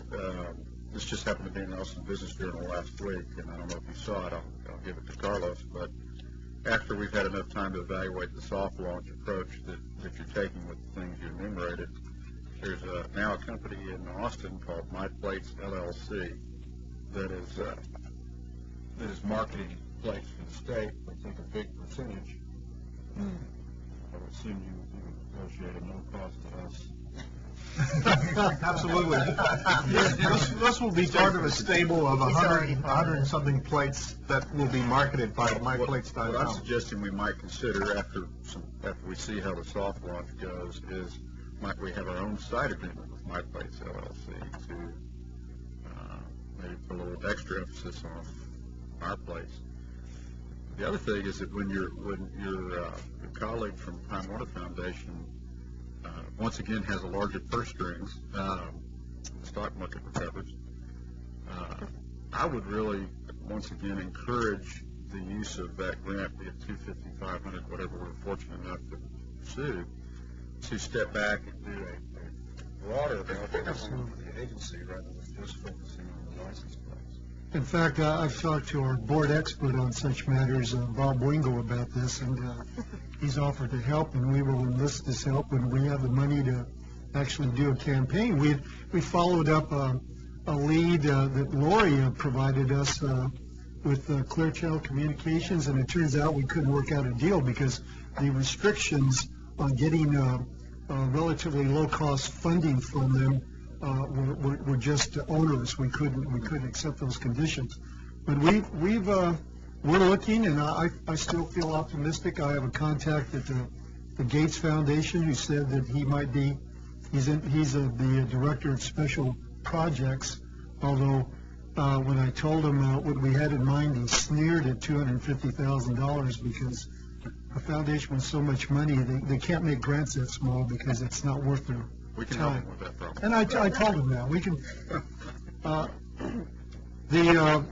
should also say that yesterday the College for All Texans Foundation board met, and one of the intentions of the plate from the very beginning was to subcontract the funds to the foundation. The agency gets $22. The plate costs $30. $8 goes to the state. $22 goes to the agency.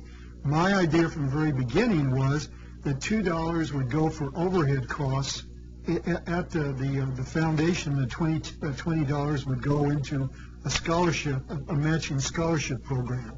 And I thought that would solve the problem that we've had consistently for several years, and that is, where do you get funding for the operational costs of the foundation? As all of you know, foundations don't like to support operating expenses. They like programs, they like activities, but not operating expenses. And I thought that this would solve the problem. I also thought that the tag on the license plate would call attention to the foundation. It would help foundation trustees. It would help them as they try to open doors for us to make pitches about supporting scholarship funds. And I thought that given the fact that I don't think it's realistic to assume that we will ever get anywhere close to the amount of money we need for financial aid in Texas, using the funds for the proceeds from the license plate for matching scholarship programs would be ideal. The matching component came because when I worked with the Hispanic Scholarship Fund, it became clear very quickly that when you ask a president of a university, for example, to give a keynote address at a fundraiser for our scholarship program, they would say, well, why should I do that when I'm trying to raise money for my own students? And the matching component makes our program more attractive because it's a partnership with all organizations in Texas that are interested in promoting the goals of closing the gaps. So I thought in that context that the matching component made sense. But we've operated in a very low-key way. I think we're probably going to do what universities do when they launch a fundraising campaign. When they publicly announce that they're going to raise $2 billion, they've already received commitments of $1 billion. And I think we will work quietly and develop momentum, and when we have the funds to launch this publicly, we'll be in a very good position. As you pointed out, you now not only have board members with opinions about marketing, you have one with expertise. Well, a little bit. And while opinions are good, expertise is even better. And just for the record, we're talking about pro bono. Just want to make sure everybody understands that. There's no money involved in I this. had a former colleague once ask How much is that pro bono going to cost? Yes. I just have a comment. My recollection is a little different from this scenario, where you say we tabled the thing at the agency ops meeting. I shouldn't say we because I'm on the committee, but it says board members present express a preference that the funds be used for the other outreach efforts, and that the staff develop a broader marketing plan that includes especially license plate. My recollection is that we were reluctant for the license plate to go forward if funded properly, because we did not have already a broader marketing plan. Therefore, we did not know what our message was, and we thought it would be better to wait until we knew what our message was to do the license plate. And, you know, I regret that, which I think was strong sentiment on the board, didn't prevail in any way at all, because I think we have the wrong message on the plate. And I don't think we ought to have that message on the plate, and I don't think we ought to have a plate that doesn't have a Spanish word on it, which that's the last time I'm going to say that. And this is in any meeting. I've said it over and over. Okay, other comments? I think that you understand our concerns, and I think that one of the things we wanted to make certain was that any money that would be spent on this would not be instead of money spent on outreach and participation and success, that any grants that we would get would not be instead of grants that we would get for other maybe equally or more needed projects, and that the message is really not just on the license plate, but the message is for our agency, for the coordinating board itself. So this is just for information only. There's no action required, but I want to make sure that all of you have the opportunity to express your opinions or ask questions. Okay. Thank you very much. We wish you much success. Thank you very much. Okay. The last is agenda item 6, which is staff updates. And there's no action required on this, but if there are updates, the staff would like to discuss. Dr. Smith has something, and then I just have something. Okay, great. Thank you, Madam Chair. Dr. Vanessa Davis, Senior Program Director, will update the committee on 3 proposed projects. These projects were included as information items on the June 11th Academic Excellence and Research Committee agenda and will be formally considered by the Agency Operations Committee this afternoon for funding eligibility under the College Readiness and Success Initiative. For your reference, I am distributing now a written summary of these projects that Dr. Davis has prepared for you. Dr. Davis will now briefly explain these projects, and I promise it will be brief. There are 3 projects, 2 in the form of RFPs, 1 in the form of a Memorandum of Understanding that we presented to AER, and as Dr. Smith said, will be on agency ops. We wanted to make sure that PNS was also aware of them. These are all 3 coming out of College Readiness and Success initiatives. One is a simultaneous regional transfer success conferences RFP. That's in $262,200. It's a follow-up from the February 2008 Transfer and Success Summit. The second is faculty development modules for online teaching. We already, as we explained at the AER meeting, in one of the staff updates, we already are funding 4 projects right now that are developing faculty development modules aimed at faculty that are teaching 100 and 200 level introductory courses. Right now, those are in critical thinking, reading comprehension, second language instruction, and college mathematics. We're suggesting that we need to add online education to that. We had in fall '07 over 700,000 semester credit hours that were delivered via distance education in the state. That's just a 1 semester number. We also know from internal research that the drop failure and withdrawal rates tend to be a bit higher in online classes than face-to-face. Faculty don't have a lot of expertise sometimes in offering these courses, so this would, we feel, fill a very important gap. And then the third is a Memorandum of Understanding with the University of Texas System. It would be over a 3-year period, $450,000 over a 3-year period at $150,000 a year. University of Texas system would be matching that each year, so it would be a 3-year total between the two entities of almost $1 million, and that would be for the ramp-up of the Texas Learning Objects Repository, which is a project that was initially funded as research and development in phases 2 and 3 of the course redesign program. And the repository, very briefly, would be a way of disseminating the objects that are being created through our course redesign programs, would make them available across the state to all college faculty at public institutions free of charge, and we think would be a very effective way of disseminating the work that's being done in the course redesign grants. Give us an example of what you're talking about down here in the third one. The learning object? Sure. Probably one of the best examples would be from the U.S. History 1 course that Kelly McMichaels is teaching at the University of North Texas. And so, for example, what Kelly's done with that course is she's created a hybrid course. Part of it is online, part of it's delivered face-to-face. The portion that's delivered face-to-face tends to be group work, critical thinking exercises that students engage in as a group. And so she's created a set of problems. One of the ones that I'm really fond of is a sort of CSI problem where she takes a murder that took place in East Texas, I believe, and has placed online all of the different historical documents that are associated with that particular case. And then students are assigned roles. They read those documents, they construct arguments according to their role, and they try the case in class. And so a learning object would be something like that bundle of instructions, graphics, and the graphics include photographs, they include illustrations from the time period, interviews that have been done with participants that have been transcribed, newspaper accounts, court documents. Those would be placed online as well as the instructions for the students. So that would be one example of what a learning object might look like.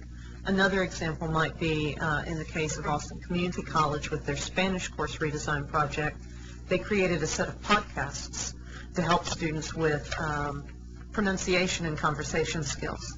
So for them, a learning object might be one of those podcasts that faculty could download, place on their own course website at their institution, and that students would then have access to. So do they sign some sort of waiver that there's no intellectual property rights? Yes, if it's material that they have created with coordinating board funds in the course redesign projects, we have in their contracts that we own the copyright status. So, and that they, not only do we own the copyright, but in addition, if for some reason a for-profit company approaches them and they want to market those materials, we get half of the profit off of that too. Thank you. Madam Chairman, what about quality control? How do we control what gets put into this repository? Well, in the initial stages of the repository, it's going to be only the course redesign objects, and we feel very confident about the quality there. As the repository grows, though, to include over the years non-course redesign objects, literally part of the first year of this three-year ramp-up will be creating a set of quality control issues and mechanisms, including looking at a standing committee drawn from educators around the state that would do peer review just like you would with a journal article. And one of the reasons why we're very interested in making sure that that peer review mechanism will be in place for the larger project is that it also then will allow the faculty who submit these objects for that to perhaps be seen at their home institutions as a form of scholarship and then be used for tenure and promotion purposes. This is your committee, so I have a question. Oh. Ms. Bricker. Oh, thank you. My question is, you mentioned the number of hours online of distance education, those kinds of courses. Do you know what percentage of that is to the total number of hours in the state? We have that data off the top of my head. I don't know. I mean, that would be but, interesting to know. Again, off the top of my head, I don't know because I haven't looked at the Follow 7 numbers lately, but I want to say it was somewhere around 20% perhaps. And these are semester credit hours, so this is number of course hours that are being taught via distance ed. Now that includes online, it includes hybrid, which is part online, part face-to-face. I was going to ask you that It too. includes ITV, interactive TV, although that type of modality is being used less and less. And are we going to be tracking this? Because it seems like with the course redesign that it's going to be more of a hybrid or more of online courses, distance ed courses. So We collect that data already, and Dr. Gabrielle Borkelman works with us on that data collection and the analysis, and has done some very good work with that. In addition, the Distance Education Advisory Committee has a subcommittee, which is meeting Friday, that has been looking at definitions of how Texas defines distance education, and then also how that matches with national definitions of distance education, particularly the definitions that Carnegie and some of the other organizations like the Southern Region Education Board use. So that's also being considered. But yes, the short answer to your question, Ms. Bricker, is that we do collect that data and we do analysis of that data.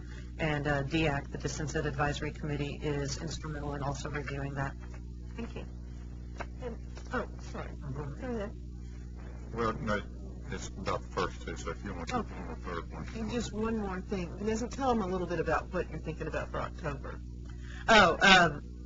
There's two things, actually. I think the one that you're referring to, Dr. Phillips, is that Dr. Phillips has requested that we do a workshop with the board that would present distance education in Texas that would include both a snapshot of where we are right now and where we've been and the really phenomenal growth that's been experienced in the last 5 to 10 years, but also would provide y'all with an opportunity to look at what some of these courses look like.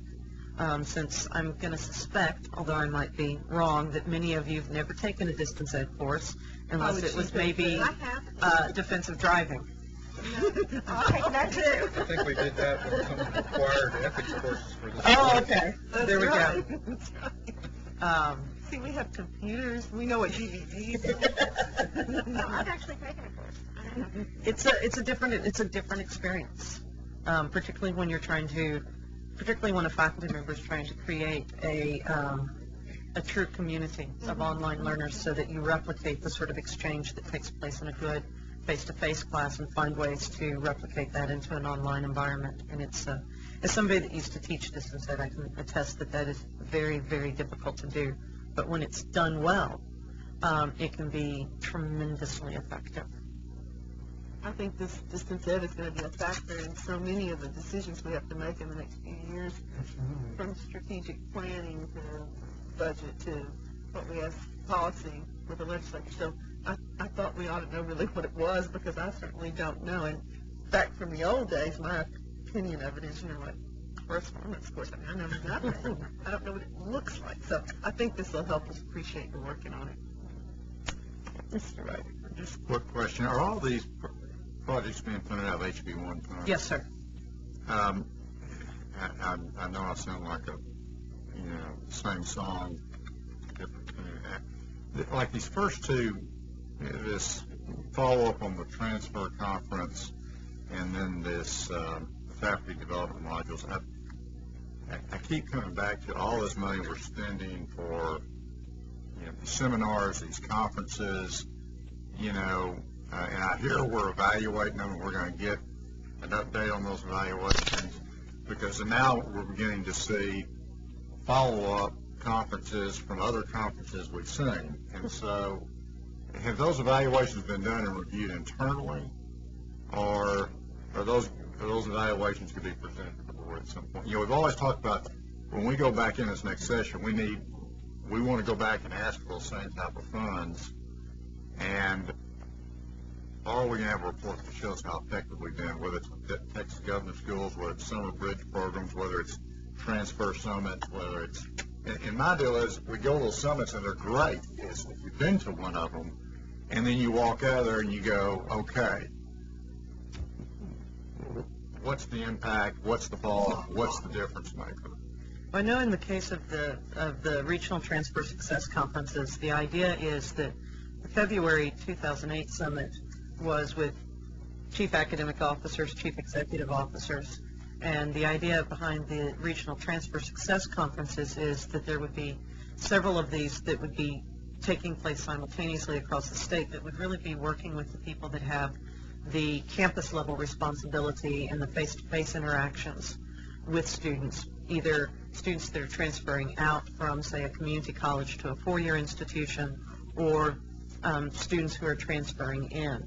So I know that the idea there is to really begin to embed the ideas that came up out of the February 08 so that it really becomes operationalized at the institutional level. In the case of the faculty development modules, the four that we've funded right now are currently still in development. We've seen the ones for college mathematics was funded a little bit earlier than the other three, so they've begun to test and pilot some of those modules, and we don't have data on it yet, and it's still going to be probably another year before we do, where there is a widespread piloting.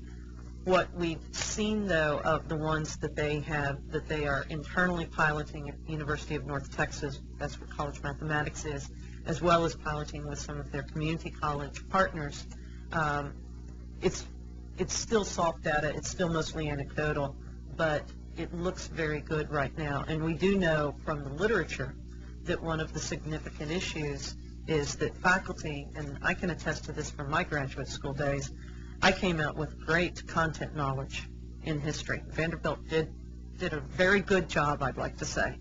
I also, though, had a day and a half total teaching preparation over my 5 years of graduate school. That's a lot. That's a lot. Yeah, I know. That was considered good at the time.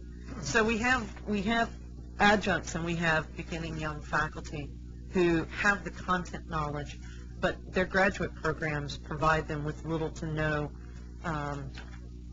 experience and little to no instruction in how to communicate that content knowledge. And so we feel that one of the things that's come up from some of the course redesign grants is we can redesign courses, and we can do a very good job of it. But if there's not the professional development piece there so that faculty know how to access and use those materials and understand how students learn, we're going to continue to have problems. I think that's a really good point, that we go to these conferences and we come out and we all do such a great job of summing up and getting the information from the small groups and then having the priorities. And then I think the feeling is, well, how do we take those next steps? To me, now this looks like the next step. I don't know if it came out of that conference, but it seems like a next step might be get the campus level people to know what you're doing. Dr. Parsono is actually going to be the staff member that's going to be working with the Regional Transfer Success Conferences. I'm called backup for Vanessa. Yeah, in fact, we have a web page now devoted to the Transfer Success Summit.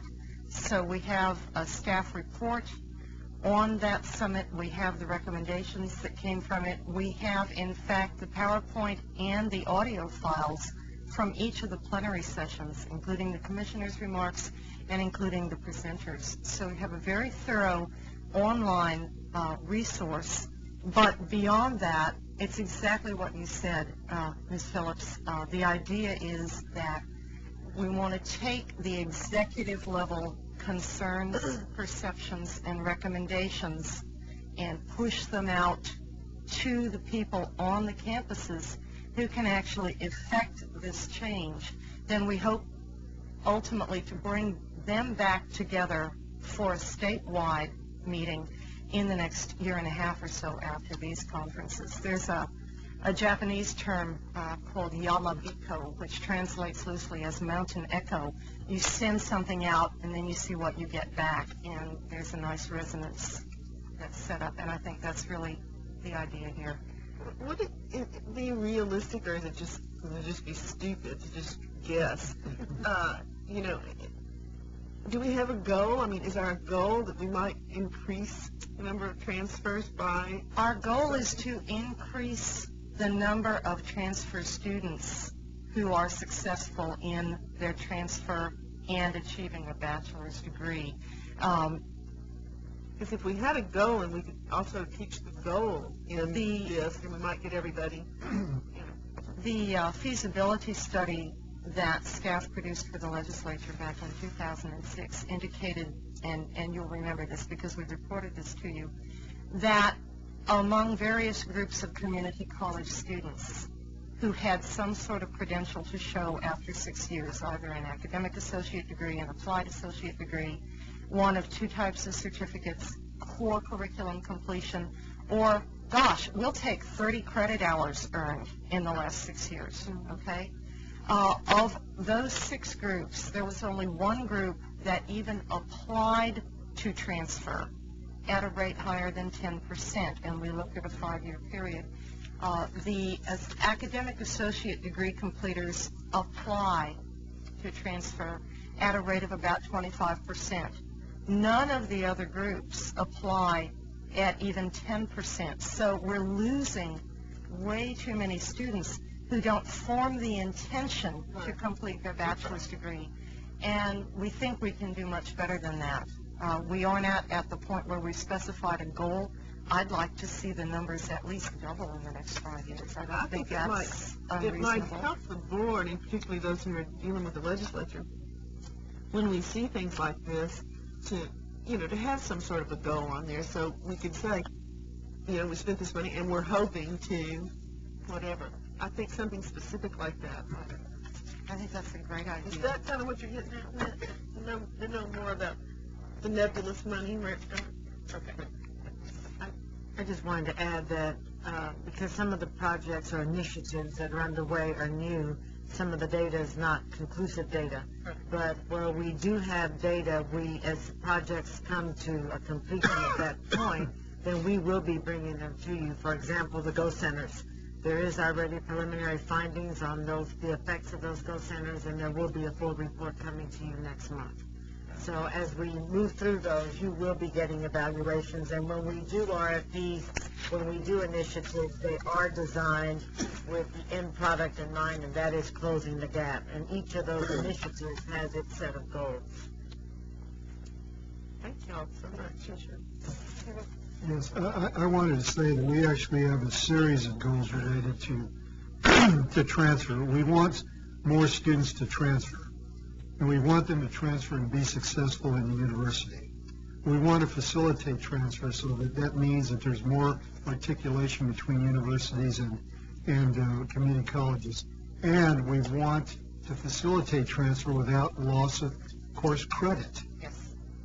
So there has to be a better articulation between upper division courses in universities and lower division courses in community colleges. I think that's all accurate. One more piece of information you might want to know. A week from Friday, on August the 1st, we're bringing the discussion group leaders and some of the key people in the summit planning process back together here at the agency for a day-long meeting to address the recommendations and especially to try to prioritize them into things that might require legislative action, things that this board could work with governing boards or individual institutions to achieve, or policy adjustments that we could make, and then things that need to be left to boards or individual institutions to achieve. We try to figure out how to measure that success. And out of 12 group leaders who are presidents of colleges and universities, and about half a dozen planning staff, we have 16 or 17 coming, so that's a remarkable response. We also will have Dr. Martha Ellis with us. She assumed the position on July the 1st of Vice Chancellor for Community College relationships with the UT system. So we're happy that she'll be on board. She's one of the original members of this agency's Transfer Success Advisory Committee, and so I think she'll be a really, really strong participant. I think the way y'all are going about this is just what we need to be more effective and also to be a more effective board. Just to follow up and make sure that what's out there captured, I think that what I sense is the need for this $262,000 investment, not just to disseminate ideas, not just to talk about goals, but to actually, I would like to see the outcome, the action plans, and measurable objectives. What are the metrics of success? What can we expect this to contribute as an incremental component to the success goals of closing the gap? And we're already tracking data, so I think we're well on the way to coming up with exactly that. Implementation. Yes. What the results are for this next round. And the participants that come to the various summits, we have their email addresses. It would be really encouraging, I think, to them to see the fruits of their labor. If when there are things that are going forward as a result of conferences that we've had, if they get an email, did you know that as a result of this conference, here are the things we're doing? And then that will keep the momentum going and certainly would keep their interest and commitment. Right. The people who attended the summit have already received information about the materials that are available on the website. We're waiting for approval of the transmittal letter for the report to go to legislative staff. And as soon as that letter is approved, then I have a memo drafted to go out to all the participants covering information about the report itself, the upcoming meeting on August 1st, and depending on the results this afternoon, the proposal and plan for the regional conferences. Thank you. I'm sorry? Part of this agenda. Thank you. Okay. Back to you. I just wanted to say that, you know, we've got some positions posted in our division. One position has been offered, and we are interviewing for 4 other positions. So I'll keep you informed as we move forward. That's it? Okay. No further business. This part of the meeting is adjourned. And this part is adjourned. There we go. So we shift gears. We shift gears. Okay. We can shift seats. You want to move chairs? Why don't you move Well, here? I need to read a little something before we start. To begin with, the Agency Operations Committee meeting will start momentarily. But the first thing that we have to do is to go into closed session to discuss items A and B in your folder. And these items are, let me read them to you. Item A is consultation with attorneys regarding the issuance, refunding, and defeasance of the State of Texas student loan bonds and related issues pursuant to Section 561.071 Texas Government Code. Item B will be consultation with attorneys regarding pending or contemplated litigation, as well as potential settlement for offer pursuant to Texas Governmental Code 551.071. Then, with having said that, I would like to have a motion for us to go into executive session. Do I have a motion? Oh, no, I'm sorry, not on the committee. Okay. Where'd that come from? Oh, behind it. Okay, moved by Lynn and seconded by Bob. All in favor? Okay, we will now move into executive session. The time is 2:35 on the dot. We will move next door in our usual location, and we will be back.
Adjourned from our closed session meeting, and the time is 3:16 p.m. and we are moving into our regular session now. Arturo is going to make a presentation for us, but what I would like to do, if it's okay with the members of the committee, is ask Susan Warren to come up and make her presentation now. After all, the KPMG clock is ticking. Apparently so is Dan's. Thank you, sir. Yes, I decided to horn in also, because we don't want KPMG to have all of the fun. We passed out while y'all were in... You passed out? We passed out. Oh, dear. We passed out over lunch. We passed out some copies of the, oh gosh, let me get the report to the board. There's also a report on internal controls and accounting procedures, as well as the financial statements. I just want to make a couple of real brief comments, with just to beg your indulgence for just a minute, because I know Dr. Alonso wouldn't want me to go on for very long. I just want to acknowledge that we had some staff that were working on this tirelessly for many, many months.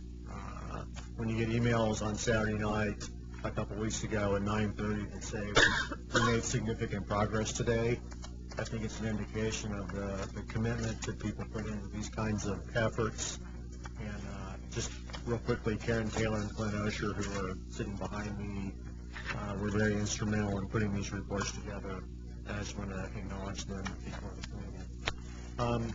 I don't want to bore you. I think last year when we went through this, I got way off into the weeds and talking about numbers. So I'm going to turn it over to Susan right now so we can get straight to the good part. Okay, Susan.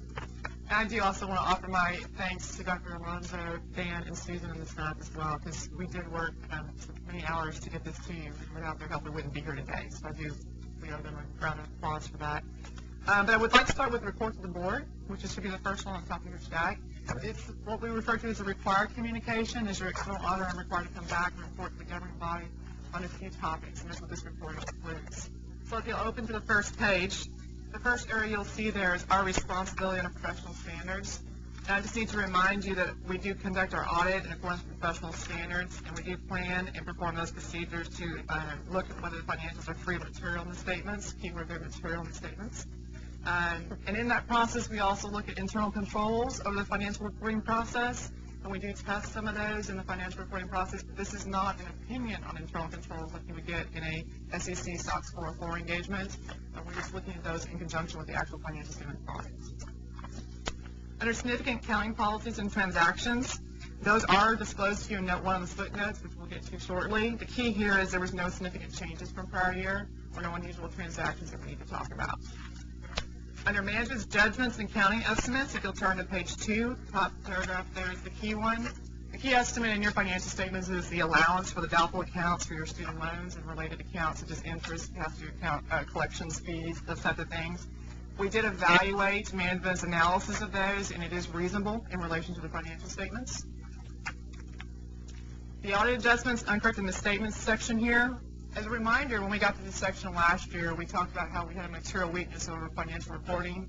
We also had 2 reportable conditions last year over communication between business services and student services, as well as the allowance methodology. I'm here to tell you that all 3 of those conditions have been cleared. So those were all corrected by your management team in 07. All right. Moving to the results of the 07 on the audit adjustments, you will see we still had a few, but not near as many as last year. In other words, those situations were corrected. And we did have some adjustments related to student loans. And then those last 4 bullets there are all about moving the AFR into the GASB 34 presentation, which we talked a lot about last year. We had some adjustments that had to be made during that process. But at the very last paragraph under there, it says the corrections were not considered material. That's the key to point into is there, yes, we had some audit adjustments, but they were not material to the process. Okay. Uncorrected misstatements, those would be things that we agreed to disagree, and they're not reflected. And the key here is there were none of those. So anything that we came across that didn't seem to be right, we agreed was not correct, it was fixed. Other information, very last paragraph there, in the front of the financials we'll get to in a minute, there's something called management discussion analysis. We do look at that and read it in relation to the financial work that we did, and what this paragraph is telling you is we did not find any material inconsistencies with the results of our audit as to what management is reporting to you in that section of the report. Page 3, this is a quick page. Everything on here is no, which means we had no disagreements with management. There was no consultation with other auditors. We had no major issues to discuss with management that we didn't agree with. We had no difficulties encountered during the audit. So that's a very good page. Everything should say no, and that's what you want. That's exactly right. Right. Questions on the required communications before we move to the financial statements? The second one you have in front of you is actually just stapled. It's not spiral bound. It says draft. Let me explain what that means is this is draft ready to issue. It's been through management. It's been through KPMG's quality control process. And so it's basically looking for committee approval. And once we have committee approval, we'll take the draft off it, put KPMG's signature on it, and deliver it back to you tomorrow. So that's what draft ready to issue means to us. It's really waiting for the committee to have any input on it, make any changes you might need to make to it before we actually print it. And if you'll come inside behind the table of contents, the opinion, which is the key document here. Down to the 4th paragraph, it says, in our opinion, the financial statements referred to but present fairly in all material respects. That is an unqualified opinion, also known as a clean opinion. That is the kind of opinion you want to have, which means that the financial statements are materially correct. The financials are very similar to last year, so I wasn't going to spend a lot of time walking through the numbers, as Dan said. It's there. What I will do, though, Dan, I can take any questions you might have, but I do need to take you back to page 43, which is the second opinion. There are 2 opinions here. The first one is on the numbers. The second one is on controls. So on page 43, you'll find the second opinion. This is basically, under government auditing standards, we also issued an opinion on internal controls over financial reporting. As I mentioned in the required communications, we do look at that. And as a result of that, if you come down to the 4th paragraph, the last sentence there, it says that when we were doing this, we did find a couple of items, item 1 and item 2, that we would like to report to you. So then I will, if you'll flip over to page 45, we can talk about those two items. The first one was account reconciliation and journal entries. And as I mentioned to you, the audit adjustments were not material, but there were quite a few. So what we're coming back to you with is a recommendation that, the recommendation's at the bottom of the page, if you just want to skip down the recommendation, basically that management needs to assess the current staffing levels and job responsibilities, try to do the reconciliations a little more timely and maybe a little bit more frequently, so there's not as much volume of transactions that have to be looked through at a closed year process, or do it periodically throughout the year versus all at year end or even quarterly, and try to do a little bit more supervisory review. Sometimes if you get too bogged down into the details, you miss the obvious. And so there really needs to be a supervisory review over the detail work. And sometimes, because of resource constraints this year, we found that some of that was missing. And of course, the system conversion didn't help. That added a lot of volume, a lot of new things like that. So that's kind of all mixed up in here. But the key is, this is a significant deficiency. It's not a material weakness. And the second comment is on page 2. Communication and coordination of financial activities. I mean, obviously, the committee and the board is aware. I'm sorry, page 40, the next page, page 46. Thank you. You know, business decisions get made every day. Sometimes those business decisions have financial consequences on it. We just want to make sure those business decisions are made aware to the financial staff so that there is a financial implication, that it can get timely reported to the financial staff. Questions on those two comments? I have a question. Has any of this been reviewed with the internal auditors here? Have they been involved in this? Yes, Tony has been involved in this. Okay, so he's up to speed on all these things, Yes, sir, so he he is. knows what to follow up on and not follow up on. Yes, sir, he does. So that will close the loop. It should. And of course, these will be followed up on, and if you have another audit, these will be followed up on that as well. And I just should mention, on page 46, you will see management's responses to both of these situations. Management has put a formal response in here for you. Okay. Let's see, let me ask you a question. Yes, sir. This audit takes care of 2006 and 2007, right? This one's 2007, yes. So as we look forward, it seems to me that we need somewhere along the way to have a discussion about the next audit. 2008. Because this, as I was talking with Tool and Bill this morning in a brief meeting, that I look at this as a risk management exercise. And how much risk are we willing to take? And what value is that risk? What dollar value are we talking about? If we don't have an audit, or if we stretch it out too far. So somewhere along the way with this committee, we're going to have to discuss that item to make sure that we all are comfortable with the risk management ramifications. Is there anything else? I do have one final question I have to ask. Okay. In order to print the reports, I just need to make sure there aren't any additional subsequent events that need to be disclosed. Your bond offering that you did this spring is in here. Are there any additional financial matters that need to be disclosed to the reader that have occurred? Significant financial matter. Not to our knowledge. That concludes our required presentation. Okay, now, since this is a draft, is there any movement that we have to make here to give Susan the authority to go forward and set this thing in its final form? We need a motion or anything? Okay. Then I would have a motion that we accept this report and let Susan and KPMG go forward with the final printing so that we can present it to the board tomorrow. So moved. Second. Moved by Fred and seconded by Bob. All in favor? Aye. Okay, motion carried. Thank you very much. Thank you. Very good Greatly job, appreciate Susan. I want to thank you and your people and all the staff for the good work. Absolutely. We have traveled light years since I came on this board in this arena right here. Right. Yeah, you can get through a 60-page stuff faster than anybody I've ever seen. I hit the high points. I think that's all you need to know. That's right. Thank you. Okay, thank you all very much.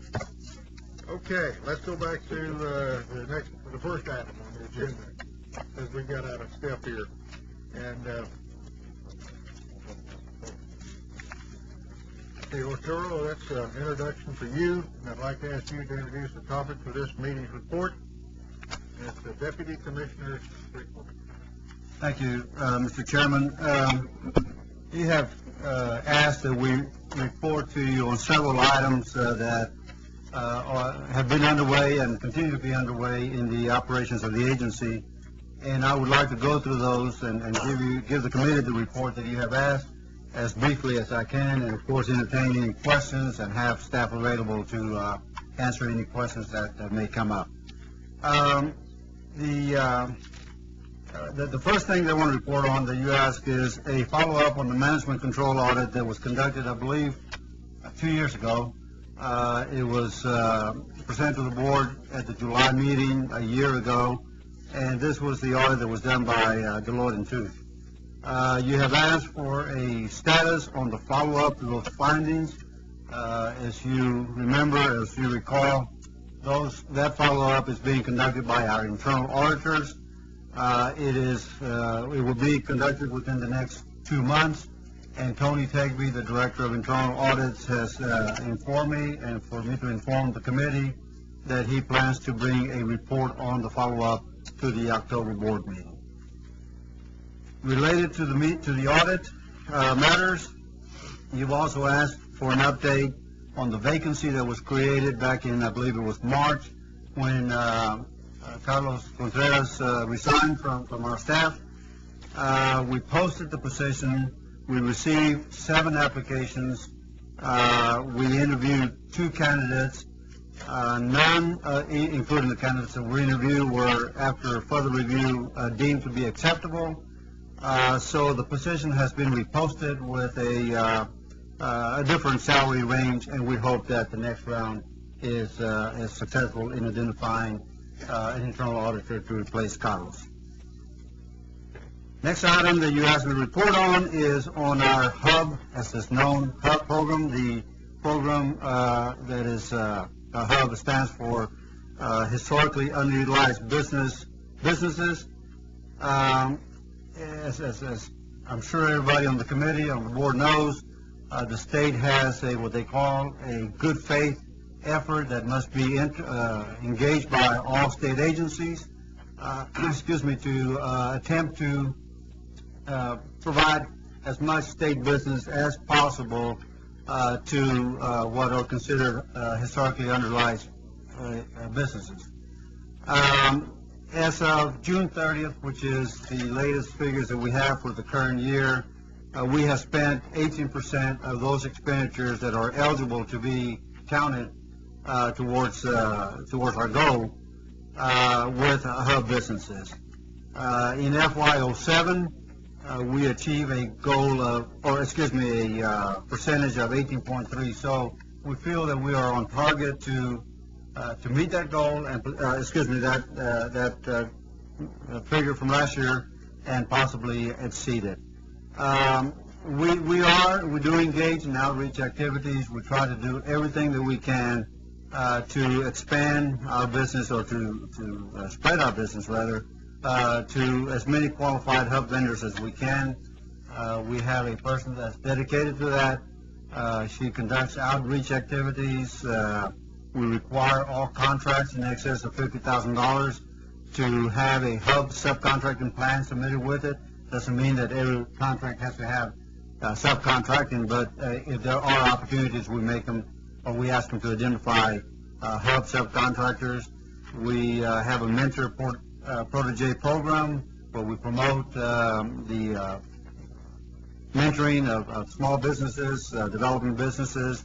We have and participate in economic opportunity forums.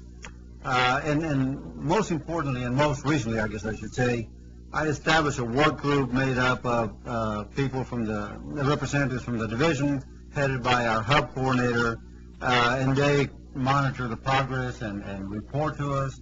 We are very committed to this effort. The commissioner receives a monthly report on progress towards our HUB goals and briefings as he requests them, and we keep him apprised on this.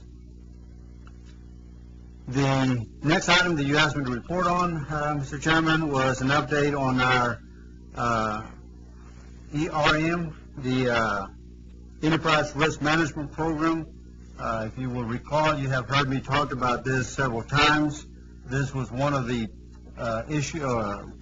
initiatives that was underway when I joined the coordinating board a year and a half ago. And I was very glad to hear that, because I have consistently said that managing our risk is very important if we are to keep things in perspective and make sure that we do manage any risk that we have. And that is, in fact, one of the pillars that I have consistently said we will build our culture of excellence on. All divisions here have been through the training, including the Commissioner's Office, which we engaged an outside consultant, one of the better knowns in state government, to conduct that training. Commissioner's Office still needs the second part. We are scheduled to undergo that in August, sometime between now and the end of the year. And also, as with the HUB initiative, I have formed a steering committee that is headed by Kyle Kelly, one of our employees who is a former state auditor, is very keen on managing risk, and she, along with representatives from the divisions, meet monthly and advise us on progress and on what we should be doing to manage that risk. And I'm very pleased to announce that the feedback from staff and from the divisions has been very positive. I have not encountered any resistance of why do we have to do this, why do we have to provide a risk footprint, why do we have to, all of the feedback that I have received has been, I'm glad that we're doing this, because it is something that goes a long ways towards fulfilling our fiduciary responsibility. The next item that you asked me to report on was an update. I believe you asked just about every quarter on this, Mr. Hinton, an update on our HELMS and on our consolidation of our data services. I would like to ask Darla to come up and give you a very brief rundown on this, and of course answer any questions that you may have for her. Darla? Thank you. First, pardon me, my voice left. Thank you. First, I'll report on HELMS, and I think we've had a good quarter. Operations are stable. We've not encountered any difficulties during this quarter. We've had no downtime.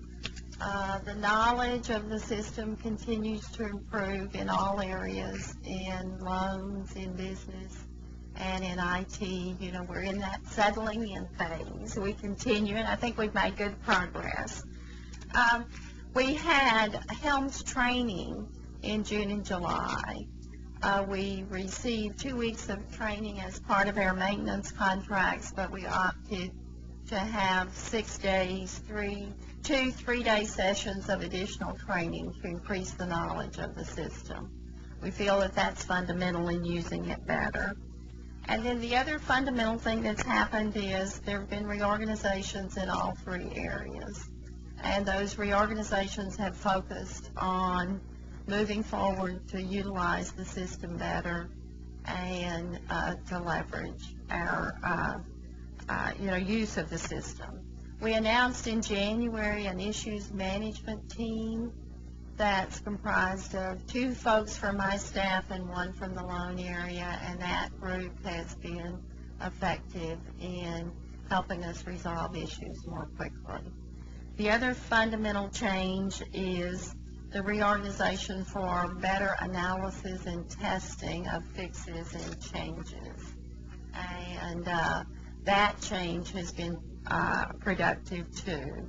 We have increased our throughput of getting fixes and changes in the system. So those are the things that have happened during the last quarter. Any questions? I have a question, Darla, and I keep forgetting to ask it, so I finally remembered it. Good. On the operation that you have going now compared to the old one, have you done any financial analysis of comparing the two? Is it costing us more to operate this one than the old system, or less? I mean, are there efficiencies in there that you can take credit for that we need to get them out? We have decreased our staff by some, and we've not done a true analysis, a comparison of the cost before and the cost after. But, of course, the factor that's going to hit us is our cost with the data center consolidation have increased. So, but we can do that analysis. We haven't. Would you folks take that on as an assignment for our meeting in the fall? Okay. So we can get a financial Okay. feel for how that's all working? Give you a little lead time to put it together. And you're looking at just the IT operation.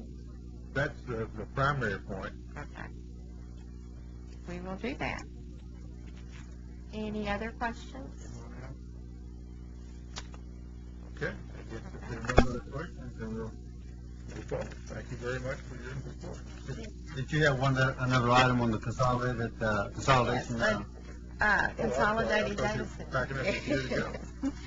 As you remember, House Bill, or you may not remember, but House Bill 1516 mandated the consolidation of the data centers for 26 state agencies, and we were one of those agencies. Right. And we support that project. Dr. Alonso and I both do. In the long term, it should provide a cost savings for the state of Texas, and it should provide some benefits for the coordinating board. And, you know, areas of particular interest are disaster recovery facilities, skill set availability, you know, some real, and standardization. But in the short term, it's causing us lots of grief. So, you know, on a day-to-day basis, we haven't had any major catastrophes, but it requires our staff to provide oversight of that project to keep failures from happening. We've seen a degradation of response time in changes or new projects because of the coordination with IBM is the primary vendor, and the group, it's a group of vendors with IBM as the primary, and they've dubbed themselves Team for Texas. So in dealing with Team for Texas, everything moves slower, and we have to provide a high level of oversight just to keep things running and to keep changes flowing. The problems that we see with Team for Texas is a lack of ownership. They work at a task level rather than a project level. Incomplete analysis and planning. And then, although long-term we hope to see an improved skill set, IBM is currently having difficulty getting and retaining staff. It's a transition time for them as well as for us. And then there is a lengthy procurement process. So anytime a purchase is involved, projects are delayed because of the purchase time. This project has changed DIR, the Department of Information Resources role. They've largely been a strategic entity, a strategic agency, and they're knee-deep now in managing this project. So I think DIR is in much of a transition just like we are and are experiencing pains there. They are focusing on the long term more than the short term. Currently, IBM or Team for Texas is managing the equipment in-house, but next summer our equipment will move into the consolidated data center. And DIR's position is that once those moves occur, that it will be much easier for them to manage the resources. So their focus is getting to the consolidation point so that they can leverage their resources. DIR has recently made some staffing changes that are geared at providing a higher level of monitoring and oversight and addressing the current issues as well as the long-term issues, though. And the good part of the people they brought in is that they have experience both in consolidation and in actually managing a data center, operational management of the data center. So we see some positives, you know, but it's been a difficult transition. Actual costs are actually still unknown. We have not gotten true-up billing. We've not gotten final billing. But our costs currently appear to be about twice as much as they were pre-DCS. The larger agencies see reduced costs, but the smaller to mid-size agencies have seen increased costs in some instances. May I interrupt for a Yes, second? sure. You make a very good point. We're going to be talking about our operations, budgets, and so forth here shortly. Have we comprehended this kind of cost or made some assumptions as to what all this is going to cost and included that in our LAR? Yes, we have. Yes, sir. It's one of the exceptional items that we have included in our LAR. Okay. Good. Great. And during the last session, we received additional funding to offset those increased costs. And, but again, we see progress, but the agency is currently seeing some impact. I'm pleased that we've minimized that impact as much as we can. But, any questions on that project? Is there the investment we've made in films, are we having to go to extra expense now to make sure it's that it communicates with whatever is going to be necessary to access info from the data center? Well, we have had to upgrade, or we're in the process of upgrading our network links. But those costs weren't included in the project projections. So, and they've leveraged the University Learn network to minimize those costs. So, but the project just deals with the data center operation. It doesn't deal with the applications per se. Is there a time schedule for the 26 agencies? Or is just going to turn the lights on one morning and all 26 agencies are going to be? No, they're moving. They're moving in what they call waves. We're in wave 2. Several agents, I think one agency, DIR, has completely moved to the data center, and 3 or 4 other agencies have partially moved.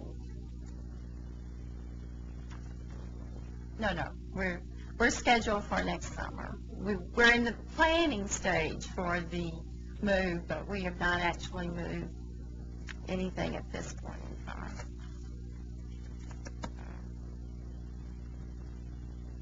Any other questions? Thank you very much. Okay, thank you, Robert. Mr. Chairman, the last item on the report that you asked for an update is on our collection efforts, and I'd like to call on Eileen from our Office of General Counsel to give you a very brief report on that.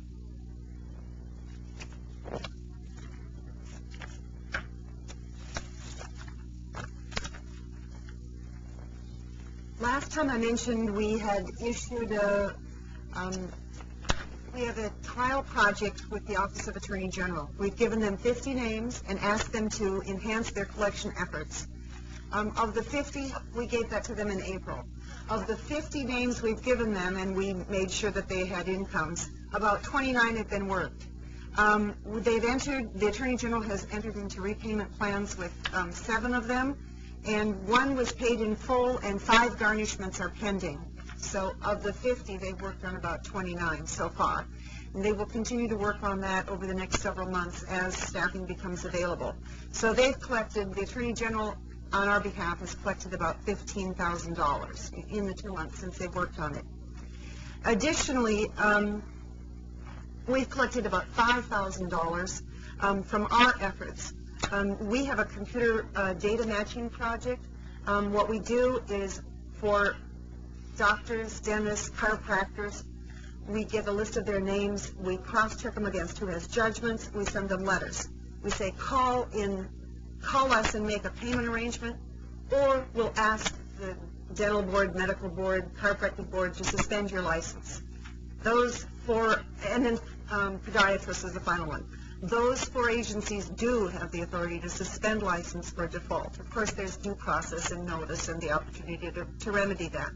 So altogether then, OAG and our letter writing campaign, we've brought in about $20,000 in the first 2 months, and this is just the initial program, and so we're just getting rolling. And we're still training staff, and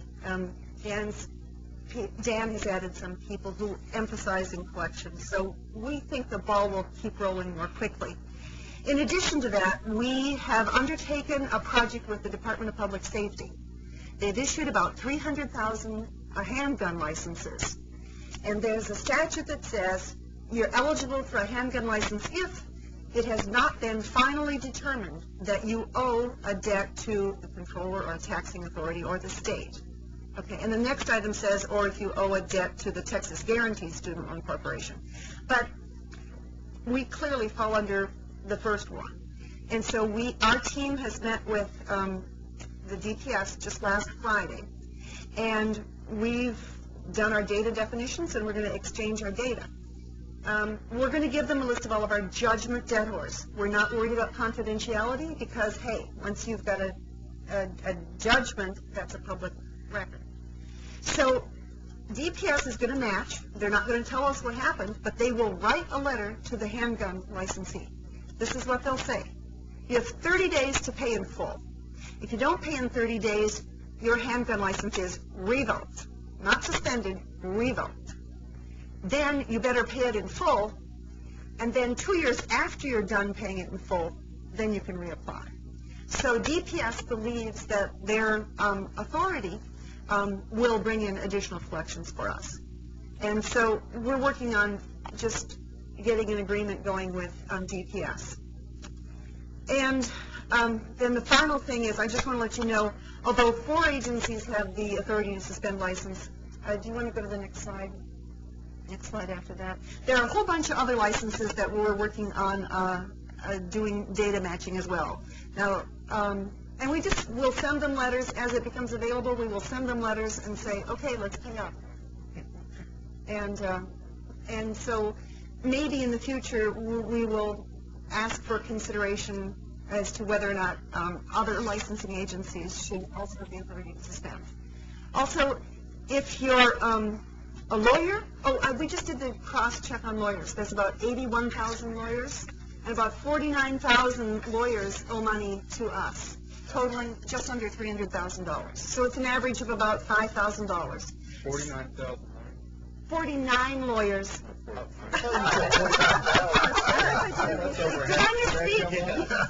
misspeak? I hope I didn't. Under 50 out of 81,000. So are there any questions? Any questions?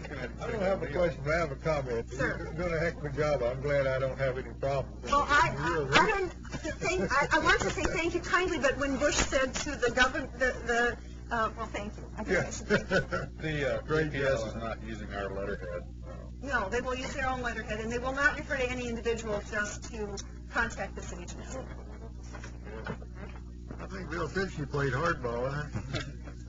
Good. Mr. Chairman, that concludes my report to the committee. I will be glad to answer any questions or have staff answer any questions. I know it was brief, it was fast, but hopefully it was informative and is what you were seeking for.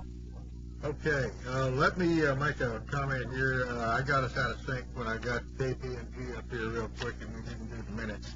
So we need to get that out of the way, but at least we stopped the clock. At any rate, we have to approve the minutes of our last meeting, and I want to know if you have any questions or comments or changes to make to those. And if not, do we have a motion for approval for acceptance? So moved. Okay, and second? I wasn't here, so I'm a little reluctant to second it, but Okay. I'll second. Okay, Whit, second. All in favor? Okay. Motion carries. Now, we'll move back to item 5. Consideration of adopting the Commissioner's recommendation to the committee regarding the Coordination Operating Board's operating budget, for fiscal year 09. Arturo, I'll leave that back in your court. Yes, sir. Mr. Chairman, I am not going to go through the detailed process because I think that all members were here at the special call meeting on July the 11th. But of course, if anybody has any questions about that, I'll be glad to, or ask staff to comment on that. So what I would like to do is pick up where we left off after July 11th, where the board, well, actually the AOC, with all but one of the board members present, discussed and reviewed and provided guidance to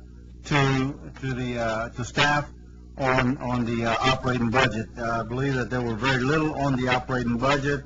I want to point out one addition that you have in the version that you have that is now before you that was not on that one, on the initial one, and that is that we added one item for budgeting for the execution of what they call House Bill 2337 funds, which are funds for the intensive summer program and the teacher preparation program that are currently funded through rider to TEA, and then we execute the program through an MOU between TEA and the coordinating board, and that's in the amount of $6.4 million. Other than that, the operating budget has had no changes from what you reviewed previously and discussed, and we'd be glad to answer any questions you may have on the FY09 operating budget. What was the line item of that? I think it's other funds, President. Is there a letter in digit line item? I think it's participation success is a note A that talks about FY09 $6.2 million. Okay. The difference between the draft we had at the special meeting today is right at $8 million. So there must be another $1.8 million. It also represents some kind of changes. Let me have the staff that actually produced the document come up, Fred, and answer that. Okay. Where are you looking for? Fred, can you tell us the page number? Just looking at the total between the proposed budget, fiscal year 09, and that we had at the last meeting, and the old blue one and the new gray one. It says $668,446,501. The last presentation was $664,411. So that's basically $8 million, $13,000. Number is correct. And there was $6.4 million that we included for the House Bill 2237. And we had... This says 6.2. It's 6.2, and then there is additional money for administration, so it is closer to 6.4 million. And that would include the grant portion here. That 6.2 represents the grant portion. And what that was is that was an item that we were sort of struggling with interpreting the General Appropriation Act. And rather than put it in there initially on that first copy, we were still struggling with, are we getting an additional 6.4, or is this 6.4 that we got in 08 and it just has the UB authority into 09, or are we really getting a $6.4 million? So it took us a little additional time to get that interpretation straightened out, but we didn't want to overinflate the budget. It was an attempt of ours not to overinflate the budget when we presented to you on the 11th. That determination was made. We are receiving approximately $6.4 million through that TEAs and TEAs rider, and so that's the $6.4 million. There's an additional $1 million, and I'm going to kind of turn to Jose. Can you be on financial aid programs? Oh, for Texas grant. Yes, for the Texas grant. That was a $1 million UB. An estimate that we will have from 08 to 09 that we had not included in the previous drafted version. The other changes were set-asides that were not included. The 3 set-asides, Tony, the millions, what's it? This is some of those collected funds that we talked a little bit about in trying to interpret what our actual collected would be to determine how much we should put for an estimated budget amount for the 09. We talked about some UB funds, like when is a budget item not a budget item? I know, that was OAG lawyers. Yes. You're talking about B1.8.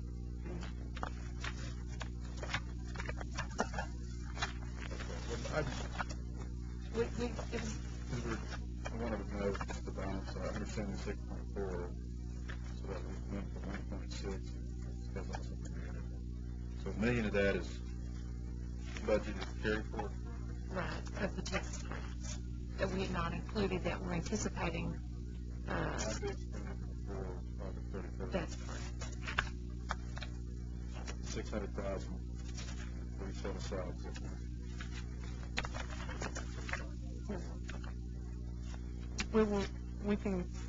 We can have another one of these detailing the changes. Yes. But I think you referred to the OAG, the 1.8 that Phillips referenced was one of those items.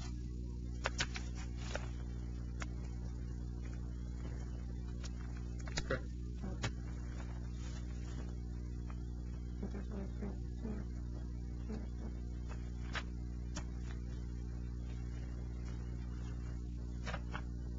Any other questions on the operating budget?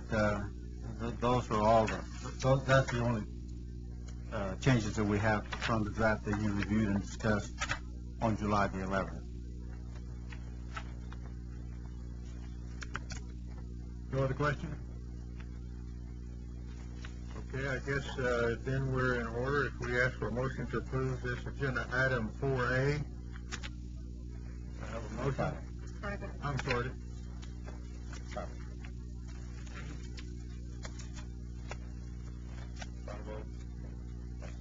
It says both here. 5A. Okay, moved by Bob, seconded by Whip. All in favor? Aye. Okay, any opposed? Motion carries. Our next item is consideration of adopting a commissioner's recommendation to the committee regarding the coordinating board legislative appropriation request for the period of 2010-2011. Mr. Earl, you're there again. Yes, sir. Again, Mr. Chairman, I will pick up from where we left off on July the 11th, where much discussion, in fact, most of the discussion centered on the draft that we presented to you of the LAR, specifically 3 documents: the baseline budget, list of exceptional items, and number 3, the list of the 10% if we had to cut the strategies where we would take that 10% cut. What we sent out to you a week ago and what you have before you is a revision with the following changes. We have added 3 new exceptional items to your list, to the list of exceptional items. On your summary, you have a 1-page summary that ranks them in priority order. It's in your package. The 3 new ones that you did not see before, but 2 of those you have talked about, is item number 16 and number 21. Item 16 is for formula funds recommended by the board. We did not know in the first draft if we should ask for those funds. There was some confusion. We determined that since they are trustee to the board, we should ask for them as an exceptional item. And the same thing for what is now item 21, which is the alternative certification teachers program, preparation program. Those also were trustee to the board, and it was determined that we should ask for that exceptional item in our LAR. The one that you did not know about, except for, I believe, Mr. Shepard and Mr. Ryder, was item number 12. We received word late Monday afternoon. The commissioner received an email late Monday afternoon from the governor's office asking if we had added the governor's, the item that is Number 12, hospital, hospital-based nursing education. yes, $5 million, $10 million for the biennium. We had not, that had not been in our bill pattern. Apparently what happened is there was legislation passed last session, signed by the governor, but without any funds. And so the governor's office has asked us to ask for those funds again in anticipation of that legislation being passed again. Yes. What item? That would be item number 12 on your new. I don't know, hospital, it's number 12, hospital. Exceptional item. Got a yellow stripe. It's a revised. Yes, it's not the July. No, this is a revised. July 17th. Got a yellow mark right there, red. There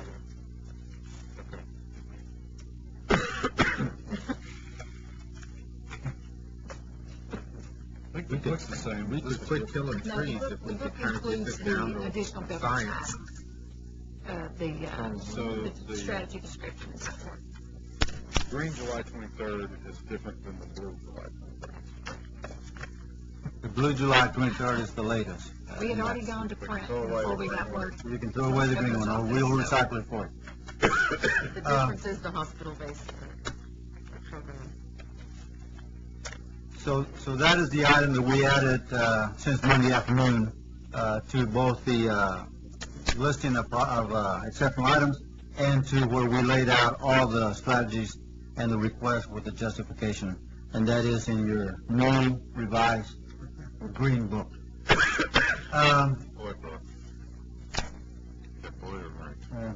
Okay.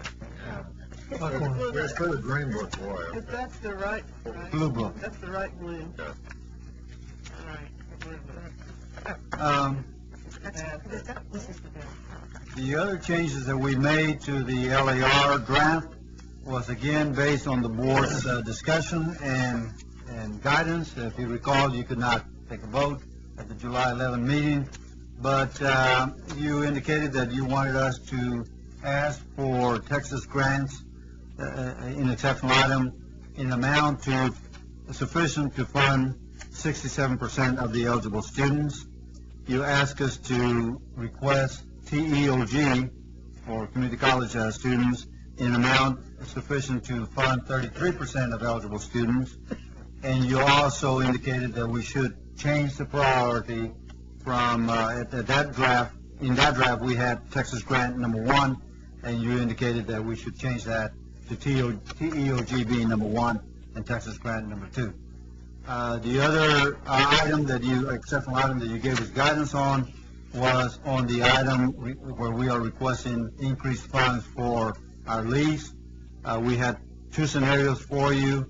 We checked back with the Texas Facilities Commission, got updated numbers because the numbers that they had given us at that time were current numbers, and so they added in an inflationary figure, and so the new request that you have reflects that. The other document that we sent to you last week was a document at your request explaining the difference between the July 2nd and the July 11th document, and what by strategy, and we supply that to you as you requested. You asked us to follow up on 2 questions. We did, and in one of them, the news was actually good. You were asking whether the state sweeps interest earned in our trustee funds into the general fund, and fortunately or happily, we were able to report that they do not. It goes into the trustee funds for the intended purpose. So we provide that to you. And then the last thing that we have for you that we sent out to you is a new baseline request document. That is it's on legal paper. You wanted to see the 10 and 11 LAR baseline request laid out side by side with the 08-09 current biennium baseline. We did that for you, and I don't think it was for the board. Staff tells me it was for me. They color-coded it so I could follow the numbers, and I really appreciate that, and I hope that it was helpful to you. In other words, it just reconciles the baseline GR and GR dedicated and the amount that we're asking for 10 and 11 to the same number. You have to add those numbers, but they do reconcile. So that is the revised information that we have sent to you at your request, and again, staff is here to answer any specific questions or provide additional information. Question, comment? Arturo, can you just walk us through the issue baseline? I mean, I'm sorry, I hadn't looked at this till right now. I just came in last week, but I assume that the difference is, you know, because we're going from baseline to baseline, and the numbers in purple, I guess, are where we are differing from the 08-09 baseline. That is correct. The instructions, of course, from the governor's office and the LBV are that the new request, the 10-11 request, cannot exceed the 08-09 in total. But I believe it was you, Wood, that had asked for us to identify those strategies that are different, knowing that the bottom line is going to be the same. And those are identified in purple. There's, I believe, 5 or 6 items that are different from current biennium to the requested 10-11 biennium.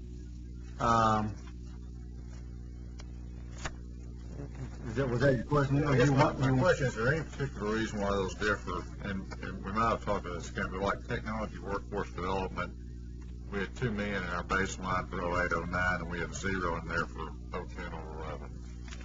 Second page. Second page, strategy E 1.5, for instance. That's some federal funding that we're not administering anymore. Texas Workforce Commission is going to take over that this coming September. So we had it originally in our budget for 08 and 09, and now it's just for 08. And we won't have it in our budget for 10-11. Since it's federal money, it's not included in our GR and GRD limits that we have to meet.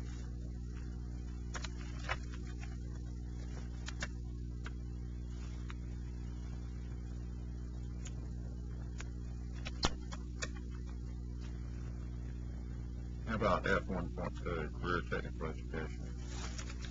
Difference of $9 and $10 million. That's a reduction that has 2 parts. Yes, that's Perkins. So there was an across-the-board cut, and then... We all know that one. Yeah, okay.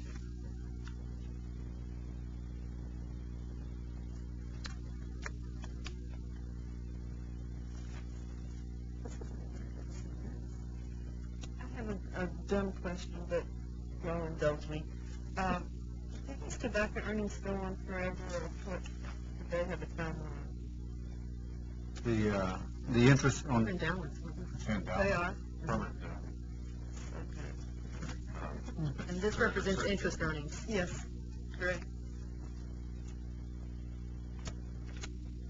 We've got this much attorneys. And how about something like Teton for Texas loan repayment program, like D16?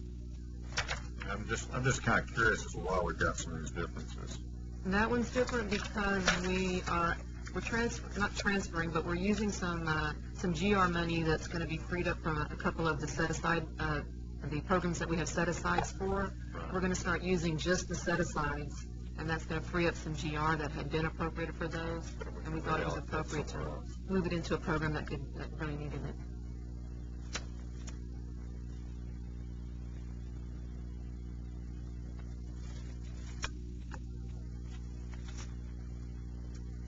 One more question, won't be my last. The bottom line of $1,276,000 versus $1,252,000. The difference of that $24 million from year to year. That's obviously Perkins, 9 or 10 million went lost. And if we had somewhere else that's had permanent erosion like that. Well, actually, it's a netting out of the the losses, and then we had some additions, of course, in non-GR funds like the federal funds and so forth. Okay. So that's a net amount. The other big chunk of that looks like college readiness initiatives are down by 14 million. And that's because... $6 million of that is the... It's 12. 12? Yes, it's $6 million per year. And that's House Bill 2237. There's a MOU from TVA. We just finished the work, I guess. What happens? No, that's the one that I just explained that we had left out of the operating budget, but is now included. It comes from TVA. That's a pass-through fund. So it's dropping $6 million a year, 12 for biennium.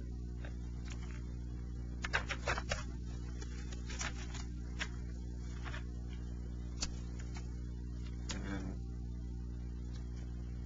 some of these items we were allowed to adjust the base for inflation and 2% pay raise, was it? That would be reflected in age strategy, the central administration. Is that right?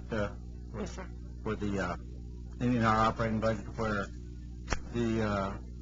they allow us to use the 09, what we will get in 09 as part of our base, not to say that we will receive that in 10 or 11.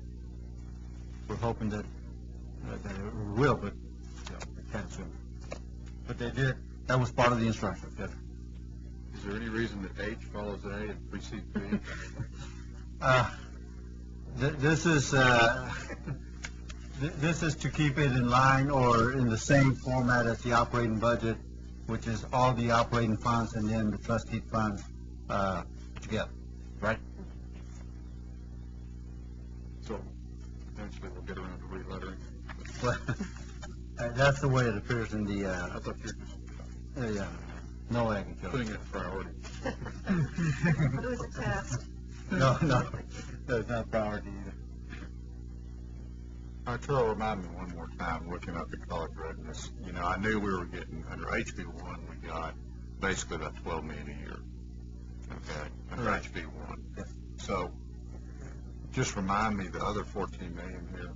I know I don't know this, but I've got a mind block.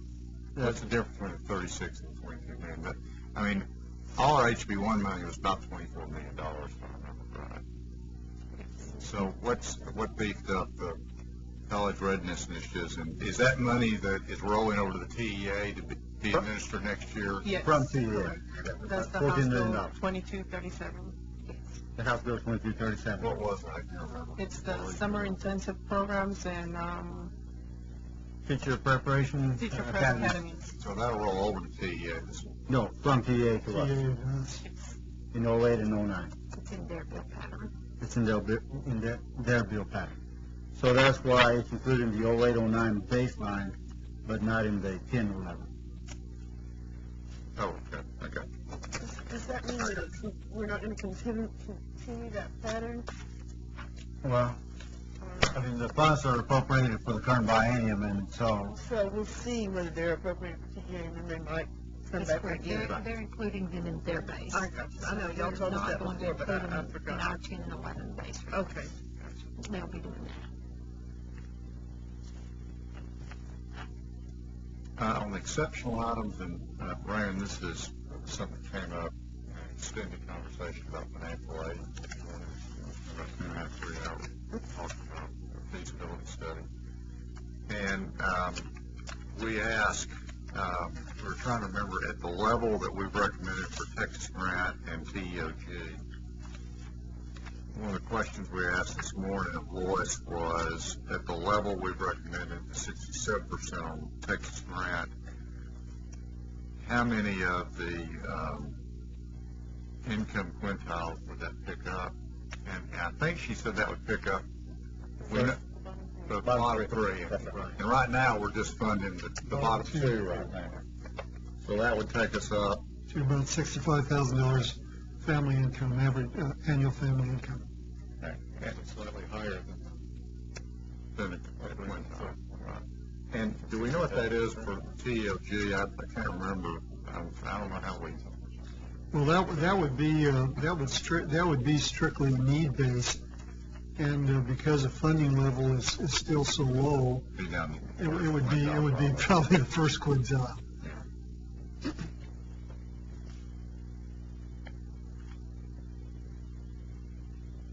That's a point that some of the letter writers have missed as we've started talking about our financial aid recommendations regarding going to a need plus merit strategy. We've argued for a merit component to the Texas grant program.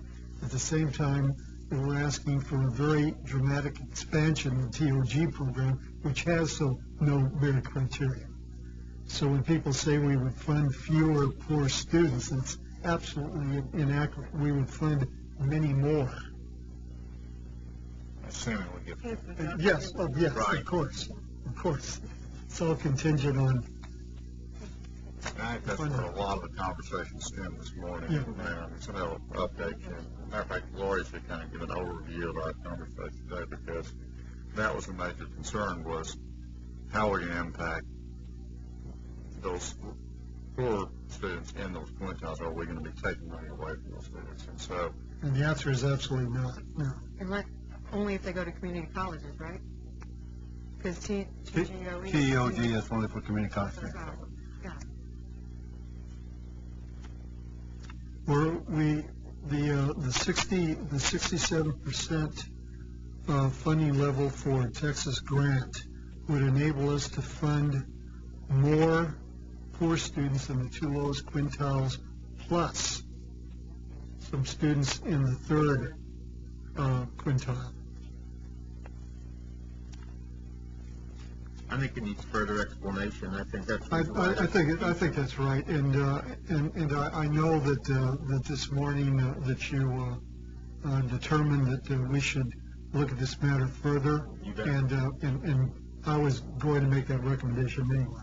So yes, we have to run more numbers and give you a more thorough explanation, and then we have to do some work in the legislature.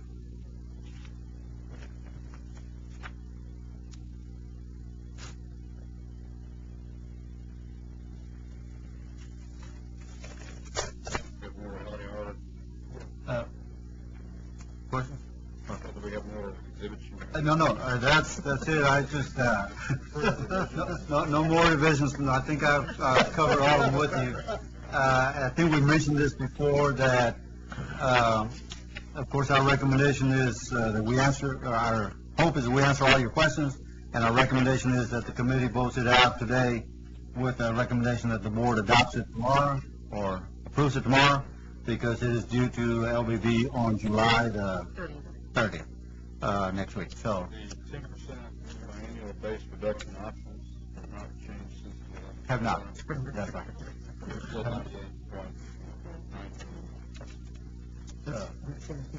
We did not change that at all. There was no indication from the board at that time. So. Can you give us another copy of those? Of the 10%? Be glad. We didn't send it out because I assumed that, well, I mean, I thought you might not need it because it was the same, but we will be glad. We will have one for you tomorrow morning. Let's make a mistake. Arturo, you picked up Fred's Aggie humor, but you missed his Aggie sarcasm. Is there a difference? How many Aggies does it take to be sarcastic? Watch out for that one next to you. Is that about it? Everybody talked to death? Okay, Lynn. Mr. Chairman, can I ask one? I know I'm beating this up. Going back to us prioritizing TEOG and Texas grant, if you read the 2007 financial aid report, which was given to us, and there'll be a report on that tomorrow, and I mentioned this to the commissioner yesterday, is the education for a student for community colleges. obviously, numberly underfunding the community health, 70% enrollment.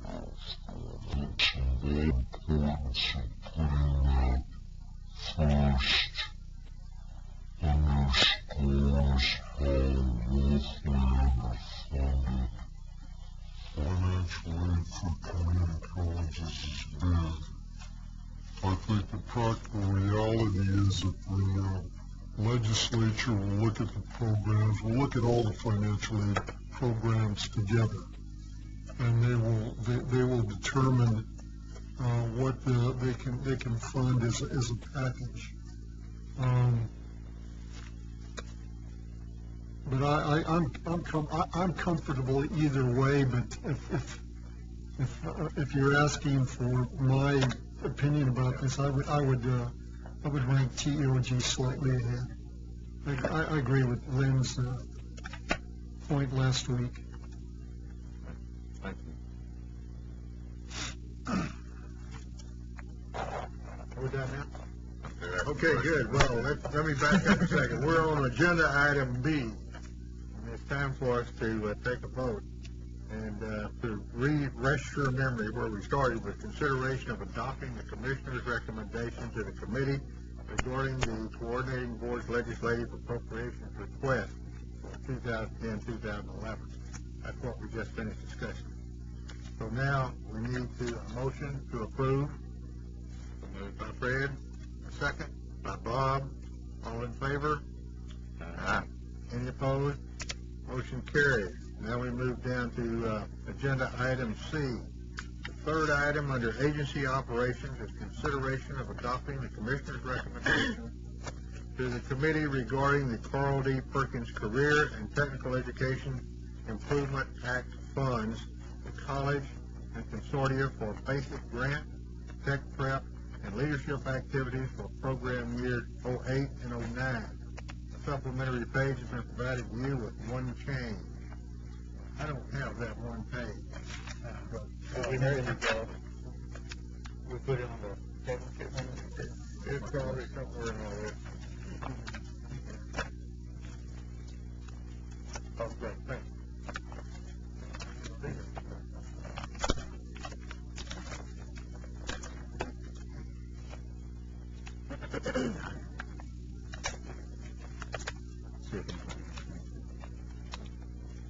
So, Susan, you're going to present? Yes, I am. Very good. Thank you, ma'am. Thank you, Mr. Hinton. Good afternoon, committee members, board members, Commissioner.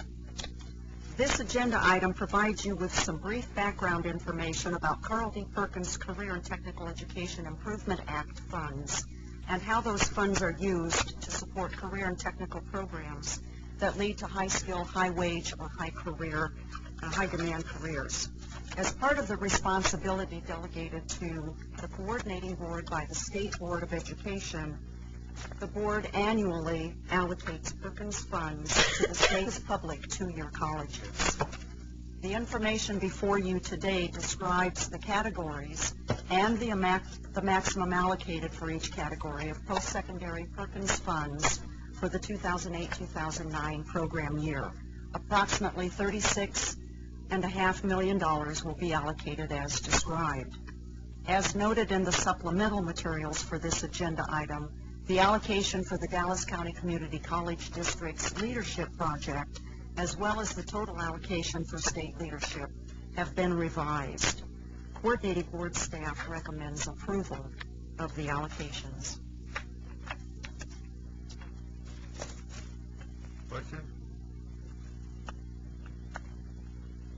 Comments? If there are none, then do I have a motion to approve? So moved. So moved by Whit. Second. By Fred. All in favor? Any opposed? Motion carried. Next item for the agenda is agenda item D, consideration of adopting the Commissioner's recommendation to the committee regarding distribution of funds trustee to support medical and graduate medical education for fiscal year 2008 and report on trustee funds to be distributed for fiscal year 2009. And I believe Stacy? Yes. You're going to Yes, sir. make your comments about that? Good afternoon. I will talk very briefly unless you all want me to talk longer, and then I will talk as long as you want. Briefly is good. On graduate medical education. In front of you, we're requesting your approval today for the commissioner to grant funding under currently, really there are 4 trustee programs. While you have 7 in front of you, the 2 at the bottom, you'll see, have not received state funding, GR funding, since 2002-2003. They're merely on here for some informational background. I can go through each one of the programs and talk a little bit about what it does. The first is the Family Practice Residency Program. This program is sort of the oldest program. It's been around since the late 70s.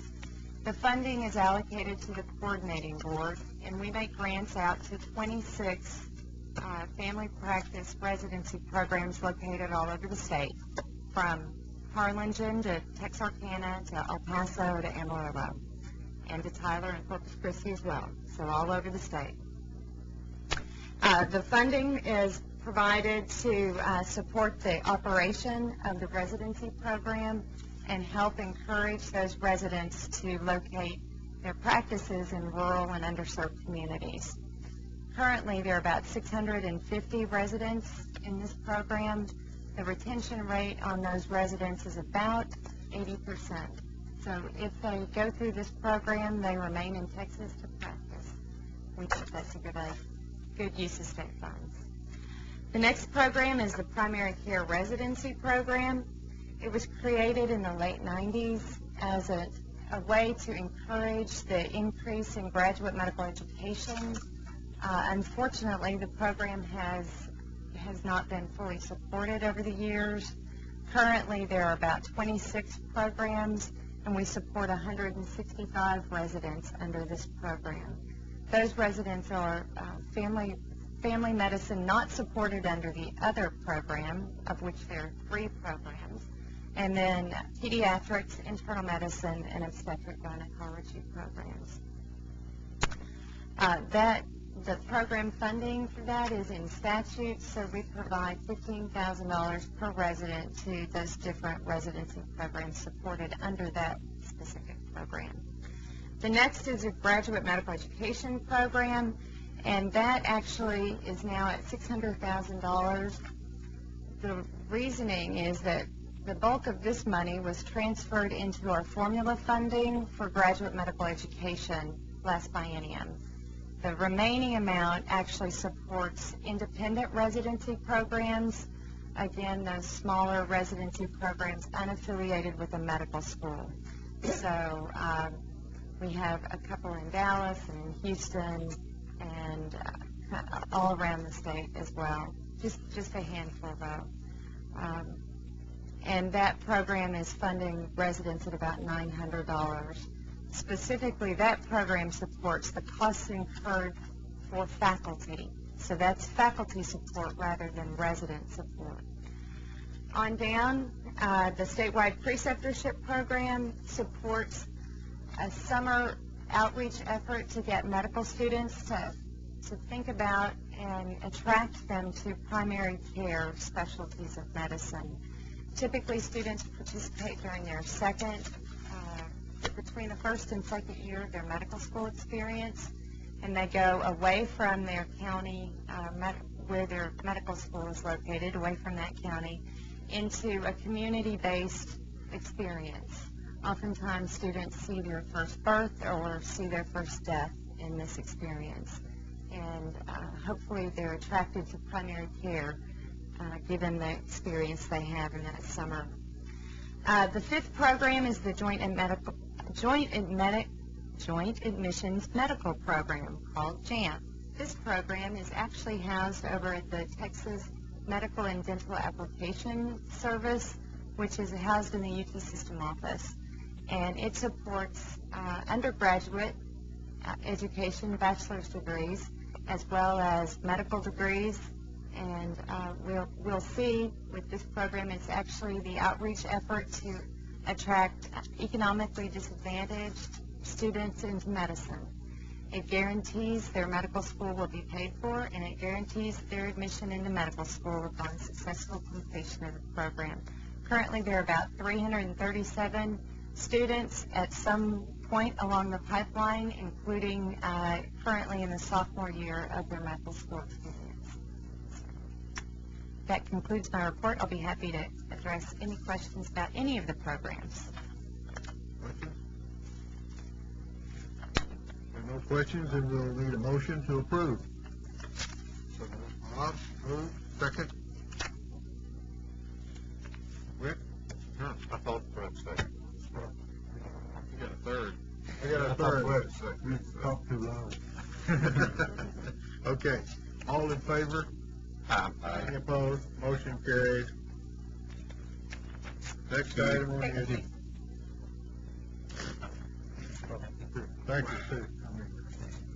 Stacy. Okay, agenda item E, consideration of contracts in excess of $100,000 and less than $750. Now go to agenda item 5E regarding those items.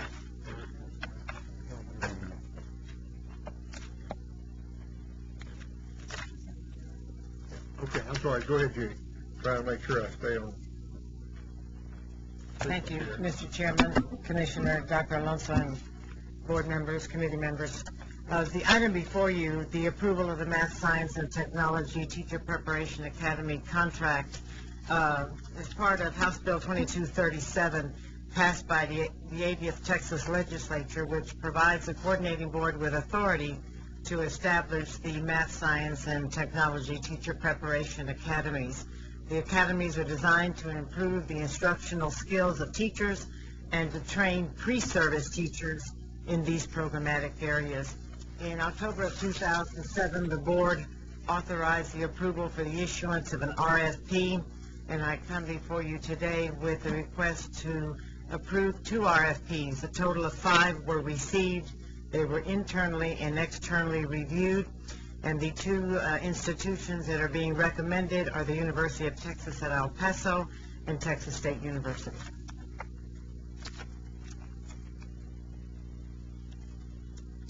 Okay, any questions, Judy, on this point? If not, do we have a motion? Move approval. Fred? Second, Bob. All in favor? Aye. Motion carries.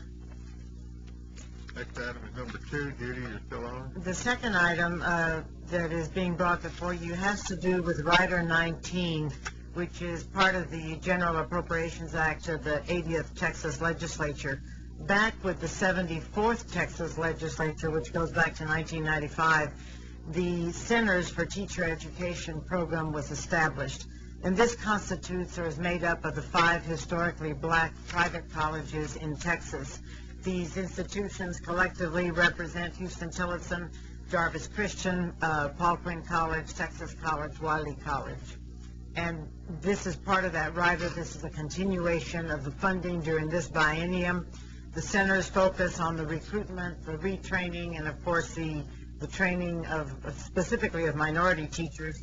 And the purpose is to help also ensure that they are not only in tune with the current state mandates, the curriculum, et cetera, but also the inclusion of technology across the curriculum. So before you today is a request to continue that funding, which is part of the rider to those 5 institutions in the amount of $631,148.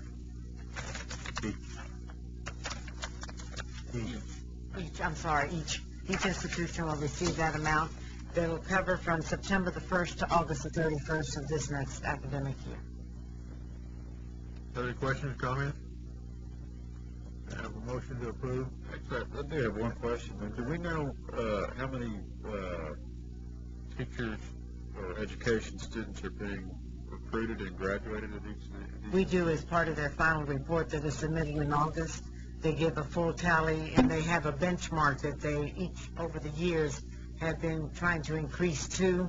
And so in their report, which is part of the report that's submitted to the legislature that shows the gains not only in the enrollment and retention and graduation of students, but also meeting the state standard of the state, in terms of the academic performance with the state exam, certification exam, but also the amount of funding that has been utilized in the area of technology and plus scholarship money for those students. So it is reported at the end of August.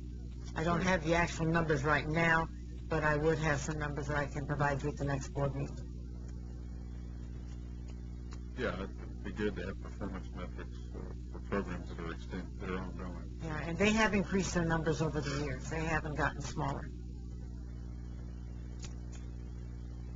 Move approval. Okay? Second. All Bruce? Aye. Any opposed? Motion carried. Next item on the agenda is item 3. Dan Weaver will make his presentation. Item 5.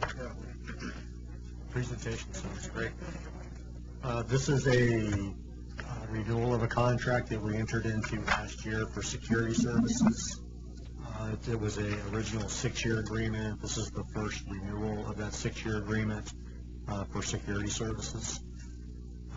We're here to come and seek approval for that particular renewal. Okay. How much did we spend in the year fixing that? 2% less than $116,902.20. Okay. All right. Does this cost cover our fuel a little bit? I was going to comment that I really enjoy seeing everybody with their badges on. They're doing a good job. Yeah, we need a little levity. So moved. Okay. Moved by Whit, second by Fred. All in favor? Aye. Opposed? Motion carried. Okay, Dan, you're still on. You want to tell further remarks there? This is not a presentation. I'm going to retire after this one. This is a renewal of the Helm contract, which was a 10-year agreement. This is the second annual renewal for this particular agreement. We're anticipating that our portfolio balance is going to exceed our $850 million threshold. So the original contract last year was $500,000. This year we're asking for $575,000. Primarily it's an estimate to the fact that we are going to exceed $850 million sometime in the fiscal year next year. We pay a 2.5 basis point premium for our balance in excess of $850 million. And I'll be happy to answer any questions on this if anybody has any questions. Questions? I have a motion.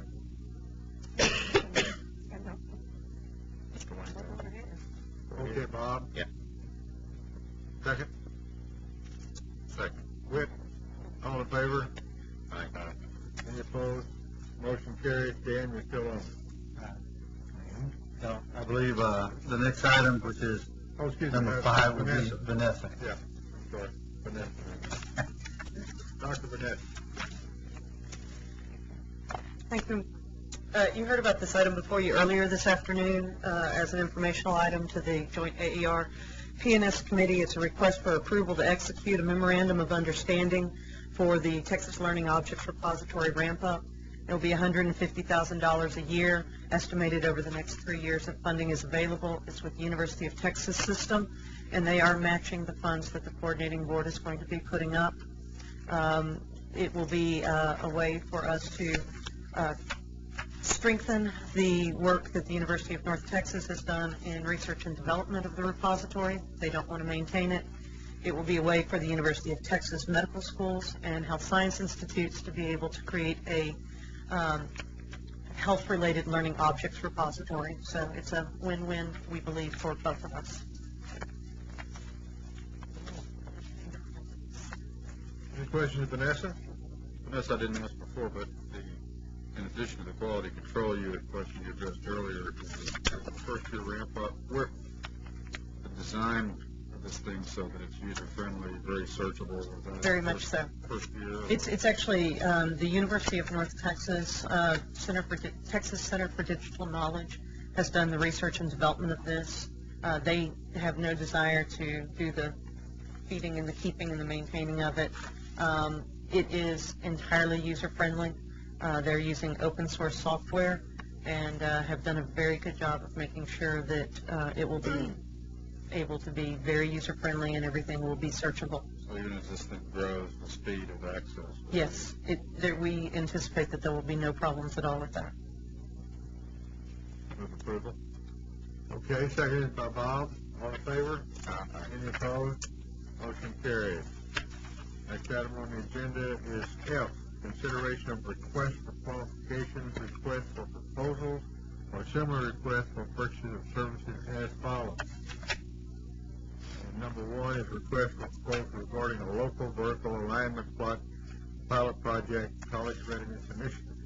And Judy Laredo is going to address this issue. This project is similar and builds upon the currently board-approved San Antonio local vertical pilot project, Pathways. It will use that, we will be using that model to collect and share student-level data between educational partners in the El Paso area, including school districts, the community college, and the University of Texas at El Paso. Based on what has been learned in San Antonio and the Vertical Team Alignment Project, funds have been included for staff to be hired in El Paso to support the data collection of student data collection. This project, however, goes a little beyond, goes way beyond what we've only done in San Antonio. Besides piloting the data collection and the alignment of curriculum around the college readiness standards, the school districts will be collaborating with the coordinating board to pilot the senior assignments that are in part of the project implemented by David Connolly. You recall, as part of phase 3 of that project, it calls for us to develop senior assignments and rubrics that can be used to assess whether or not a student is college ready. So it goes beyond what we're currently doing in San Antonio. This project is funded with college readiness funds, and it's an important step in helping us gather data that guides us both in terms of instructional decision-making and in policy decision-making. So we ask for approval at this time. Very good. Questions? Have a motion? Bob, second. Fred, all in favor? Aye. Any opposed? Motion carries. Judy, you're still on. A moment ago, we asked approval for 2 projects in the area of the Math Science and Technology Teacher Preparation Academies. Well, now we're coming before you to ask for approval to let out the RFPs for the following year. And so that is what I bring to you at this time. Approximately, the grants will be in the area of around $400,000. So we need to prepare that and let it out so we are on time for implementation. Have a motion to approve. Can I just ask a question? All of these, Judy, and I think we've done this before, have all these, are these continuing to come through PNS money? These type of projects that we're spending HB1 money? Yes. So PNS committee has seen these, looked at them, discussed them. That's something we always try to do. This is more of a formalized process at the PNS or AER to review. So Yeah, it's my understanding because there's a fiscal tab to it that it has to come through here. it does. But y'all, all I'm saying is I just want to confirm you guys have seen this. Okay, we have a motion. Bob, second. Fred? No, Whit. Yeah, Whit? second. Okay. All in favor? Any opposed? Motion carried. Judy?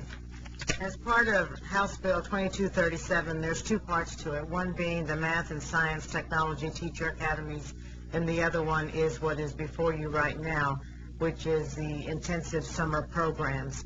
And the programs are funded to basically provide intensive summer experience that will ease that transition from high school to college. The legislature established criteria that at least 50% of the participating districts of what they must meet to participate in the program. And the criteria includes their test scores, their Pell Grant eligibility, are at least 20 years of age upon higher education enrollment. So there's criteria for being in the program selected to participate. This year we have funded 24, there's 12 of each of these programs during this current summer.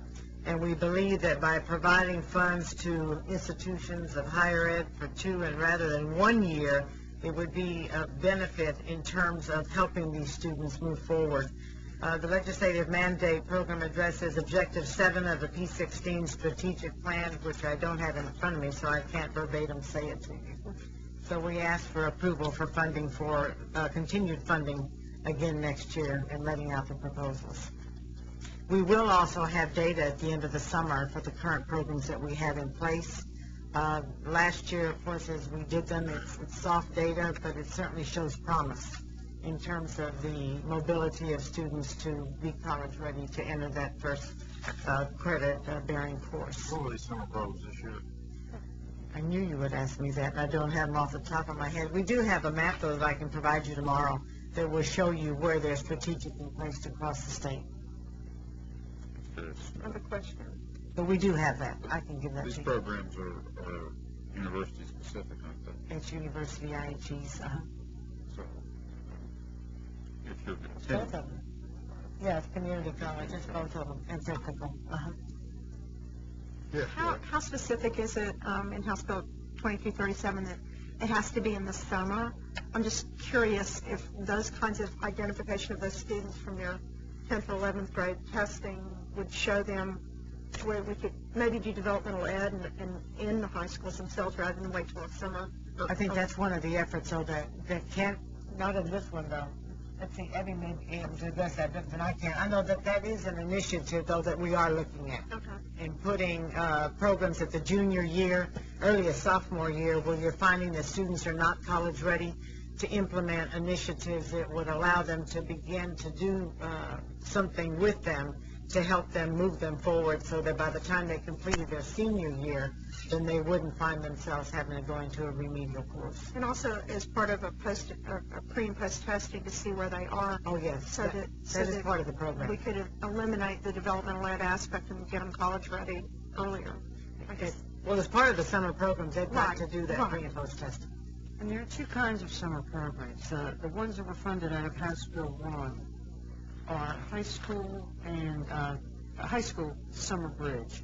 And there's much more flexibility in that program. The ISPs, the intensive summer bridge programs, again, have a lot of restrictions on the students who can participate, and they are specific to summer school. So, and they would not be for high school students. They would be for going into college. Okay, thank you. Okay. Question? So moved. Moved by Went, second by Fred, all in favor? Aye. Motion carries. Next item is agenda 4. Lady Vanessa, you're back up. It's 5F. Yes, sir. You also heard about this item before you earlier this afternoon in the joint AER-PNS committee. It's a request for proposals for the following two projects: the simultaneous regional transfer success conferences, $262,200, and the faculty development modules for online education at $250,000. Question? Moved by Went, second by Fred, all in favor? Any opposed? Motion carries. Thank you. See, I guess, Judy. The next night. You're dominating the day. I know. This is the first time I've been up here this long. We bring this before you seeking approval from the board to issue requests for proposals which may exceed $100,000 using the College Access Challenge Grant, which you heard about at your last meeting, where Dr. Paul Reese was also present, went into detail as to what he calls the 4 buckets in terms of funding. And so as part of this request, there are 3 parts which would focus on professional development. Total amount of funds available would be $1.26 million, and we would be looking at a possible 14 awards in the area that address professional development. The second part of a grant would be for College Connections, which would be expanding the Austin Community College model and focusing on transfer and articulation between 2- and 4-year institutions. The total amount of funds there that can be allowed out would be $1.89 million, and we're looking to possibly 21 awards within that area. And the other bucket is for community partnerships, and that's to engage and support the CBOs doing excellent local work in an effort to grow a college-going culture among students, families, and schools. And the amount of money within that area is $1 million, and we're looking to the possible funding of 20 grant awards. And we're looking for quality in terms of each of these awards, in terms of letting them out. It's not just to give out that money, but so that as we look back at the college connection and we look back at our goal, then there's a connection to decrease the amount of students that are not going to college and increase those that are going to post-secondary education. So that is that part of the grant. Judy, these guys I had read in here, and this write-up was, I guess this is the actual grant application that we sent in, was really well done. And if you're pursuing P through 16 in any of your cities right now, this is just a great opportunity for us. And I mean, it's a $6.2 million a year for 2 years, and so if you have a P through 16 council, it's a great opportunity. And I read somewhere in here that they're only existing P through 16s are eligible to make applications for these today. But you can also, there can be regional groups, so I mean, it doesn't have to just be a P16 council. Right. I mean, there are others, regional efforts that could be done. You know, an entity, like example, like United Way, et cetera. I mean, that team up together in the partnership to still address what we're asking for in that grant, and that is to create that collaboration, that dialogue, to begin to get that word out and begin to have school districts working with higher ed, et cetera, in creating that college-going culture. So it's not just limited to a P16 council. Is this money exclusive of the existing grants, the $50,000 grants, which we're right now in the process of? Yes. I see a nod back there from my good friend. There is. So this is in addition to the grants that they're currently under consideration right now. So this is 4 1/4 of the 6. And how is that information sent? I know that on our website, there's a place where you can look at grants, but is there a way that we could maybe send this out to make sure that more people have an opportunity to apply for the grants? Yes. Obviously the P16s, but has been TEA, whatever. Well, everybody knows about it. We're already getting requests for the money. I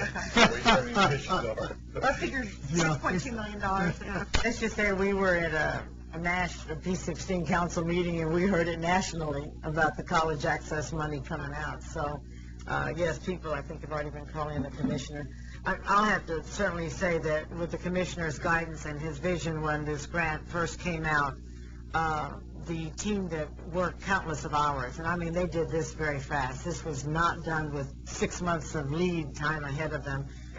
Nina Wright and Paul Reese and Chris Alvarado spent hours, I mean, just working and rewriting. So then after meeting with the commissioner and with Dr. Gardner and with Evie and Lynette, this is how all of this came together. So they really pushed things to the side to get this in the shape that you see.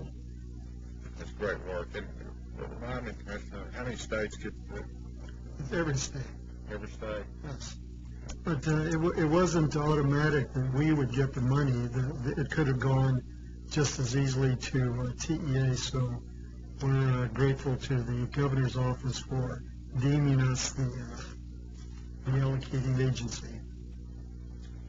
Okay, any further questions? Move approval. Second. Moved by Fred, seconded by Bob, all in favor? Thanks to all the people who did the work. I mean, it's just really outstanding work. Great opportunity. So we're on the home stretch, but community is still out. There's an item, this next item is also attached to that college access grant, which is for the development of the promotional materials that will be used in moving forth this college readiness initiative, especially the college readiness standards and the work that's done under that area. And there is a total of $1.5 million available within that bucket.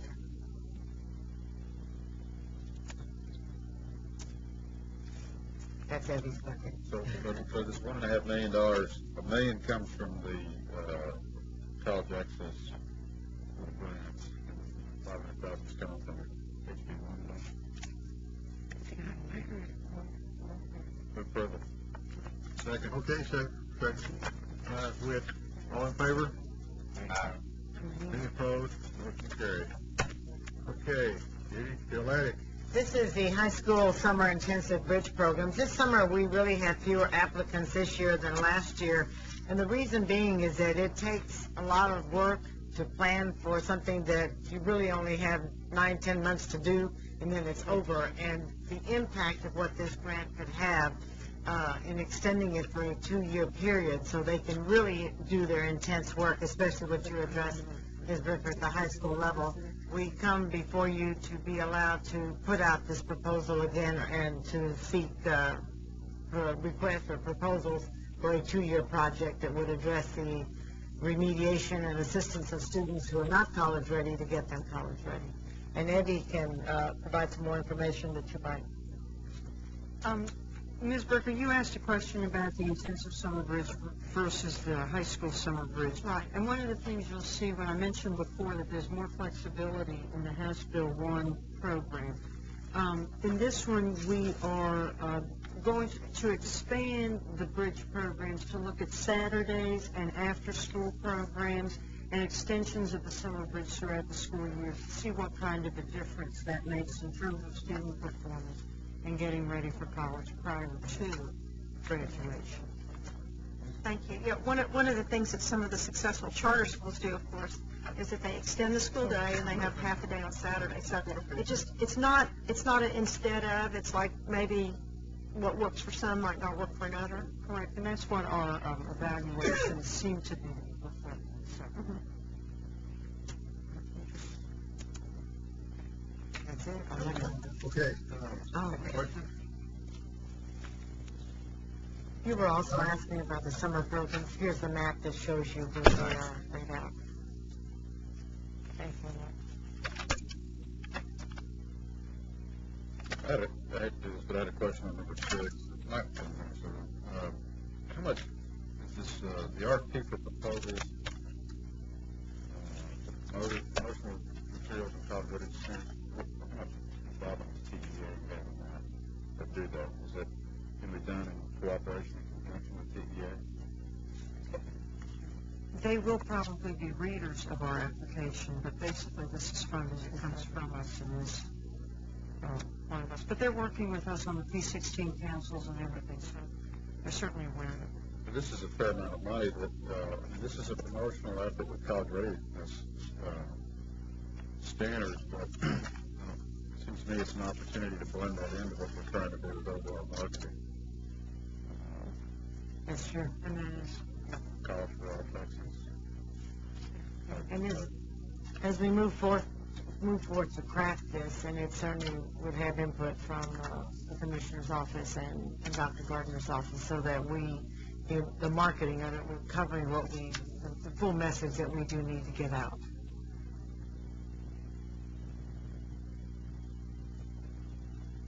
Okay. Question? Okay, do I have a motion? So moved. Okay, Rick, second. All in favor? Motion carries. Last item on the agenda G, that's the contract executed by the Commissioner since the last board meeting. Mr. Chairman, I believe that's another request. I'm not finished yet. Number 8. Judy's still on for Oh, I'm sorry, I thought I was on. I like this chair. You've been on so long, I can't keep up with the numbers. The committee just voted number 7 right now. All right, okay, 7.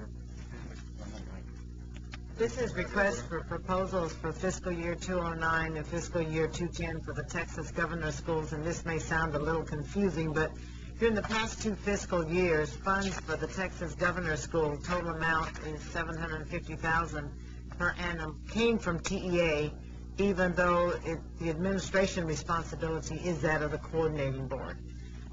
Although unfortunately during this current biennium, funds were not apportioned, and so what the Legislative Budget Board has informed us is they intend to request a supplement apportionment to the coordinating board for 2009. And so the LAR request would be for future funding for this project, for the Texas Governor's School. And this is real new to me, so, and Eddie's had more experience with it, so if you have any questions that I might not be able to answer.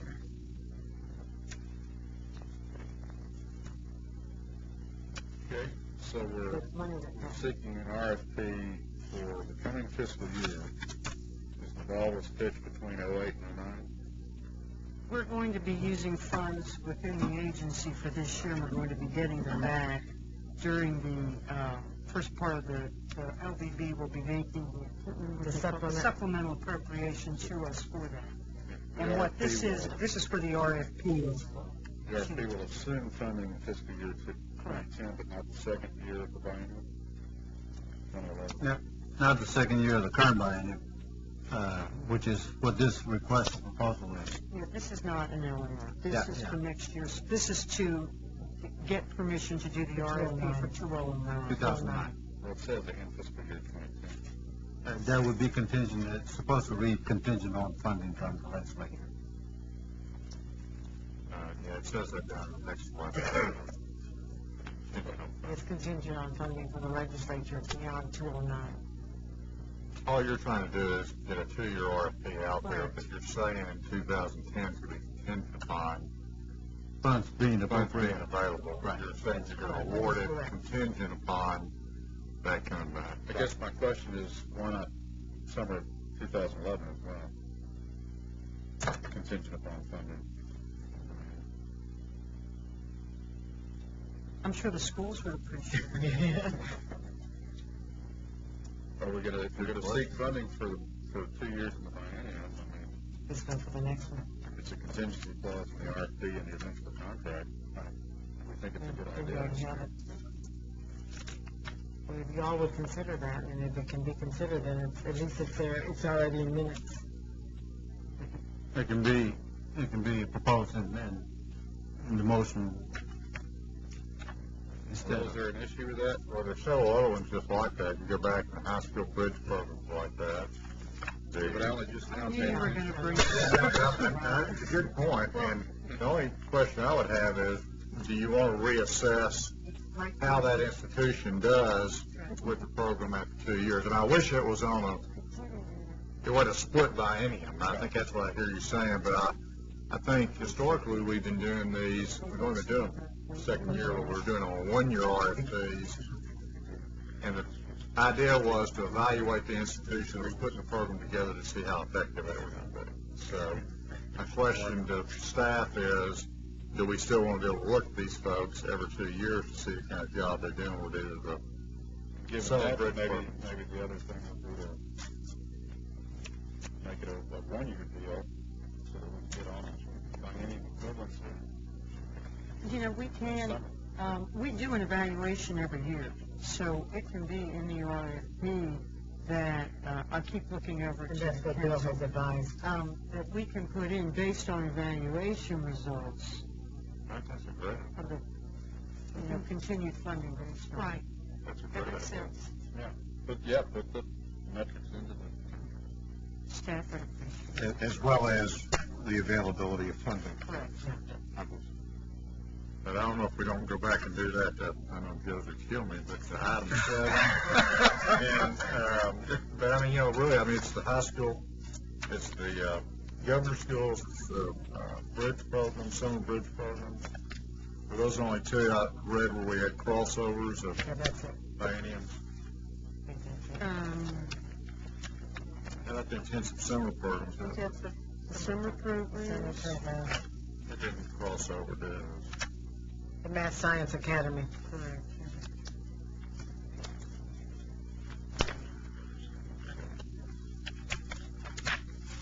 It would be, Summer bridge and hold on, my right number, F2, F3,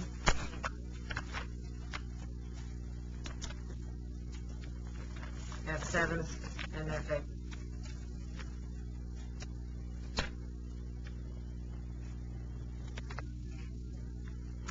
I don't see any fiscal year reference in there too. No, what we said was 2 years. It's a 2-year grant, so that was 2 years already. Where do you see that on 2?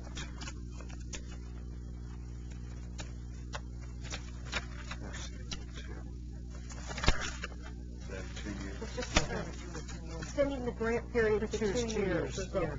You wouldn't do that. That 2 would not be done. Yeah, no, that 2 is extended to 2 years. So that's what we could do.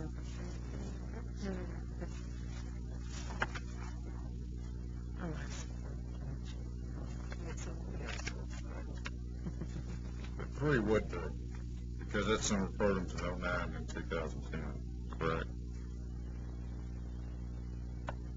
Which number did you ask me? Number 3, the 10 summer programs would do. It says the RFP will be disseminated to institutions summer 09 and 10. So, right. So 3. So I'm running out of 3, 7 and 8. 7 and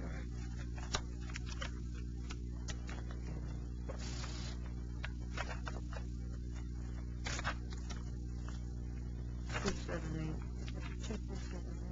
You can do that with the Science Academy, Science Math Teacher Academy.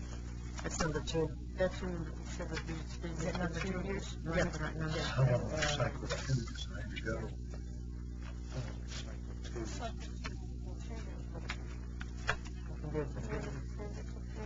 Yeah, if we could do the cycle 2 also, that's number 2, F2.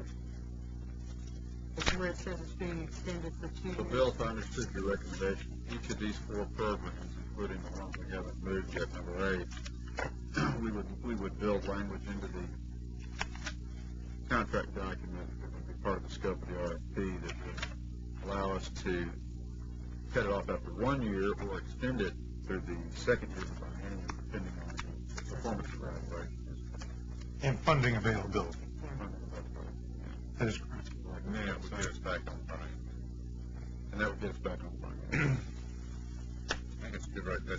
I would say I would like to make sure that those evaluations are going back to the parents.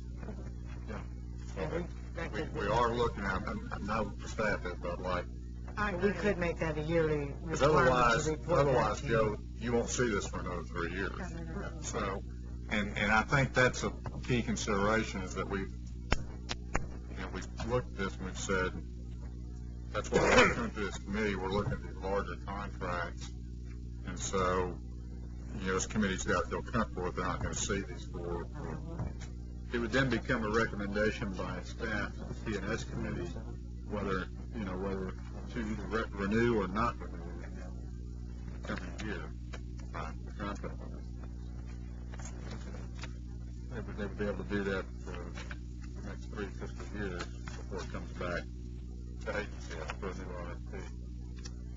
I'd just like to add that in addition to what you're doing here, and it's sort of directions to the staff, if you don't want it to say so, that it's my expectation that as evaluations become available, that they be shared with the appropriate committee, even outside the contracts, because it's something you need to know in terms of evaluating whether you want to go forward with certain efforts. So you'll know which aspects work and don't. So I'm glad you're including it in this, but I think we need to make sure we include it in all our efforts. I was also going to say, as part of that RFP, we can make it clear that there would be a yearly reporting to you, to the board, on the evaluation results, so they understand that it's serious business, that in getting this money, the outcomes that they are being asked to achieve will be monitored. That's important. Chairman, I believe General Counsel advises that if you are wanting to do that on 2, 3, and 7, which you have already voted on, you need to reconsider and amend what you have passed. That is correct. Can I do this all in one motion? Yes. Can I include number 8? You have not. Sure you could. I move that we reconsider 2 items, 5F, 2, 3, and 7, and to modify their language along with the recommended language in approval of number 8.